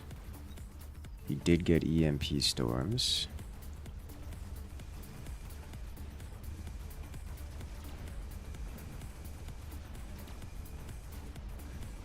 That is a feature of the EMP, of the missile interceptor. It is staying further back, but that's also a problem because it's not doing as much damage.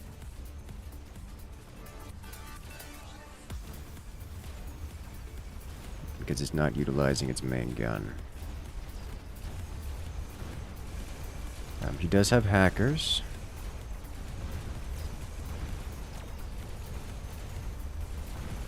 Which is actually probably an issue, because he's going to hack this, and it's going to... Yeah, because he's guaranteed to hack it now, which means that we're going to take double damage. So this is probably lethal. This is very lethal. Alright. Could I have done differently there? I don't know what I could have done differently there. It was the difference between getting EMP on that hacker and not. Like, that was going well until the EMP hacker wrapped. I already had the solutions in play to deal with everything else. Like, we were preemptively dealing with things like turn 1 to deal with every other problem on the field. It was the only one I didn't have a solution for was the item on the hacker. That felt bad. In fact, it really sucked. Oh ho ho ho. Yes. Yes, it does. Huh.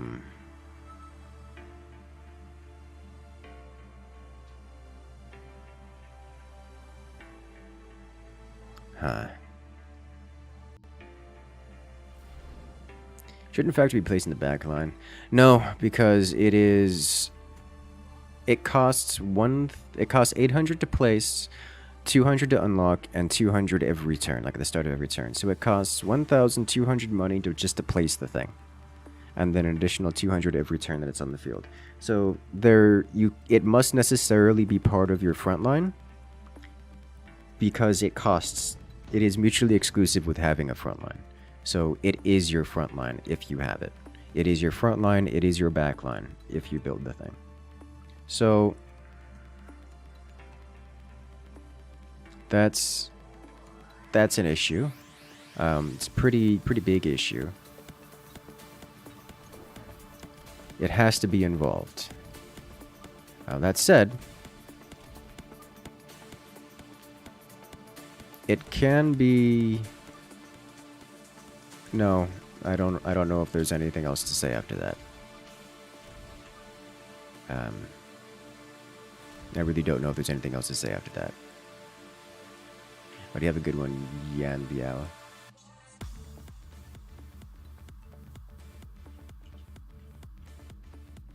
Good luck out there.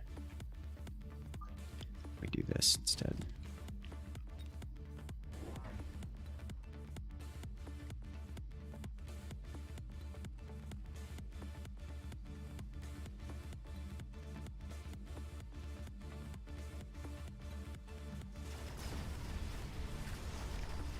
Let me think.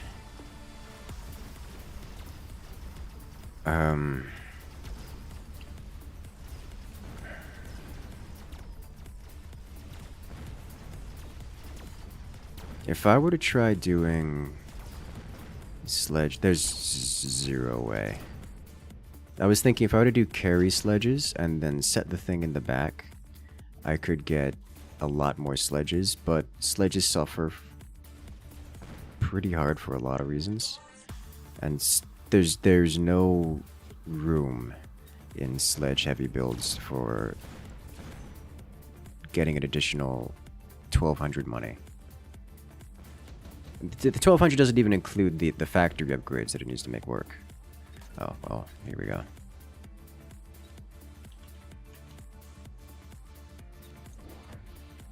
Like, that's a different issue entirely.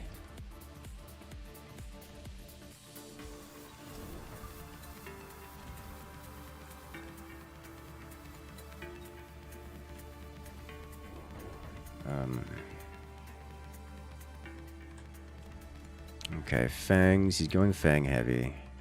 I've got arc lights. I've got intelligent arc lights.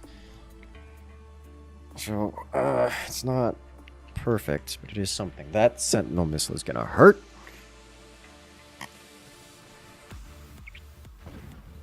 A lot.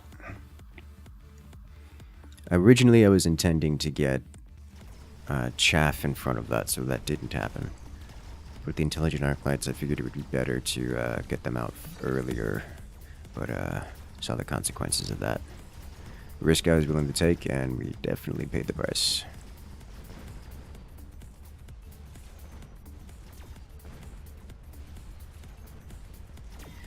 One sentinel missile.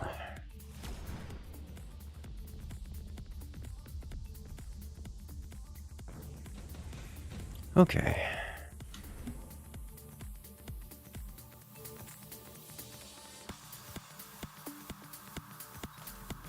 Oh no, it's the consequences of my actions. Yeah. So you go here, you go here. Okay, what did I do last time? Keep these upgrading, bonus range on you, and is that other crawly?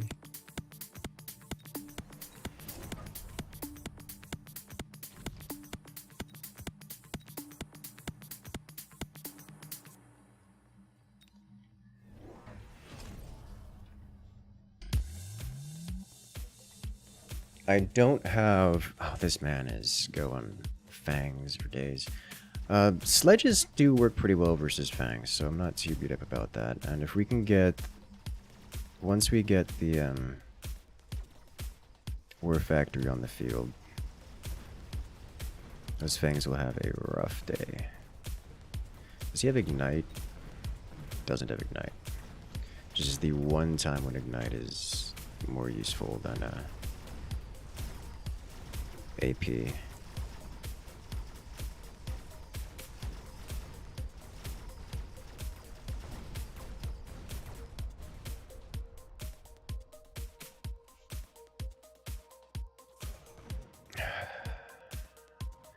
Why does it take so long to do things?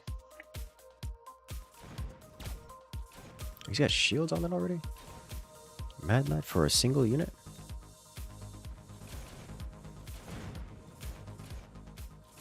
Okay, I think he gets them.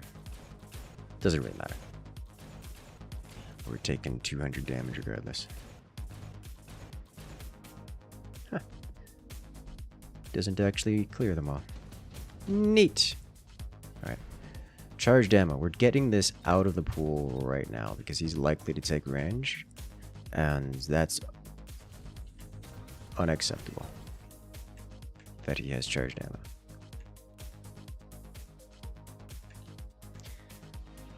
Mustangs would be great here. Snipers, I hate picking marksmen here. But I'm pretty certain this Phoenix will eat infinite arc lights.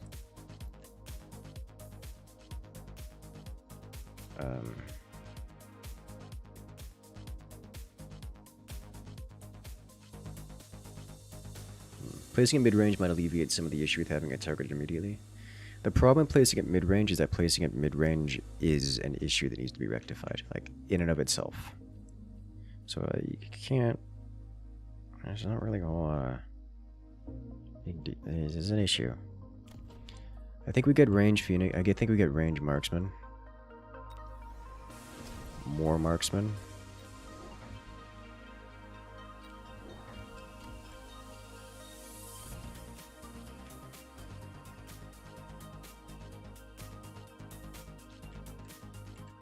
Specifically on this side, because that's where he's got them.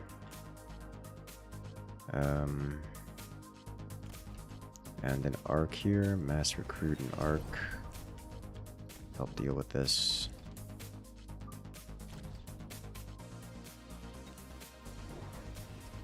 Got a rhino on that side. Sniper should clear that up. Rhino on this side, though. Level 2 rhino? It's a level 2 rhino. Okay, well. That's a problem.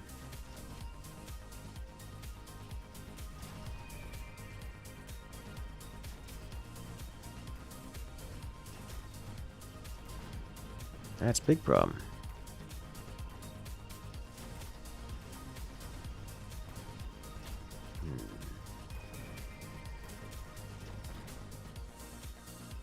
I'm trying to build a loadout that works around the big boy, and it's costing me everything around the extremities. I'm going to build it, understanding full well that the cost for doing so is the game. And I'm doing it anyways. Okay, please clear this out. Front and center. Alright, to deal with Rhino, I guess I can put a hacker on the field. Not this turn, or next turn, or the turn after that, but I guess I can put a hacker on the field.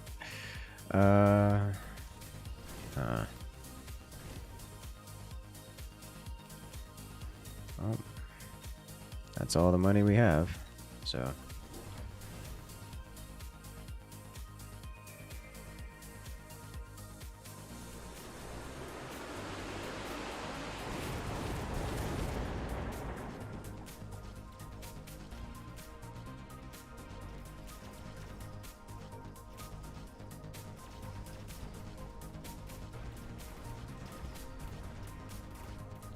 Alright, so if he's got multiple rhinos on that side, we gotta deal with that. It's a very hard commitment to it. Another problem, we haven't managed to get any development into the units we require in order for this thing to produce. So that's an issue. Because if we were able to build tanks out of this, we could defeat the Fangs. At this point, he's killing us in 3 different ways, which is just a problem. Pretty big problem. There's no other way to describe that. Let's see.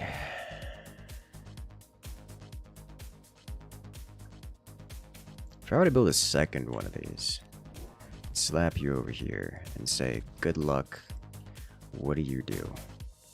We're kind of sort of dealing with this side already. I'm going to Sentinel Missile this. Going to Sentinel Missile these as well.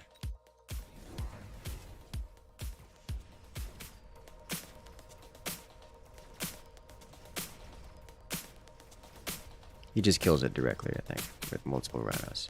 Yeah, okay.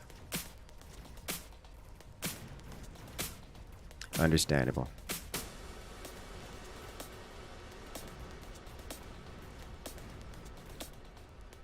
So to deal with rhinos, so that's actually interesting. That the rhinos just kind of 1v1. So for reference, those rhinos cost 300 each. And he's just straight outright punching the thing. That's interesting. Not a surprise. Like I knew the War Factory was inefficient. I just didn't think it was that inefficient. That is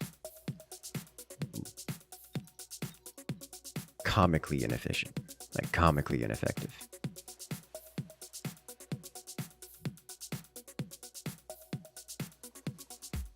It is straight up more expensive than those 3 units in every way, and loses incredibly hard to them, despite it ostensibly being designed in such a way that it would beat them. It's just that understated.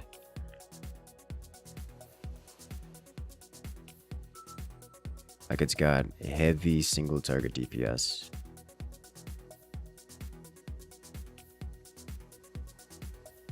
You drop 100 more MMRs, we're gonna snipe you. I mean, we just hit 700 MMR. So I got Crawler, Phoenixes.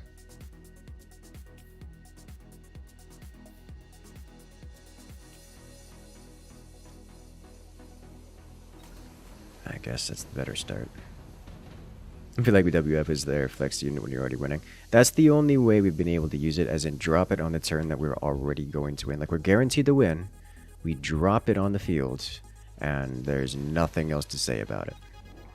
Whether it was there or not is irrelevant to the outcome of the match.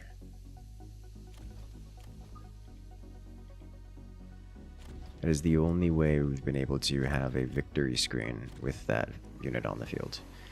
Which obviously doesn't really count as winning with it, but like, that doesn't count as winning with it at all, but it is technically winning with it on the field.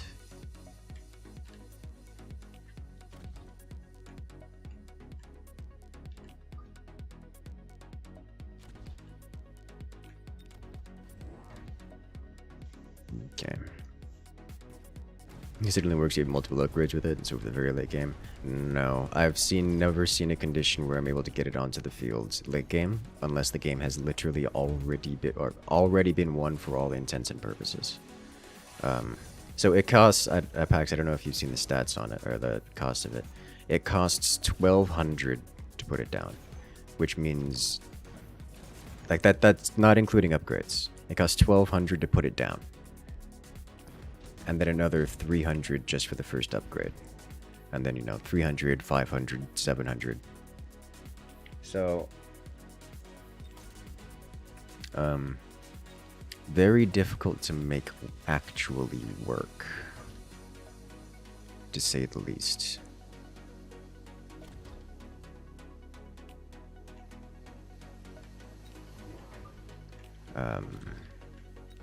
Pretty certain it's just not a turn 5 unit. From what testing we've done so far, every turn you take beyond the earliest possible moment you can drop it makes the thing worse. And by a lot. As in, the later the game, the less effective the unit is when you drop it. That's why I'm trying to drop it now, so that we can have it basically start stacking value. It's just... I mean, I guess we can go back to trying late game again, but...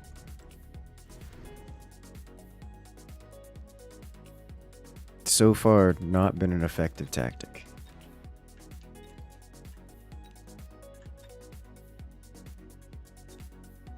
Laser sights?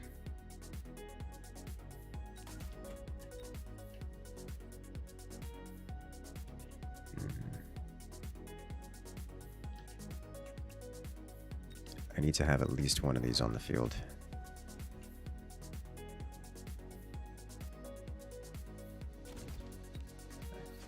I'll laser sight you up. We'll save and try to drop it turn 4. Wow, did he not take Incendiary?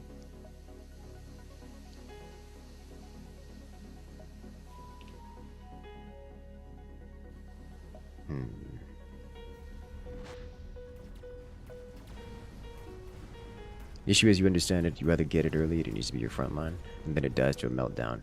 Or you need to wait until you have a front line, at which point you've won before you dropped it. More or less.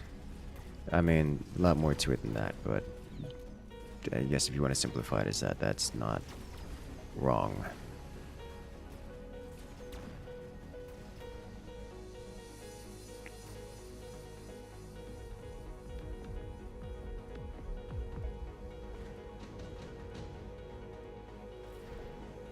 Parasitic, I hate seeing this right now.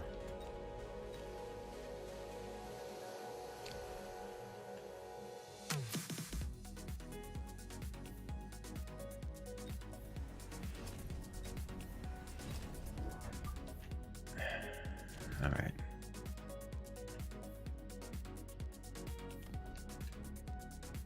With HP upgrade. Go. Alright. Hello there, fire, roasted fire. Welcome in. So, I'm trying to... I dropped a level 2 this turn. I'm pretty certain that's just worse value than putting an upgrade on it. Like putting the steel ball upgrade on it, for example.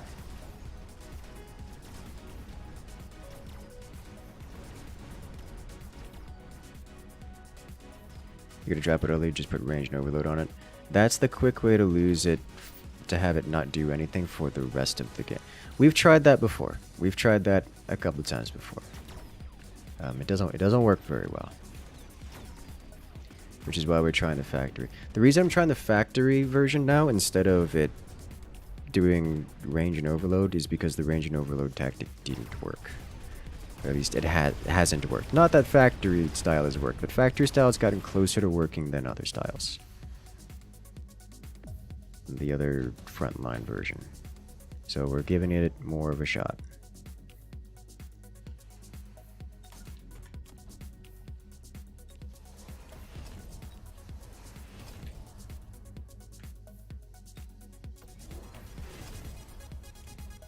Okay, so he's got the melty. Did this man not take parasitic? You mad lad. Okay. I guess that's what happens when you hit 700 MMR.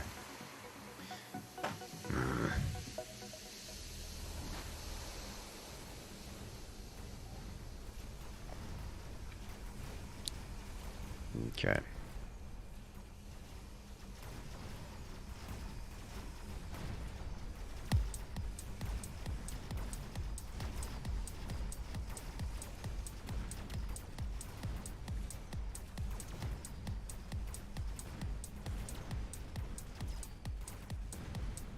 Alright, looks like the melty got a lock, which is unfortunate.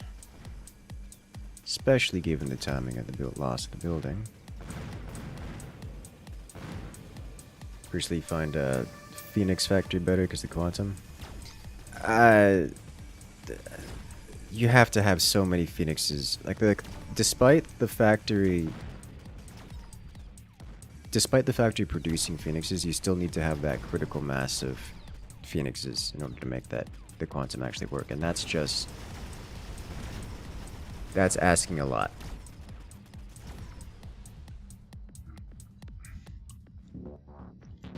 Even for the factory. Pretty soon I don't have quantum on this. Yeah, I don't even have quantum on this. It's just not reasonable. He does have EMP missiles. But if I get Phoenix production here, potential missile factory next turn, should be in an okay position. Probably should have gone with Sledgehammer because there's just more meat in front. Which meat is kind of important here.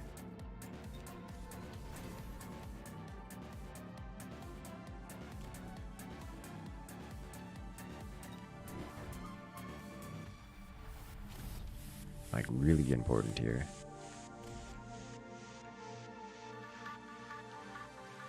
This side is becoming a problem. Problem which can be pseudo-solved by another war factory, but I don't know if I want... I don't think I can afford... Like, 2 war factories just feels like a mistake. It really feels like a mistake.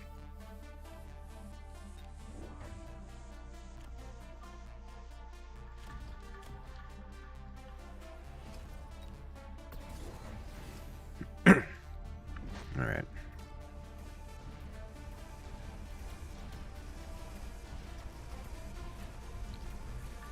So the extra phoenixes here will be nice. I think if we can get sledge production going. Oh, multi-beam. Interesting, so he's gonna be able to lock on real consistently.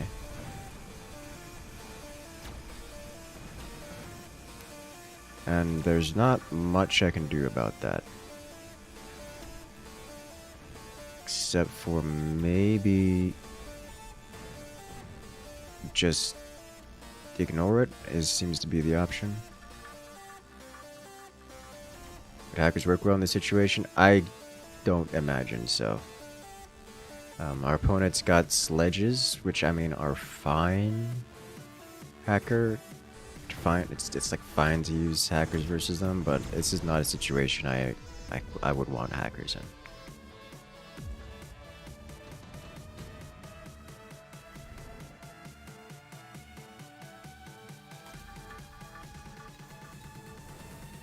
Alright, the problem is if he gets electromagnetic barrage.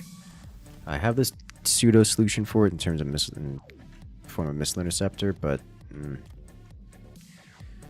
okay, so this is still doing great work. If I get range on these, we get a little bit better position. He got the missiles. Okay. So next turn, we probably gonna lose this turn, and we should have the HP to tank such a loss. Next turn, we get missile interception. Probably a couple missile defense, like point defense as well. Oh, ho, ho, the first volley missed. That's huge. That gives us any amount more units on the field. And the second volley missed, which is less of a surprise given the placement of our units. This volley hits us, but it doesn't matter because it's too late. Big boy is here. So that I'm going to chalk up to RNG. That came down to RNG. But that did feel somewhat nicer. Like that felt doable, just like the one before or 2 rounds ago where we were dealing with it up until the charged ammo came into play.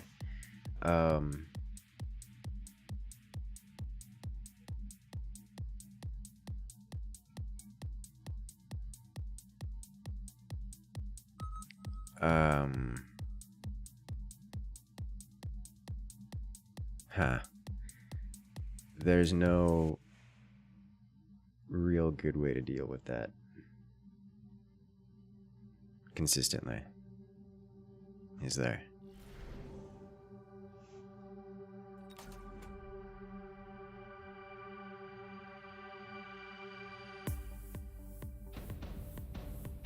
Still at 1.1k. I'm being matched with. I'm checking the players are being matched with.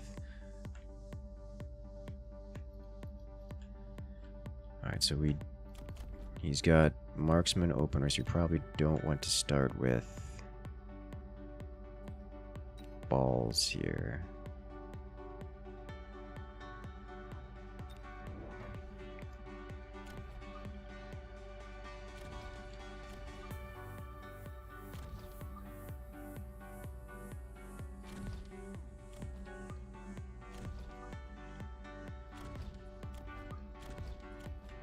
You in front, you in front, you... This guy would have to get cheesy, like top tier cheesy to deal with that. So we're just gonna assume he's not gonna do that. 700, that was 700 MMR.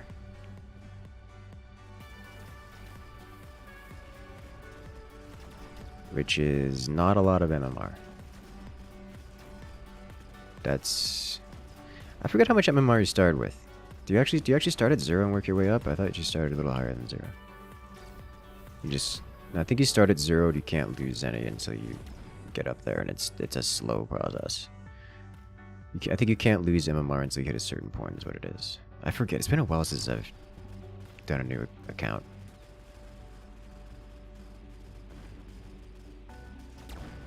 Elite crawler is always the answer. If only, if only.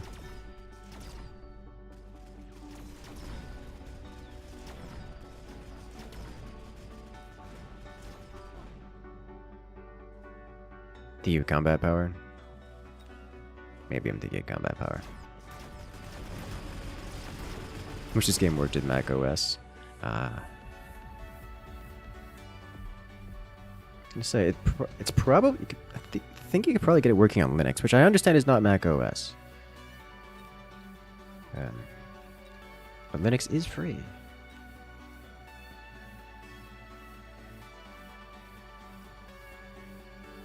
Alright, you have a good night there, Vladimir. Good luck out there.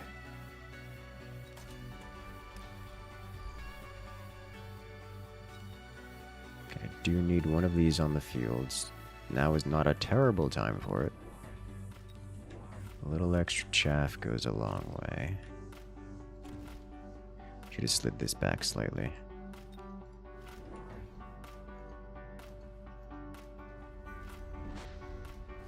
What did you take? Nothing? Did you take a knife? No? Okay, you just skipped. That's fair enough.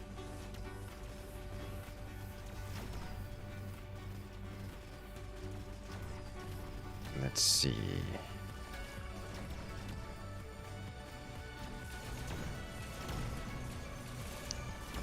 We reach the buildings at approximately the same time, but he has more DPS on the building, so he gets it first, which is really rather unfortunate in this specific situation.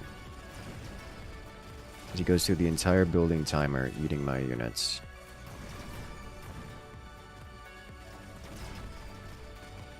If you have a Mac, you can always go the rather useful route of learning to set up a virtual machine with something like Windows or a popular kernel of Linux to poke around in and play. And that's usually what I do. Or, that's not true. Usually what I do is I run a boot drive, just like boot disk, of a different operating system. So instead of like, oh, I want to use Linux today, which is the only other operating system I do that with, and I say, alright, reboot machine, load Linux operating system, and that's it. I now have Linux instead of Windows. Or Mac. But I haven't had a Mac. I haven't played a Mac in a long time. Played around with a Mac in a long time. Intensive training, grab you, and about next round, maybe round after, we can drop this thing. Let's do level you up, upgrade you. And scrawler here, delay this by some degree. Another crawler? Same thing over here. And we'll save the money. Seems like the factory becomes viable enough to get all the unit production upgrades online. Is there a rush case that allows for this? Viable is a strong word to describe my experience here. But the best I've managed to see so far is what I've done, and what I've done is get it out turn 5 and start upgrading it. That has had so far like a 95% failure rate. I'm only counting the disconnect as half because the opponent clearly wasn't losing the game, they just decided they didn't want to play anymore. Or more accurately, wasn't clearly losing the game, but decided they didn't want to play anymore. Which, you know, fair enough, but...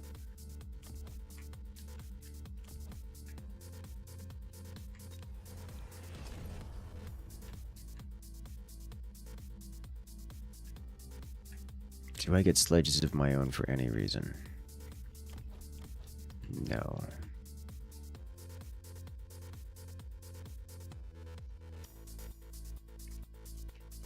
More crawlers? Yes. Okay, so next turn we drop the fire.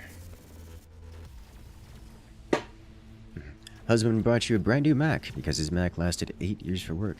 You're a teacher and want something reliable long term. You know what? That's a good enough reason to get a Mac. The Phoenixes in the back are going to be a concern. I do have marksmen. They will help. They will not solve the problem. I mean, I guess they could solve the problem. Probably will and eventually solve the problem, because once we get the big chonker in front of it, they'll tickle the Phoenixes to death.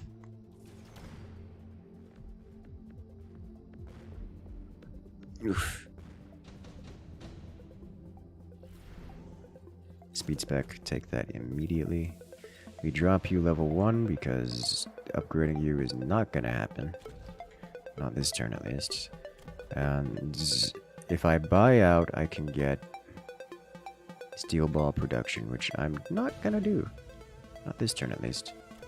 Let's see. 1900. We still one-shot each one of these phoenixes with the level 1 sniper. So we're not going to upgrade the sniper. Instead, we upgrade Mustang? Mustang. Let's go.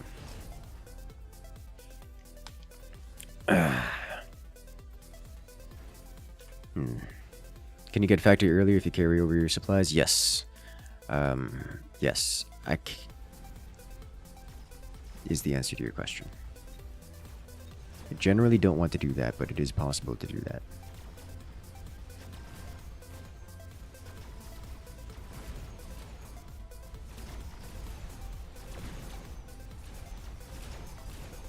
Alright, so the factory should take the hits for the snipers. The snipers should start shooting the phoenixes eventually, after they chunk through the tanks. Fortunately, the catch is made on the right side. Took a long time, or didn't delay long enough. So we're just taking a lot of damage here. Oof.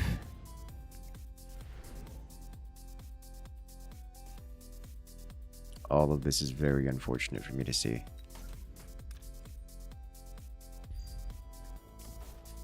Alright, let's get you up and running. I can't let this just happen anymore. So what we're doing is we're grabbing you. And we're grabbing you. You go here. You anger everything. You go here. You go this way. Thank you. Is there anything else we need right now?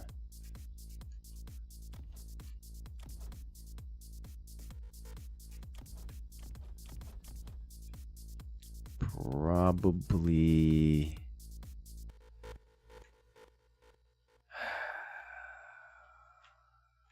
This is just so many levels of unfortunate.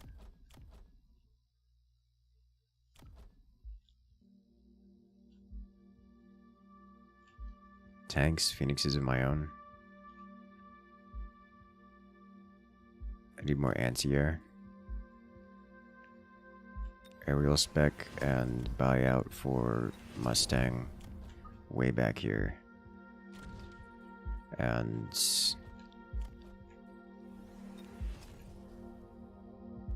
here. Go.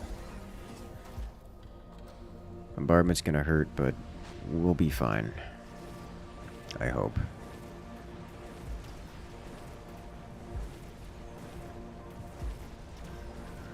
Alright, the pathing didn't help as much as I wanted it to. That should delay somewhat. Unfortunately, the orbital managed to take out the our anti-air a little bit quicker than I would have liked it to. And by that I mean it took it out at all. So we have no anti-air anymore. But looks like we do kind of clear everything else out. So that's good. The right side catcher's mitt worked, owing significantly to the wasps.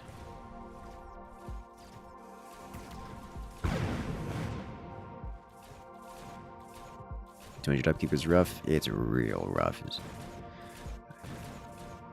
Probably don't have the money. Give it specifically because of the upkeep. I probably don't have the money to get the Phoenix.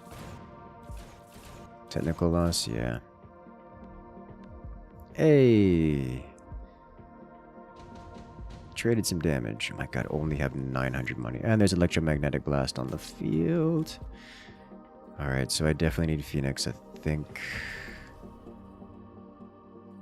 We've got to shield this, or we're gonna get if we get EMP'd, we lose so hard. And I need to deal with...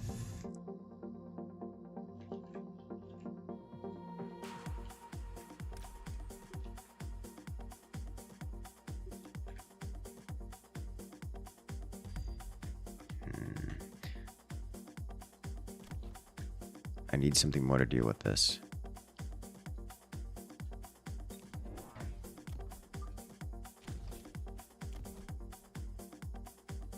Which means no upgrade on you today.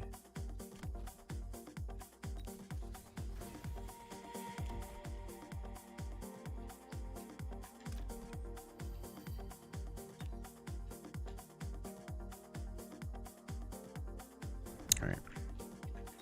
Somehow these guys managed to get an upgrade. Just, oh my god, that's 3 of them!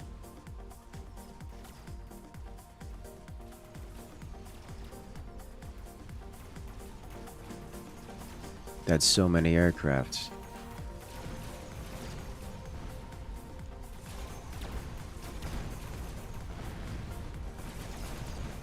Alright, Phoenixes have their work cut out for them.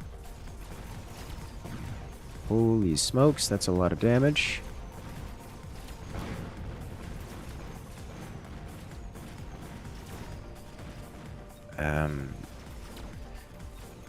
The delayed Mustangs did great work, by the way. Yeah, we're dead. Alright, well, we tried. It's just too many Phoenixes. There's just so many ways. Like, the unit is so many levels of not useful. I cannot find a way to get this thing to work so far. It is comically not useful.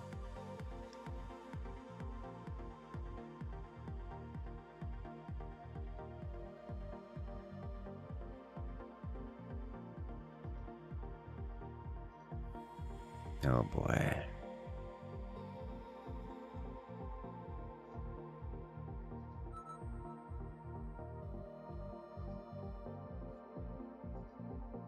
Here we go again.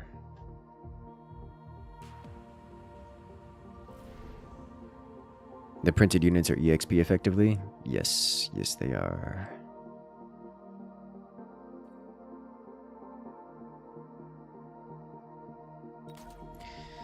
If I try Fang for anti-air and chaff, and then I do mass sledge for everything else, we're gonna get destroyed by storm callers is what's gonna happen. But I'm willing to give it a shot.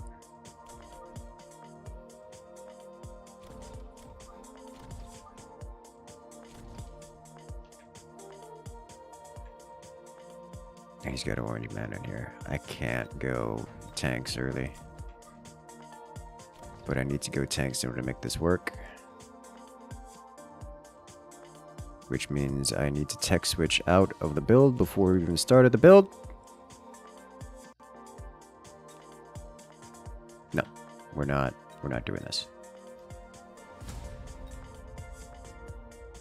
You can have it.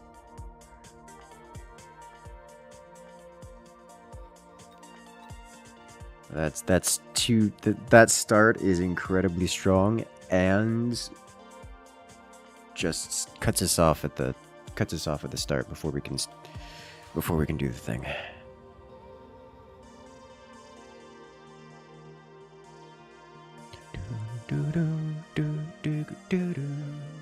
You'd imagine you unleash 2 of them in one, like the whole thing.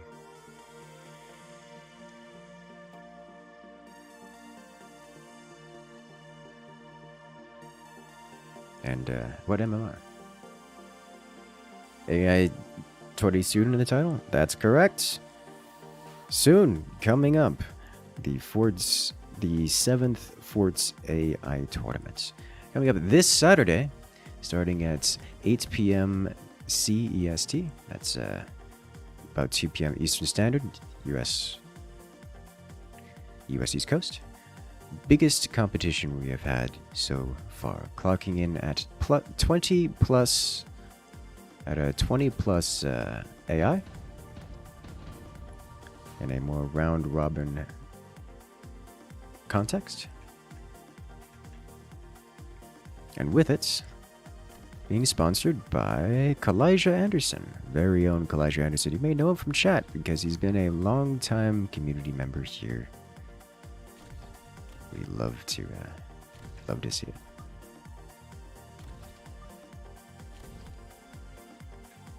All right.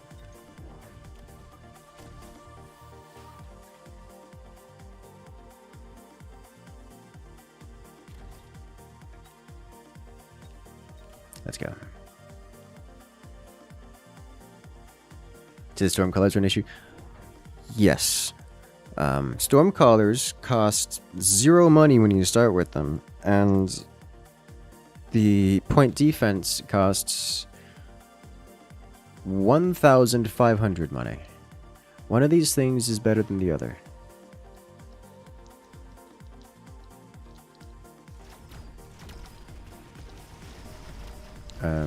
There's multiple issues there. He had a level 3 marksman to start, which means tanks just die in one shot, and that's you cannot go sledges when your opponent starts with the marksman. Like, it's fine to have sledges, like if you start sledges versus their high marksman start, it's fine, you can work with it, but you cannot develop and upgrade sledges because you will never get ahead of the marksman. The marksman will feed faster than the sledges do, and if you upgrade the sledges, it makes it worse.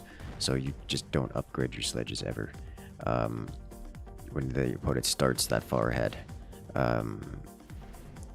Now, this wouldn't be so bad if you didn't also have Stormcallers. Stormcallers, as you may know,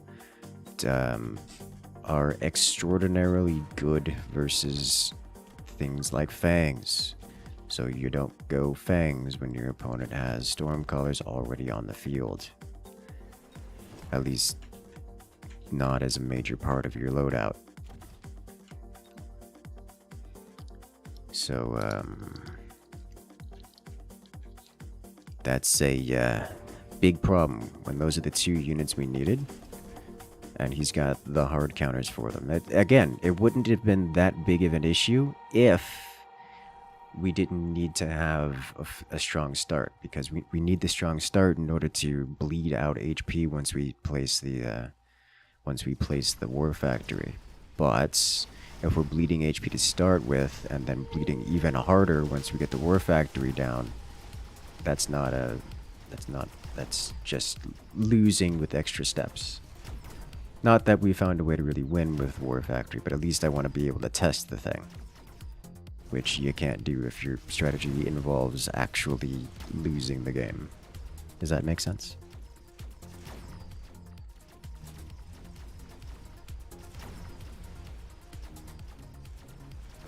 In this case, our opponent is building Mustang Crawler, which our opponent is doing a great many things suboptimally, and we're able to come out on top because of it. But this is not a good showing.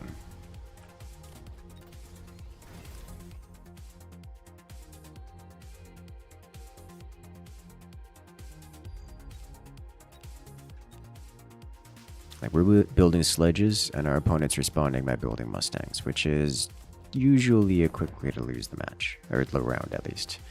If he was building more of them, if he was forward facing with these and instead had them like off on one side, or even just forward in general, and then put balls in this turn instead of additional Mustangs, he would be in a much stronger position.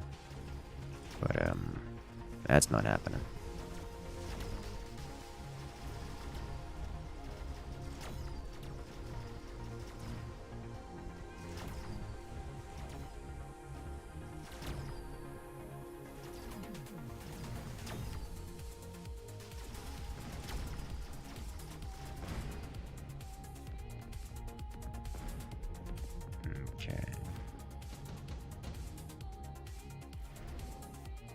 Speed spec. Next turn we'll pick up War Factory. This turn we'll pick up another upgrade here and here.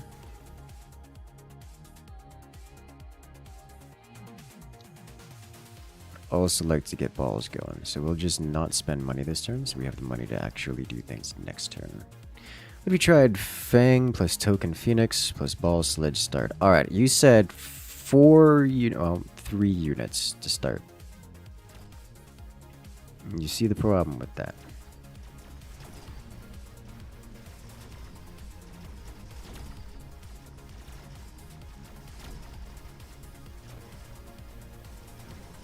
And you see.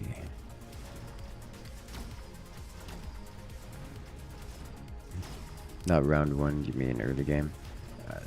It's worse if it's not round 1, because round 1 at least you have the option, you have the chance that you could have started with those units. But if you're purchasing Fangs, purchasing Phoenixes, purchasing Sledges, what you've not done is built anything that keeps you alive. If you're not committed to those units, well, you got a problem, because now you don't have the ability to do anything with them. Like, where's your chaff clear there? Like, Fang Ball, Fang Sledge doesn't do much in chaff clear, especially if you've gotten additional units, like spent money on Phoenixes and not developed them enough to actually get a chaff going, you know? Like anti-chaff going.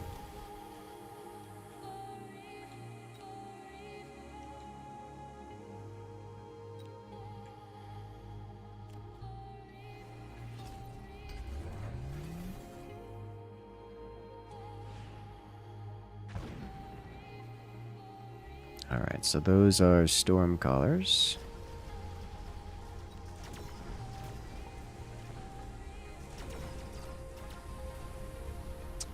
I think he does have the DPS here to kill us. But that's a lot of tanks, though. Oh, yeah, with this sneaking by, he definitely can. Okay. Potentially switching later into Phoenix. The problem with the Phoenix switch is that Phoenixes are very niche. It's like going mass marksman. It only works against other marksmen. Phoenixes are not a unit which... I hate when that comes up because I have to grab it. I feel like I have to grab it. Phoenixes are not a unit which... what's the word?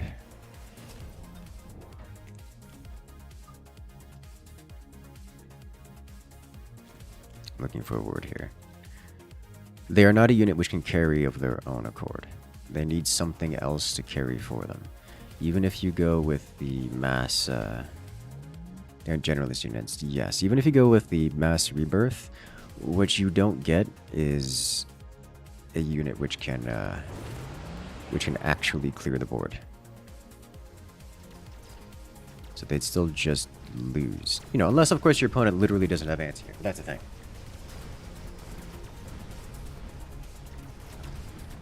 So it's quite difficult to get around that.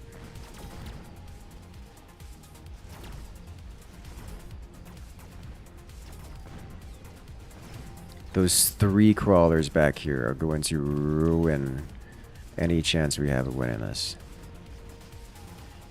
Look at it. Immediately our HP just disappears. It's so rough. And we were pushing too. Okay, so given he's got level 3 Stormcallers, like he got elite Stormcallers, so we're gonna need immediately to pick up the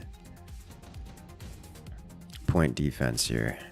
Okay, I actually don't need that one. Missile Interceptor, great. Need 2 things here. 1, mech division. 2, another set of tank.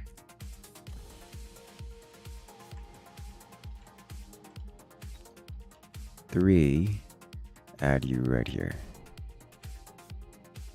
Hopefully that does it. Okay, so with the oh, and he's got range too. Oh, it's beautiful. So with the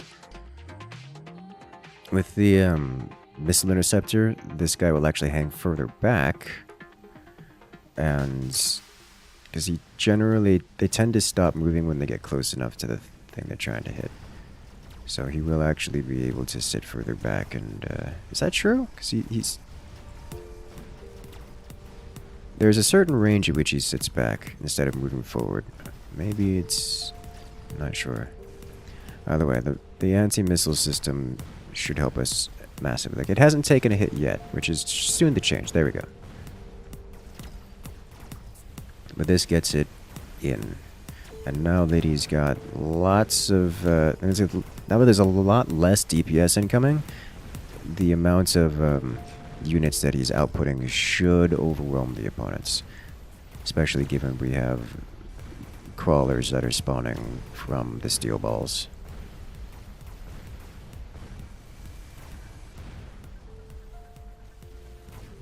And once we hit level 2 on this guy, all of the units that come out of it will be level 2, which would be a massive, massive bonus.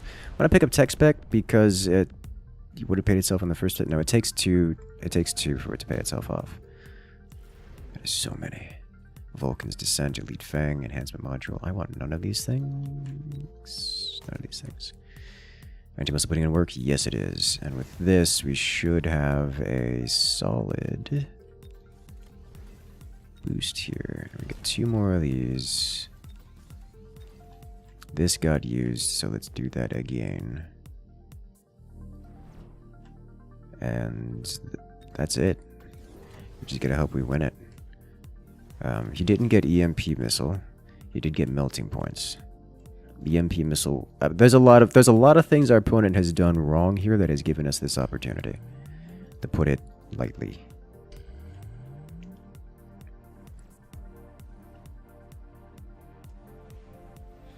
But now with Phoenixes here, we also have the single target DPS. And considering our opponent kind of sort of lacks anti-air, I mean, he doesn't really... Most of his damage output is coming from those Stormcallers. And the Phoenixes are immune to Stormcallers, so we will see damage going out onto those Stormcallers in a way that our opponent is unprepared for. Yes, he has snipers to deal with the Phoenixes, but snipers only deal with Phoenixes when there's stuff in front of them, which is not the case for him. So that snipers don't deal with it. Yes, he has Mustangs, but again, same kind of deal. Mustangs are his front line here. So while the Mustangs are out, we may lose a few Phoenixes, but that's not going to be happening for a very long time. So here is something resembling a legitimate victory. Like an actual victory with the thing, where this is our main unit. The problem is that this guy is at something like 700 MMR probably. I didn't check. I probably should have checked. Plus 6 MMR, which means he's definitely less MMR than me by a notable margin.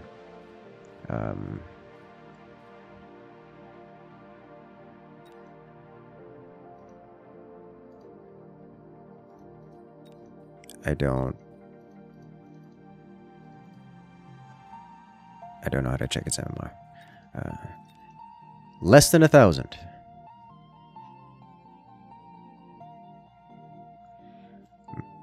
Must be retext back. No, it does cost 50 supplies, and it does cost 50 supplies and gives a 50 supply discount, which means it costs, because you have to buy 2 with it. Because remember, it costs 50. That's a negative 50. As opposed to the 50 you gain for not choosing anything.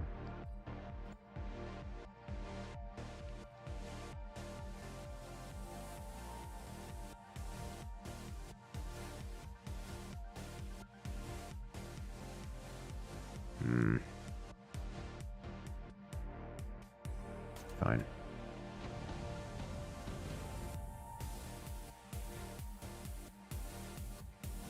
$721 is MMR. Thank you. Yeah, I was gonna say, like, that had to have been around 700 MMR. That was not. Aside from the obvious difference in play, the MMR we gained from it felt like 700 MMR against a player with 700 MMR.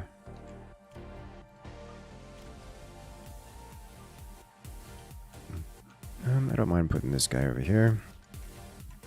Help clear things up. Side you further. There we go.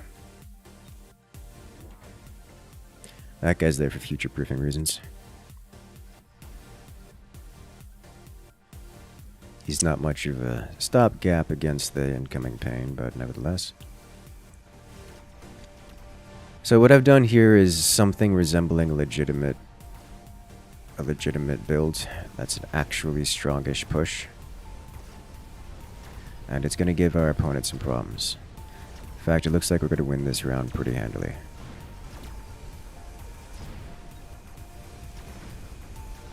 It's not what I wanted.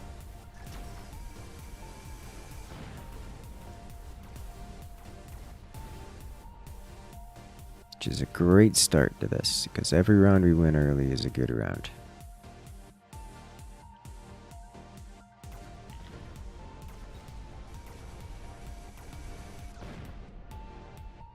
Okay.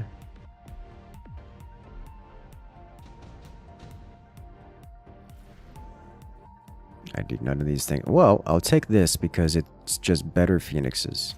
And we're getting Phoenixes, we will be getting Phoenixes for free TM. Let's see.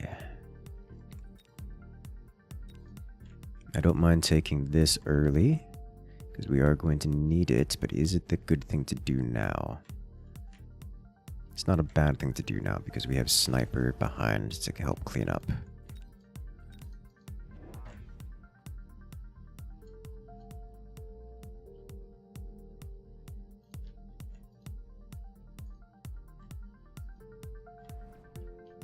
This should help against crawler backstabs. He's going with the Sentinel missile. Good enough. He's getting Phoenixes now, which I can deal with this turn, but will become a problem in future endeavors.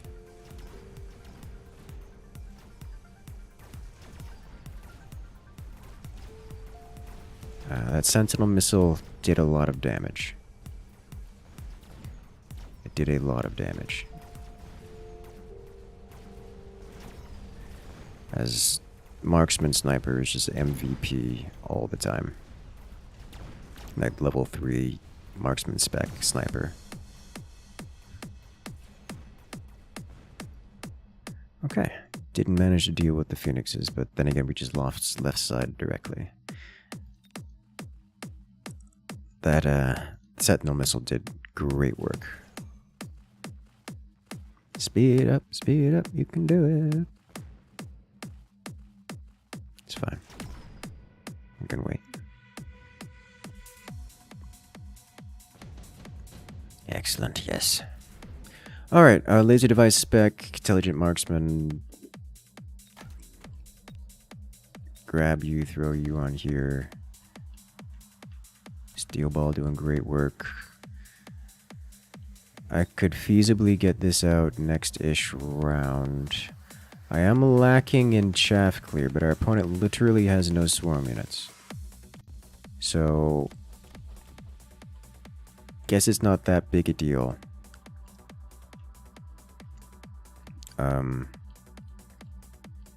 Mustangs are both chaff clear and anti-air, so I have half a mind to get a couple of these on the field now.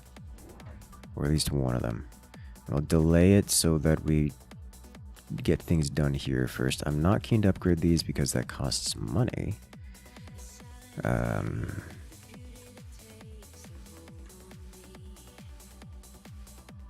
Okay. Save for next round.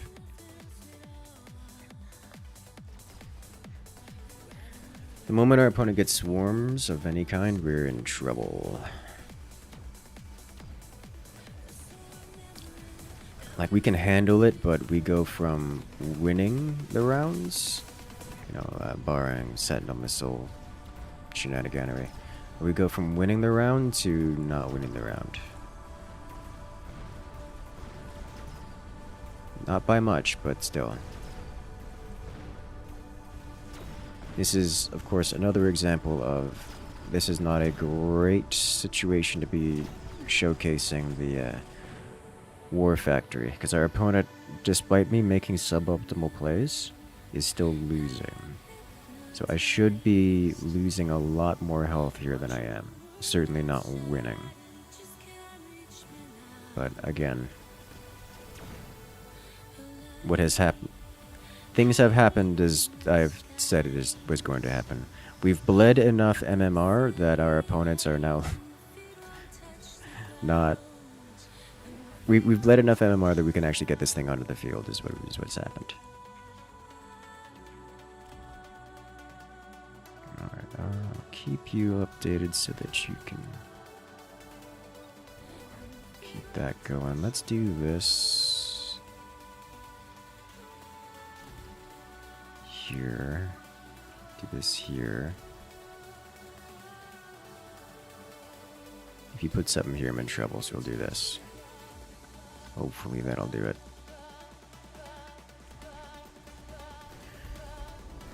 Okay, this'll hurt. This'll hurt a lot. Yeah, that'll kill everything here. So our opponent should win this by default by virtue of having phoenixes. However, come next round, we should be back in the scenario where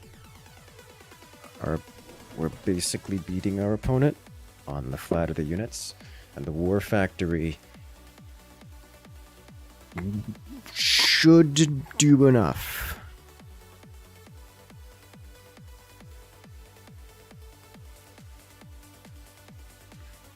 Should do enough, I think.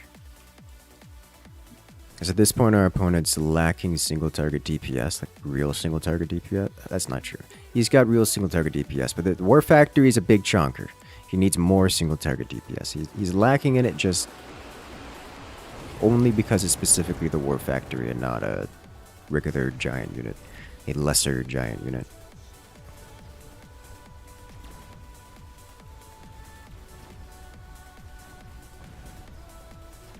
God, this thing just one-shot sledges, which is hilarious.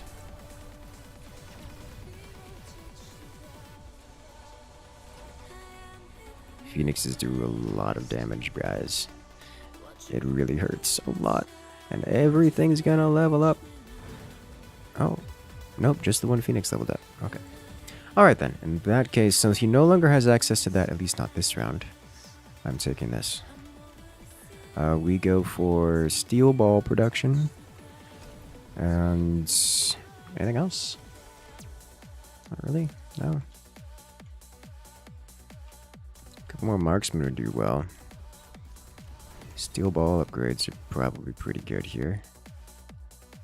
Drop a steel ball over here would be effective.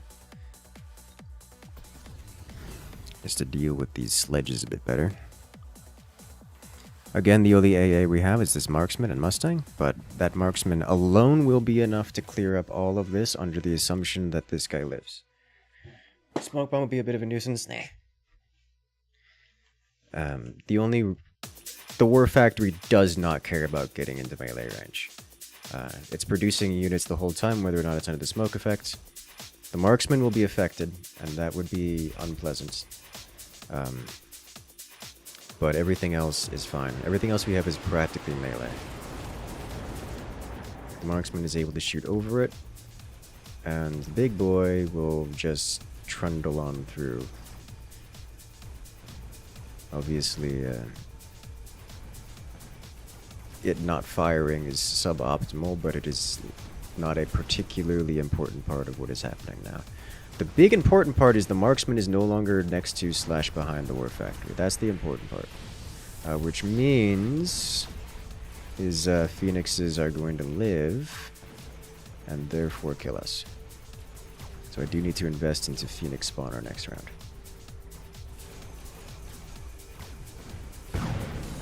Otherwise, we're getting ourselves in trouble.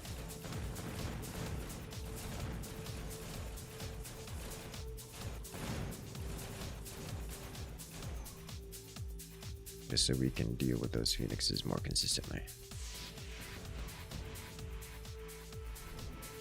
Super heavy armor, none of this helps. Oh, photon emission helps me a lot. That's cool, that's cool. I like that. Phoenix spawner upgrades. We now have level 2 phoenixes spawning. I wouldn't mind getting another marksman on the field. Let's see, 175, 160, it still outranges. Good. Let's upgrade you and go. Super heavy armor. What are you putting it on? If you put it on a Phoenix, I'm a laugh. Putting it on a sledge wouldn't be a terrible idea. Smoke is pretty brutal. Yes, all of my crawlers and steel balls and melee. I'm primarily melee. Like, almost everything I have here is melee. The exception being the War Factory, which wants to get in close because if it's sitting further back, it only uses half of its weapons. So I actively want it to be in the smoke most of the time. The Marksman, which was actually really bad to have go through the smoke, but only because it decided to attack this way and not this way. These guys, I guess, were kind of relevant. Kinda. Really, the reason I have these is because no one in their right mind skips building chaff, except this guy skips building chaff for some reason. So that's happening.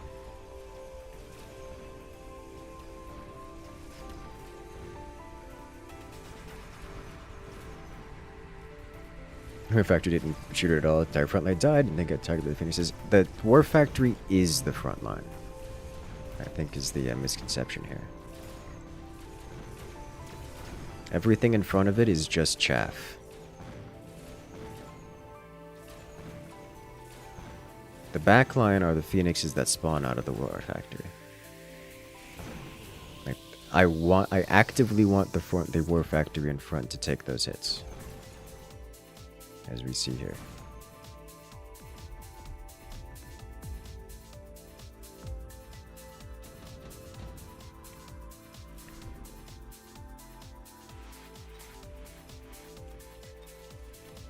Alright then, sledges, get more chaff stuff in front. How much would a level 2 War Factory cost? 1,200 monies. Which is a lot of monies. It's a lot of damage. It does 800 damage, which is also a lot of damage. Let's get the HP on it, because getting this thing up to 360,000 HP is kind of a big deal.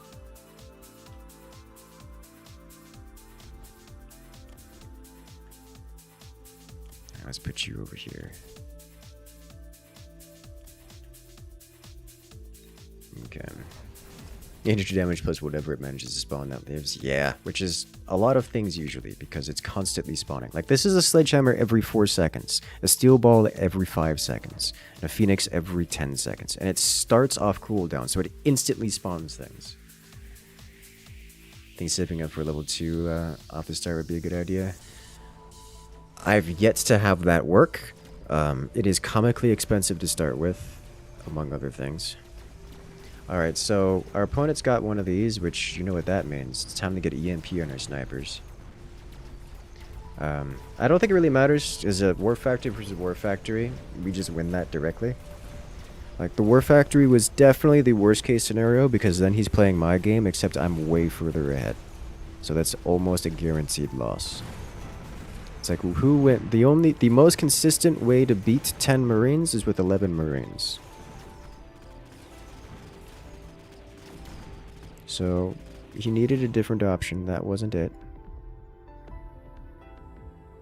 Good lord, this thing does a lot of damage.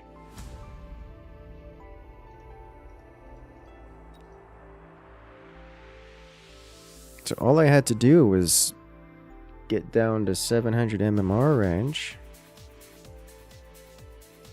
It's closer to 800, that guy. And we could start using this thing. Now that we have an idea how to use it, that helps too. We could try doing the level 2 one again. Oh, this guy's above 1k. We're in trouble, boys.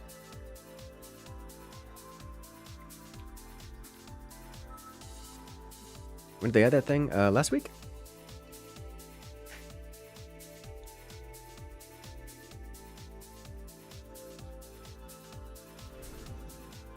Would you consider the War Factory more of a win more unit? I would not consider it a win more unit. My experience with the War Factory indicates to me that it is more of a BM unit.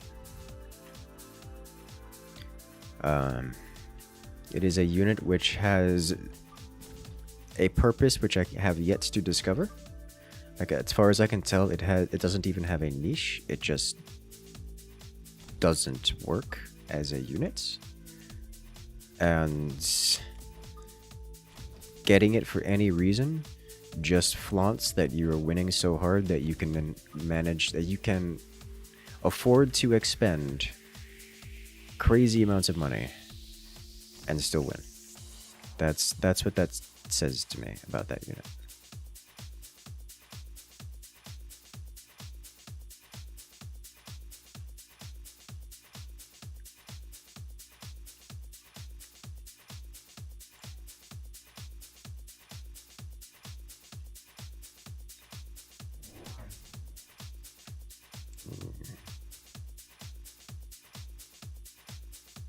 Mind you, Fat Boy for Supreme Commander. Oh no.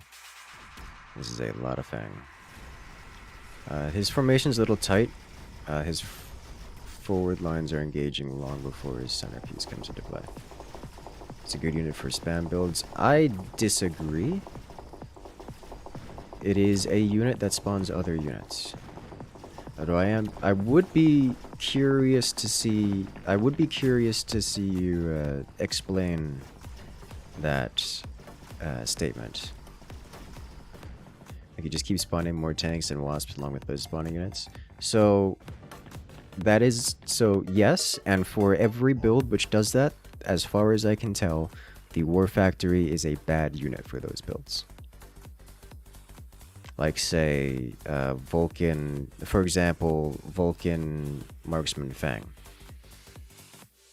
You do not add War Factor into that.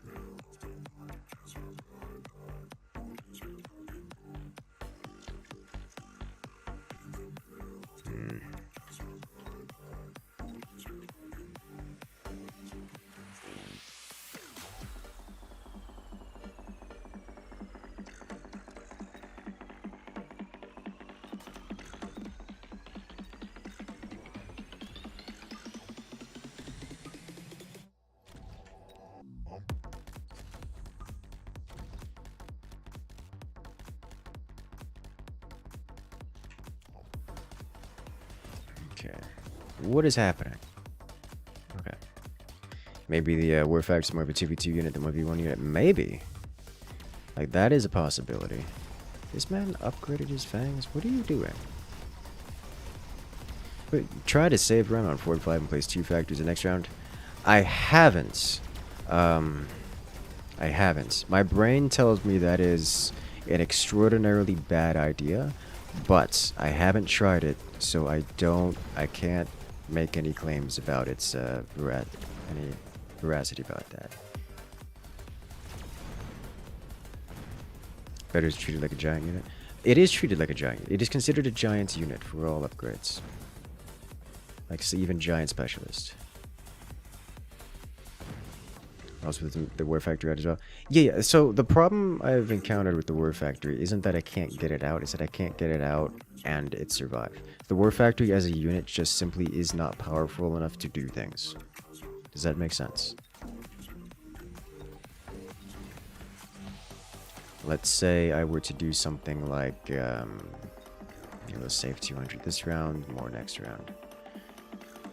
4 here.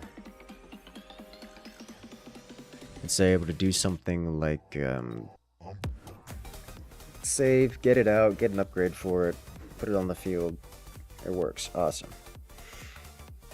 The problem with that statement is that it doesn't work. As in, you get it on the fields, and it will be less effective than anything else you could have done. If you needed more splash damage, if you needed more generalist damage, there are better options. More effective options. In fact, there are so many more effective options that whatever your opponent did will have been more effective than what you did by putting down putting down the war factory. At least that is my experience with it so far. Therefore, the only way to actually get it to work is to have it fully upgraded and have enough chaff in front of it that it can actually start spawning things in a reasonable amount of time. Now, that is something I've not been able to manage to do. So I need to, for 1600 next round, I'm going to get 800-ish. So if I just save right now, I can put 2 of them down next round.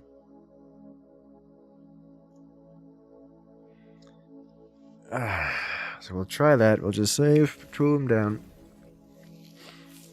Go from there. I put them both center. Put them both center.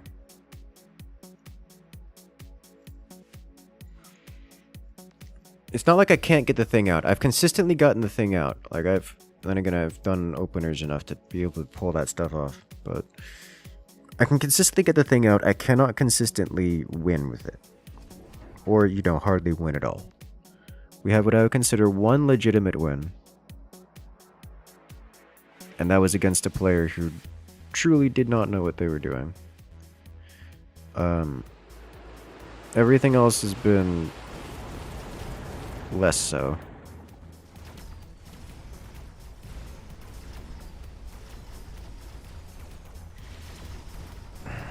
Like, even when we were against the Rhino player, like, dude just slapped Rhinos raw on a flank. Like, 3 Rhinos. Which is cheaper than a single war factory. They're warping in, they successfully warp in and just straight punch the war factory out. Like, that's not even a... Like, even at disadvantage, war factory loses direct fight. Ugh. Okay, double war factory.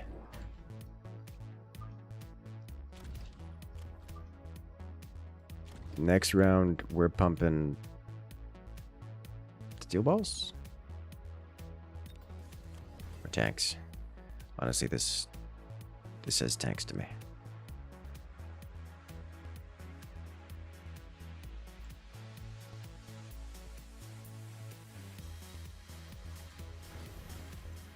No, it's gotta be steel balls. I need it for the... Oh, we gotta have something in front of these. You think you've already figured it out? A lot of endgame weapons requires losing early in order to field them effectively. This one just requires those losses to be in previous games until you've tanked enough MMR. That is my prediction when we went into this, and thus far has been true.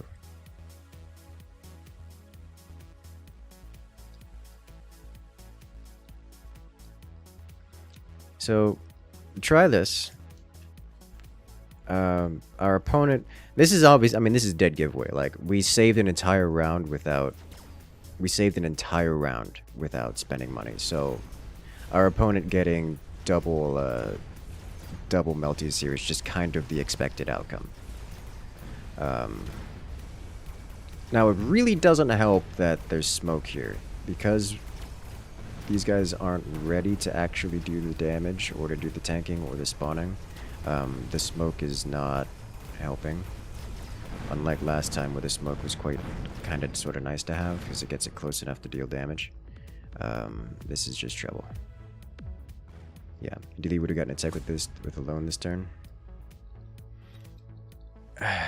Like, this is... You can't just say, oh, just casually throw 2,500 money down the drain. Like, that's not how that works. Like, how many rounds are we saving here? Those melters are unfortunate. Those melters were one of the more predictable things that could have happened. Like, that's the expected situation. Like, this is why we gave up on the using the war factories as the war part of the factory. And our experience led to if you use them as pure frontline, like with upgrades or frontline or something. Like if I had done double war factory there with, I don't know, the armor upgrade, all that would have done is died faster to melties. That's all it would have done. Which is not a great situation. You know, not at all.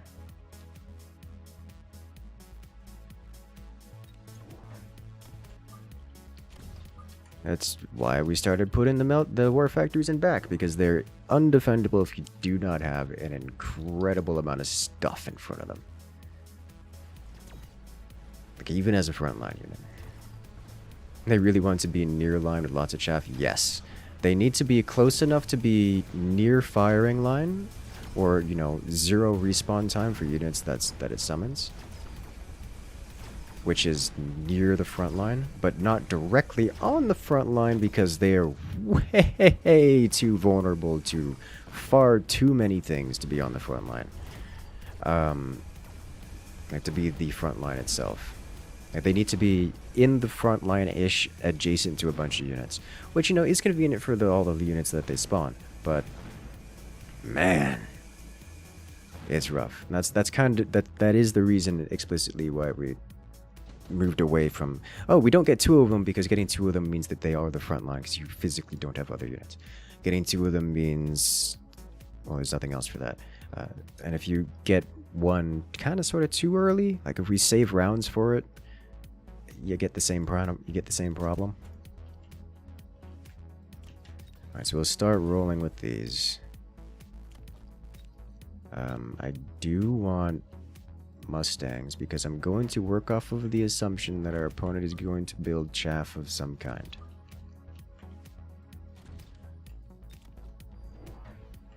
He got Rhino drop, which is going to be a problem for me, but maybe we can catch it. Did man not drop a Rhino?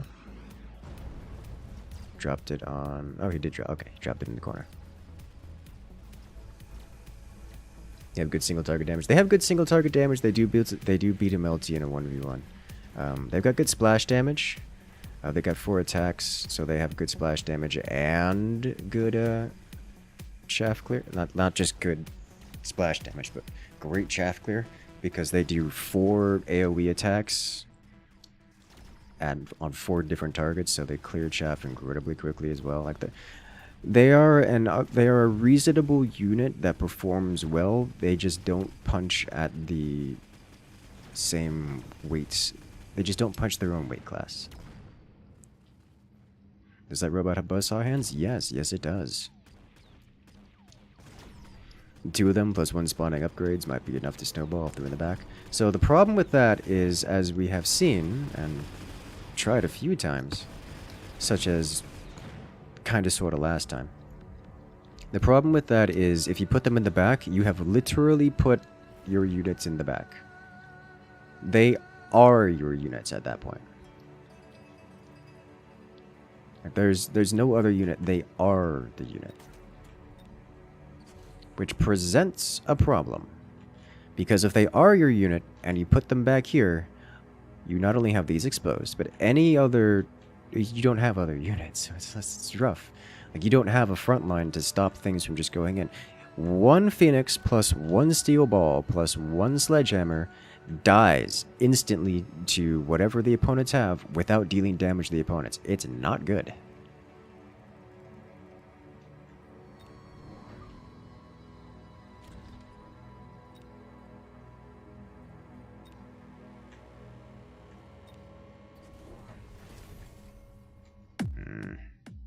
I'm gonna need a Steel Ball on the right side.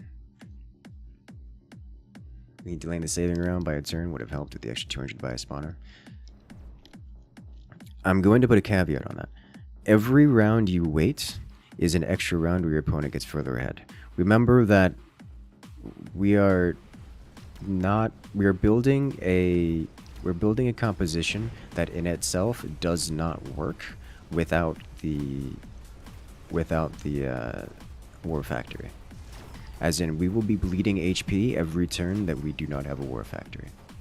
Additionally, the HP we bleed will increase every turn, because your opponent has more units on the field than they did last round. It is not as simple. You cannot simply wait extra turns, especially given that the war factories get more powerful the longer they're on the board, because you need more upgrades for them. You spend a round to save, congratulations. Even if you win that one round, for whatever reason, You've put yourself at a massive disadvantage. Not only do you have less HP to bleed to stabilize, but you've gone and committed harder to something that is then easier to break. Like, it's not an easy thing. It's huge.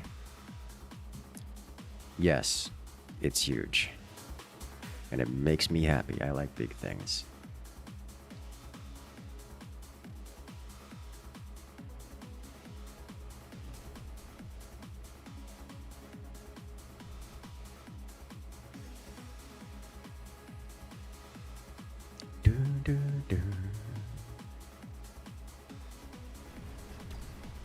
Alright.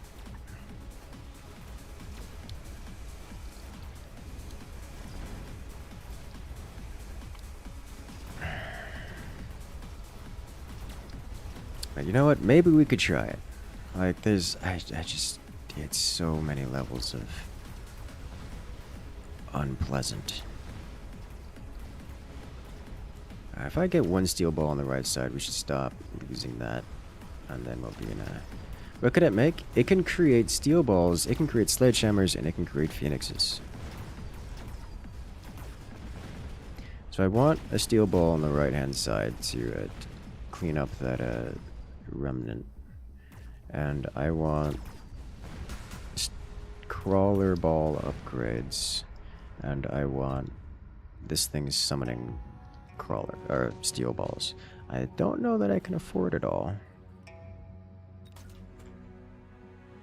So we need this here. This needs to happen.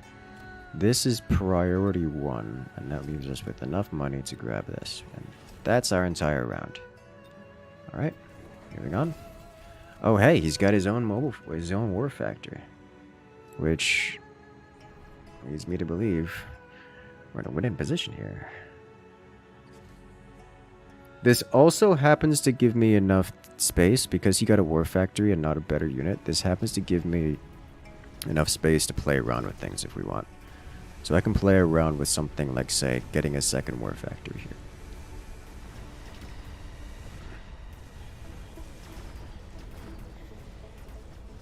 But we are already an entire turn ahead of him for this, and we were losing, but only just before the war factory came out.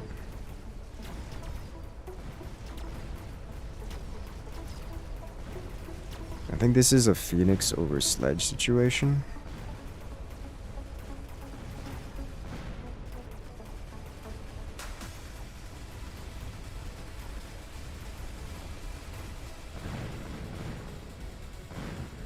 Okay.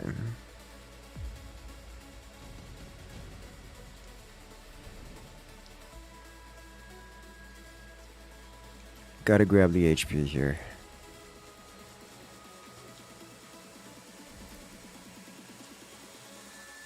I can't do both without buying out, so we're gonna buy out.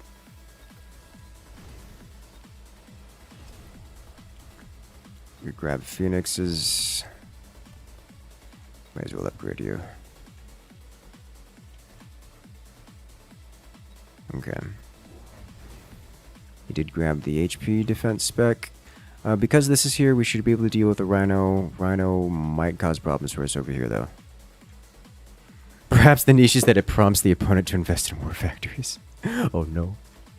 Alright, so did he get... Alright, so our opponent is just not in a position to go. He just wasn't in a position to go war factory to start with. Seems like it would do great if you were able to micro your units. That would be an experience. So the only anti our opponent has are those marksmen. Which should inevitably fall.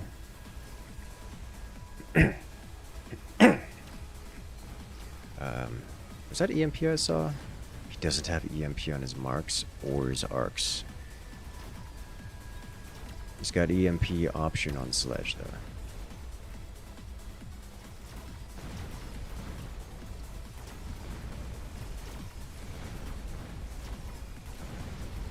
No, go the other way.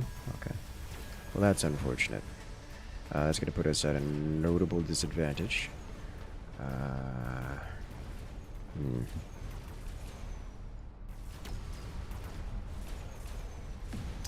I think it's going to be enough for him to win it because those marks are still... Nope. Nope. Level 2 unit strong. Okay. Alright, so we won because our opponent went... I'm saving it. We won because our opponent went War Factory, which has pretty much been the title of the stream so far. So I think that sums that up pretty well. I don't know if there's a better description of that. If you guys want a better description of something, if you guys make sure to check back this Saturday, because this Saturday we've got the 7th AI tournaments, the biggest AI tournament we have done so far. I know you guys love these tournaments. I certainly do. It's one of the more popular activities we do in the Forts community. Starting this Saturday, that's going to be around 2 p.m. Eastern Standard, United States East Coast, 8 p.m. CEST over in or the European side of the world. There'll be more than 20 AI. I forget the specific number, other than more than 20. It's like 22 or something. And for the first time, there is a large prize pool, courtesy of the sponsor Kalijah. It will be a $1,000 prize pool, which is amazing. So if you guys want that, make sure to check back this Saturday, which is gonna be a great time all around.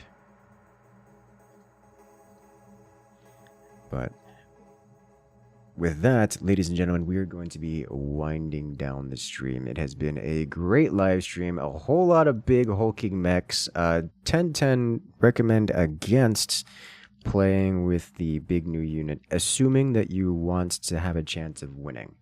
Not a good assumption, you know. Big unit is fun, but if you're looking for MMR, don't use it. That's my recommendation. Oh boy. But for now, that is going to be it for me tonight, guys. Let me see. Oh, one of my friends is playing Baldur's Gate 3. Is it safe to send you? Nope. Not going over there. You know what? I think we're just going to wind it down here. And let you guys off into the Immaterium. Catch you guys later.